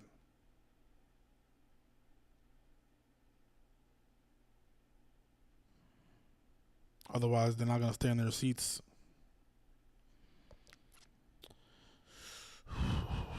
All right. I'll be back in the halftime, guys.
It's time for tonight's Access, brought to you by Visible. Jalen, you guys got off to a good start, and then they went on a little bit of a run. What did you like about the way you guys closed out that first quarter, though? Got to stick with it. That's basketball. We did a good job buckling down, keeping them to one shot. They're a good team. They're going to make runs, and so are we. When you know that their star isn't 100%, how do you exploit that? First off, he's a good player, and he leads them well. Whether or not he's 100% or not, he's on the floor, so we got to treat him that way, and that's the first part of it. And then the other part is nobody's 100%, so we got to come down on the other end and play just our brand of basketball, not worry about what they got going on. All right, thank you, Jalen. All right, Lisa, and that's an interesting question in terms of what you do as McConnell gets inside and banks it home if you know an opponent has got a problem. Well, you do want to attack him, but look, Tyrese Halliburton, when you look at the defense of the Pacers, you're going to want to attack him and make him work. And then you want to see how healthy it is. But I always think it's a little bit of fool's gold as you see an offensive foul on Shea. Gilgeous-Alexander, his first personal. And again, we talked about TJ McConnell. The one thing about him is that he's not going to generate a crowd because he's a playmaker. So everyone stays at home when he starts to drive. So a lot of times he's playing one-on-one. When he's on the court, he's in charge. Gets into the paint again, pulls up, jump shot, got it again. McConnell, 4 points, couple of assists off the bench. Gilgeous-Alexander trying to find his rhythm. Kenrich Williams launches a three. Long rebound, Mathurin. Mathurin lost it, but got it back. Oh, they're going to say a double dribble. It looked like it was deflected. Zach Zarber's going to check with his fellow official, Tony Brothers.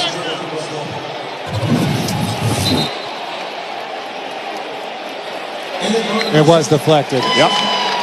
J-Dub hits it from the back. Good teamwork. Tony Brothers comes in. Zach Zarber changes the call. The third official, David Guthrie, three of the very best.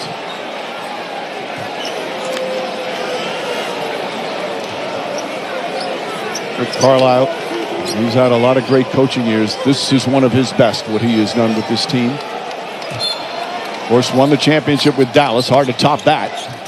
He wants to win another one here in Indiana. Siakam. Nembhard, 8 points. Hit all three of his shots early. Mathurin. Turner, no hesitation, can't get at the fall. Rebound tipped and taken by Mathurin. McConnell kept that alive. Right back to Turner. The spin move. Williams sticks with him. Double team. And he was out of bounds on the spin. That's their first turnover. Thunder have 6. Well, considering that turnovers have been such a story for them in the first quarter, they've done an outstanding job. They've been playing under control with the right amount of pace. SGA at the elbow, loves that spot. Oh, beautiful fake jump shot, got it. I love that placement of him, Mike. It's free throw line and down. It's right in his sweet spot. He's got their last 9 points. Turner's been very aggressive, sweeping hook, can't get at the fall. Last touch by Mathurin. First of all, you let somebody else do the ball handling. So then Shea is playing on the catch. He's ISO'd one-on-one and just lifts that defender with that nice shot fake. Williams a hesitation. Nice fake again. Layup is good. And Rick Carlisle quickly calls timeout. And the Thunder are back within 1. And J-Dub working that baseline, the baseline bandit. Here he takes it, shows it to him, gives him the old Hakeem. Oh, now you see me, now you don't.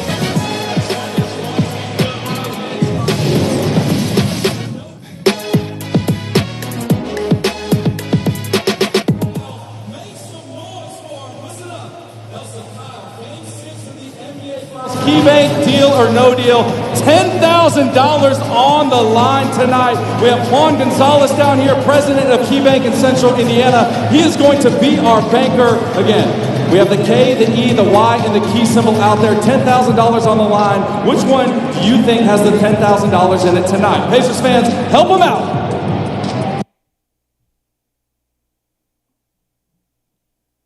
Now went over. All right, the next step. We're going to eliminate 2 cases. We're going to do it one at a time. Again, Pacers fans, we want you guys to help them out. We have the K, the Y, and the key symbol. Which one do you guys want to get rid of? Pacers fans, what are you guys thinking? The K, the Y, or the key? $10,000 on the line tonight. No pressure. The K. All right, the K. Let's go ahead and open that up. What's it gonna be? $2,500. All right.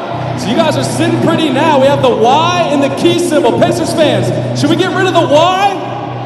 How about the key symbol? I don't know. Elsa, Kyle, what are you guys thinking? They're saying open up the key. Let's see what it is. $5,000. All right, so we have $7,500 and we have $10,000 out there. I'm gonna lean into Juan, our banker, and get an offer tonight. All right, so the offer tonight is $8,500. You guys want to take it, or do you want to keep what's in your case? Pacers fans, take the $8,500, or do you guys want to take what's in your case? Elsa, Kyle, what are you thinking? We'll take the case. You want to take what's in your case? All right, so they're skipping out on the $8,500. We're going to open it up. Are you ready, Pacers fans? $10,000! There we go, all courtesy of KeyBank. Make some noise for Elsa and Kyle one more time. KeyBank, deal or no deal. Give it up for them.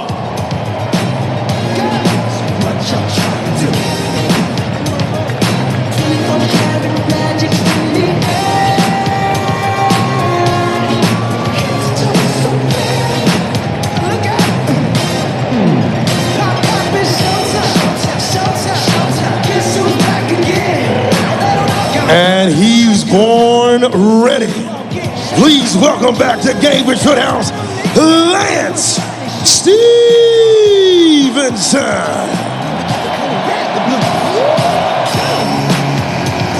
I'm a dangerous man with some money in my pocket. Keep up. So many pretty girls around me and they're waking up the rocket. Keep up.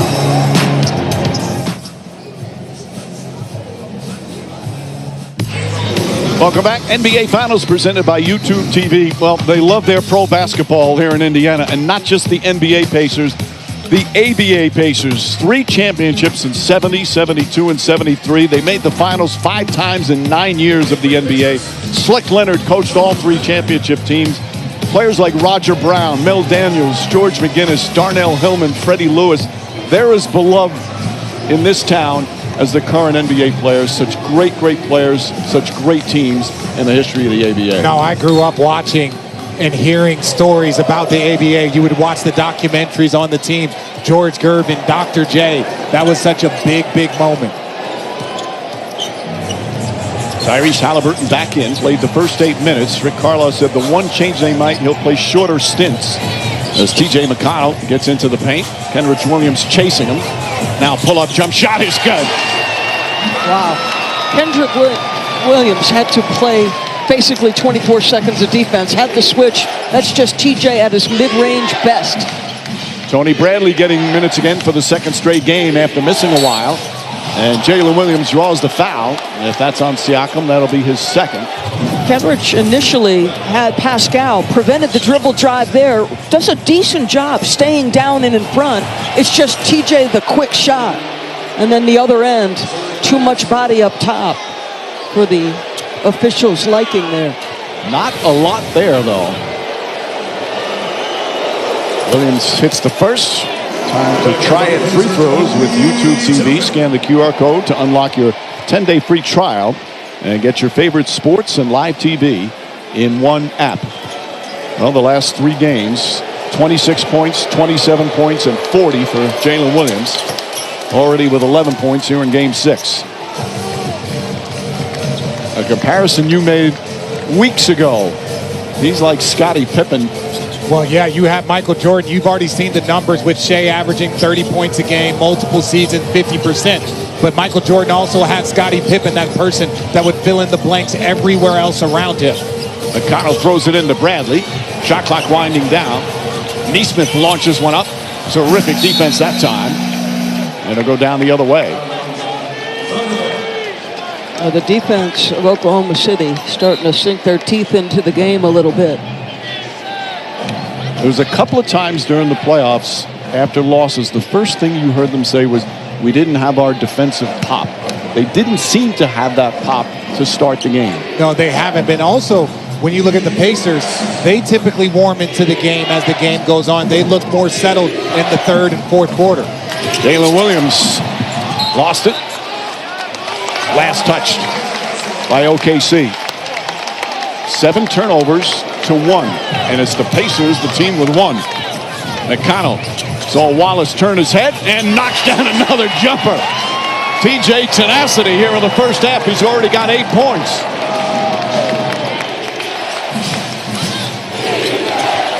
Jalen Williams to Casey Wallace. Wallace stripped and stolen. McConnell in the front court. Halliburton. Step back. 3-pointer. It's good. His second 3-pointer of the game. And the lead back up to 6. Caruso just shoved Neesmith away. Right in front of Tony Brothers. I'm sure he's telling him what happened prior to that, but it's a foul on Caruso. Again, just a little bumping, but it's always the second guy gets caught. And Caruso's got to be smart. See, that's a little shove, and I respect that. A little hello, and then Tyrese Halliburton. He has struggled, especially on the left side of the floor. He says he was aware, not aware, but ultimately he was ready. And then TJ McConnell, you see, he's not having to play in a crowd. He's able to play in space. He didn't just struggle on the left side. He didn't have a basket on the left side in the first 5 games. Crazy. McConnell once again. Across the lane, pull-up jump shot. Does not get the roll. Bradley, rebound, back up and in. And another timeout from OKC. Second stint in this game that you've seen Tyrese and TJ play together. You haven't had that look a ton this year, but Mr. Bradley doing some work on the boards. Put it up soft enough, give your big a chance.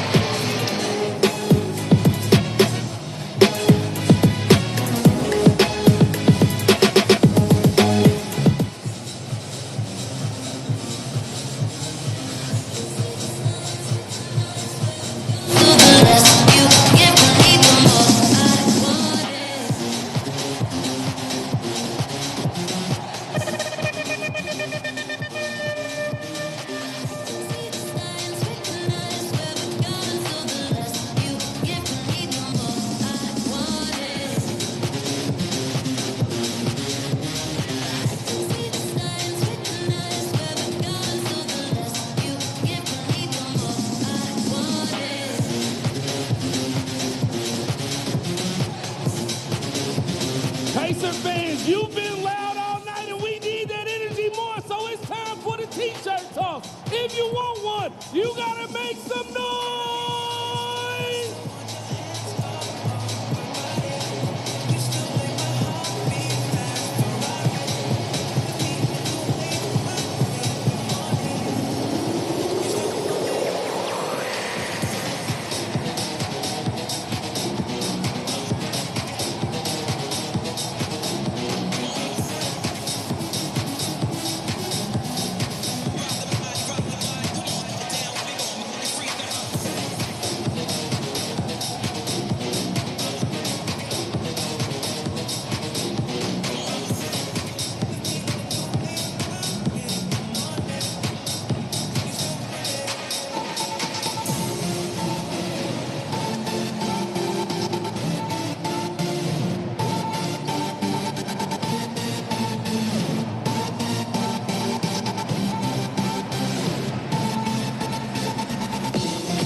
Well, if Indiana wins, join us Sunday night. The signing Game 7 for a championship here in the NBA Finals. Tip-off a little earlier. A little after 8 Eastern on ABC, ESPN Deportes, and ESPN Radio. How about T.J. McConnell, Richard? Oh, T.J. McConnell doing what he does. Backcourt steals. You see he's able to play one-on-one because you don't want to have to help. You're having to guard him in that with so much space. He has scored or assisted on 17 points already in this game. Just another huge performance by TJ off the bench. And look at those bench points. McConnell's the second oldest player on the team. He's 33. And he plays with the energy of a rookie. SGA. Backing in against Nembhard. They're matching minutes all series long. Holmgren can't hit the three. Jalen Williams tried to grab it. Who comes out of the pack? Who else? Pacers lead back up to 8. McConnell doubled. The ball movement for the Pacers, so impressive. Nembhard tied up. And it'll go the other way, a traveling violation. Chet Holmgren is pushed into him by SGA. SGA's like, get out there and make a switch. You see that left pivot come off the floor, and that's why the call. And the non-SGA minutes, he's gotten an early rest tonight, have not been good. Let's see, he's back on the floor. Do they shrink this lead a little bit? Goes right at Nembhard, double team. McConnell comes up with a steal. Nembhard the ball. McConnell pushes, top and drives. McConnell offensive rebound, kicks it back out. One hustle play after another. Nembhard three-pointer. Ball batted around, and Wiggins will bring it up. Approaching the midway point, second quarter. Bad pass, but SGA saw it happening and recovered. Holmgren down the lane. Shot won't go. Hartenstein had it. McConnell takes it away. Nembhard the drive. Pass inside. Layup won't go, but a foul. And more free throws with 5:48 remaining in the second.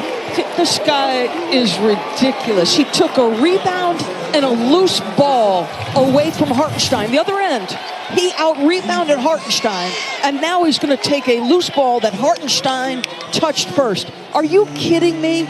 Watch this, folks. This is a center versus TJ, and he times it better, and he gets his team another possession. Absolutely incredible. Oldest guy on the floor and the smallest guy on the floor, and that's who comes out of the pack.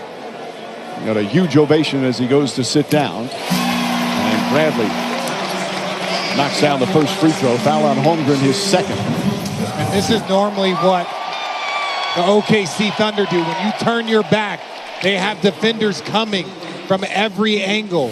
But here, TJ so selective with when he's going to give that help. SGA makes a mistake turning his back. This is a busy 11 minutes he just played off the bench. Bradley misses the second. Ball batted out of bounds. Last touch by Bradley. Look, I know we talk about the final 2-3 minutes, but this last 5 minutes going into halftime, Indiana has to maintain this pace. Good ball denial from Nembhard. Hartenstein throws it up. Holmgren misses it. There comes Toppin the other way. You rarely see that from Holmgren. Neesmith the three, puts it in. This is the largest lead of the finals for the Pacers. Gilgeous-Alexander. Falling away, shot short, but a whistle on the shot by SGA, so he's going to go back to the line. Sometimes when you're just out of rhythm, you're just out of rhythm. This is normally easy money. Doesn't catch it clean. And then on the other end, Neesmith, if you're just too late, there's just no chance. He has been more aggressive and picking his spots when he's open to knock down shots. 12 points now for Gilgeous-Alexander. Isaiah Joe coming in. That's Shea attacking Obi Toppin, who gets him initially with some contact. I think it's It's the legs down low, but it's almost incidental to me. There's not a lot there. There is not a lot there.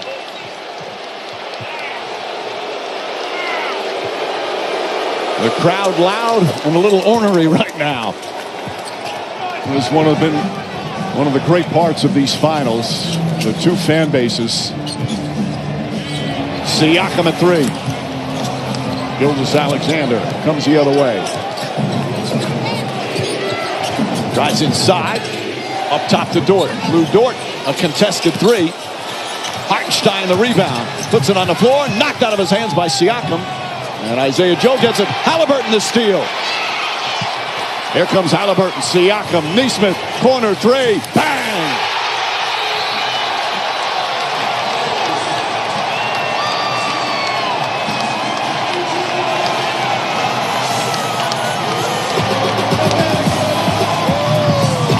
And their defense fueling their offense. The scramble. The extra effort, getting the ball. Look, the ball barely touches Tyrese's hands, barely touches Pascal's, and then just deep in the corner, that 3. Indiana up by 13, and Reggie loving it.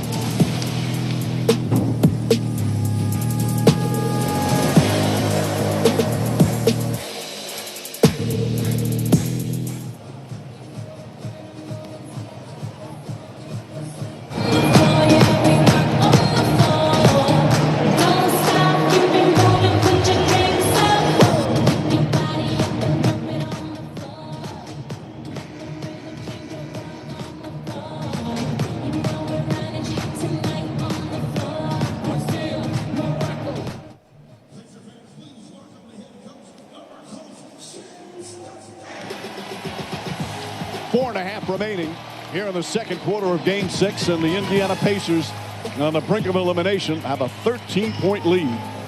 A terrific performance. Remember, they started off, they trailed by 8 in the first couple of minutes. Weren't hitting any shots. That quickly turned around. Halliburton has played 12 minutes, 7 points, 2 assists, and he's hit a couple of 3-pointers. And a 14-2 run. There is one team playing with the desperation you would expect with their season on the line.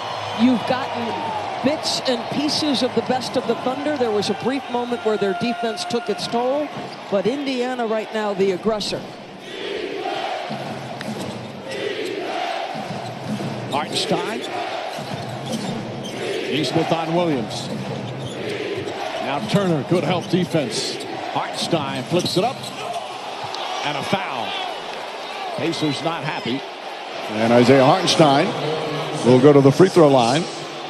He's only taken 9 free throws here in these finals. Is Rick Carlisle going to challenge? Now, is there somebody on the hip? They call it on Turner. I don't think that's a foul, Mike. Oh, Doris, you're right. It doesn't look like there's no contact. None. Does he land down? No. Rick Carlisle might win that challenge.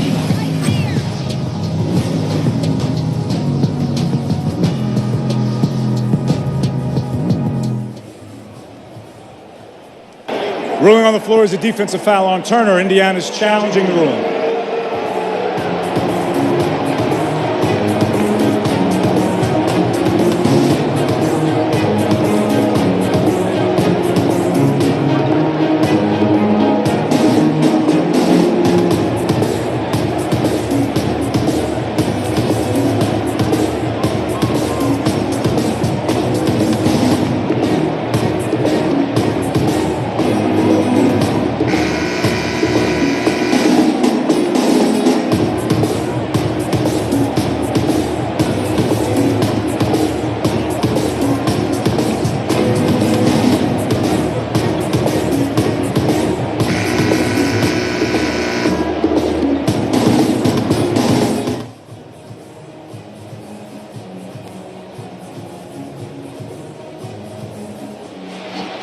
They are still reviewing Rick Carlisle's coach's challenge, what was called a foul on Miles Turner.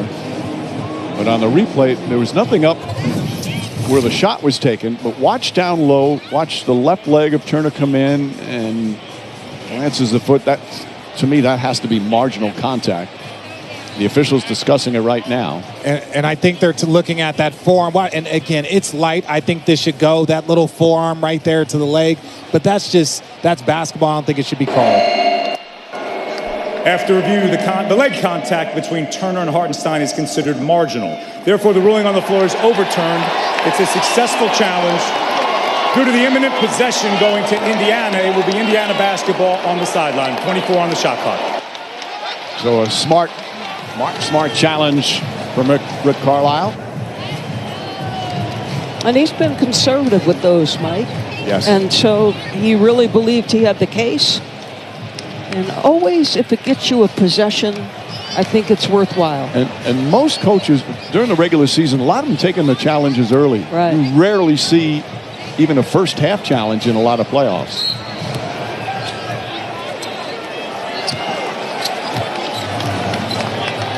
Halliburton has been active and has looked sharp.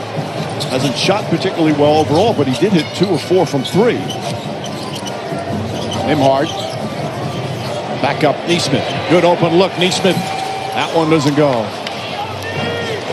Gilgeous-Alexander out there with Dort, Isaiah Joe, Jalen Williams. Williams had a hot start, lines that one up, can't get it to fall. Ball knocked out of bounds. Indiana ball. Thunder shooting now 44% from the field and 1 of 10 from three-point range. Siakam into the heart of the defense, and Neesmith flips it up and in. And a whistle and a foul as well, the lead up to 15. Smart, timely cuts. You know that this team is going to swarm in the paint. They are like sharks in the water when the ball is going to touch the paint. So watch the close. So a smart slot cut allows Neesmith, with defenders' heads turned, to get a nice, easy, soft floater. That's well done. You see against Siakam's value. Draws the defense 3 paces around him and finds the open man. Right, and he's the one player on this team that has a size, physicality advantage in his position across the board. A 16-point lead, and again, a 24-point turnaround here in the first half.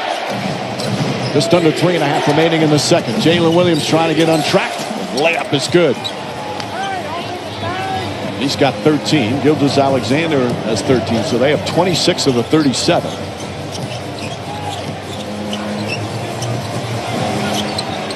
Siakam up top.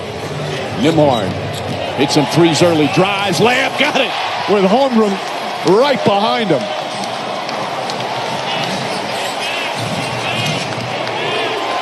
SGA baseline. And you're just trying to stay attached. You want this to be about 10 if you are Oklahoma City. Halliburton. Caruso chasing him. Halliburton finds a spot, launches, and hits. Long three-pointer from Halliburton. A 17-point lead. Holmgren blocked by Turner. Their perimeter defense with ball screens going out to challenge has been so much better tonight. Halliburton harassed by Dort. Dort called for a foul.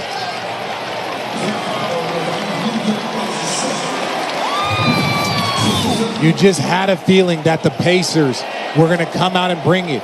Could they handle that first punch if you're OKC? But he's feeling so good. And Nimhard has been aggressive early and often, using the rim as protection against his former teammate.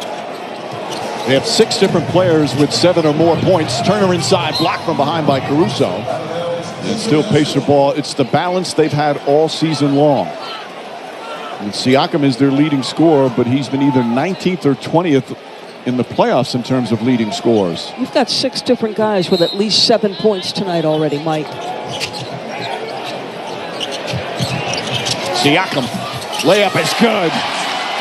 He's got 9. A 19-point advantage, under 2 minutes to play in the second.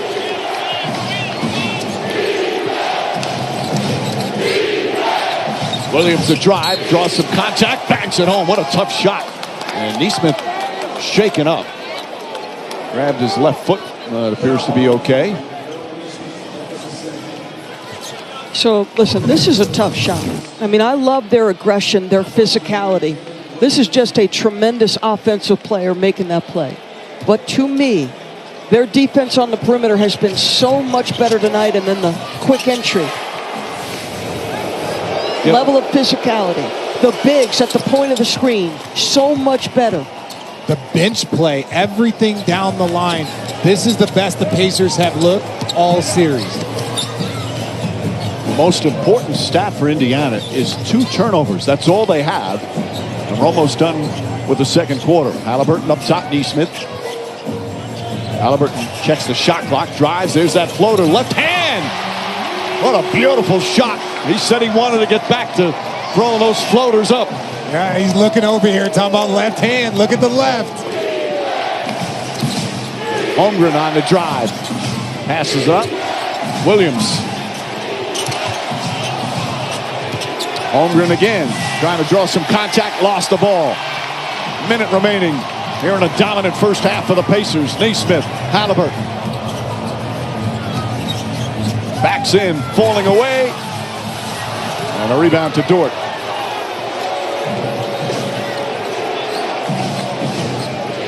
Jalen Williams, 16 points, throws it away. Halliburton comes up with it. Cross court, Siakam for the slam.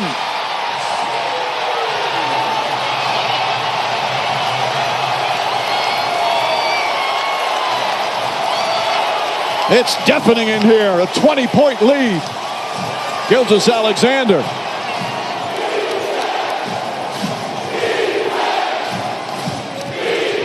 Gets inside. Scoop layup won't go. Fight for the rebound. Turner, Holmgren. Holmgren comes away with it. Holmgren. Jump shot, can't get it. They'll hold it for the final shot.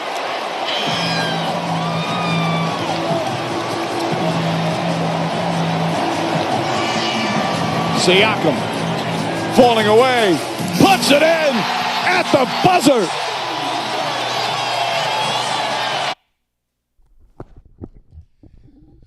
Oh, Lord. So it looks like they're pulling the rug from under everybody's feet. Okay.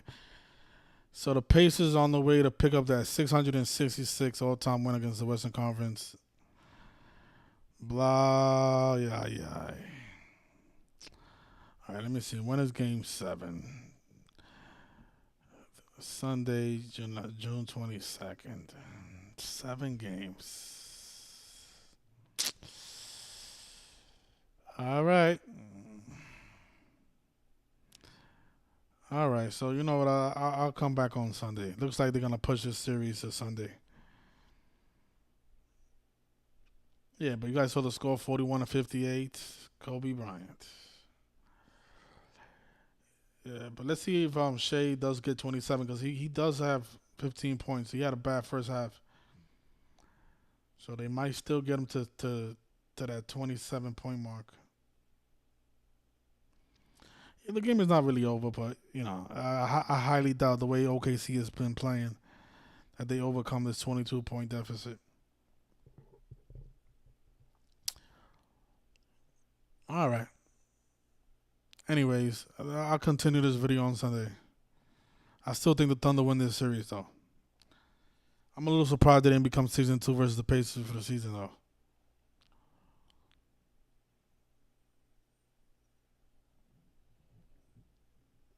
They're 5-3.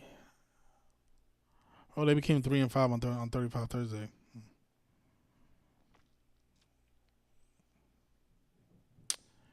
All right, you guys. Take care. I'll see you Sunday.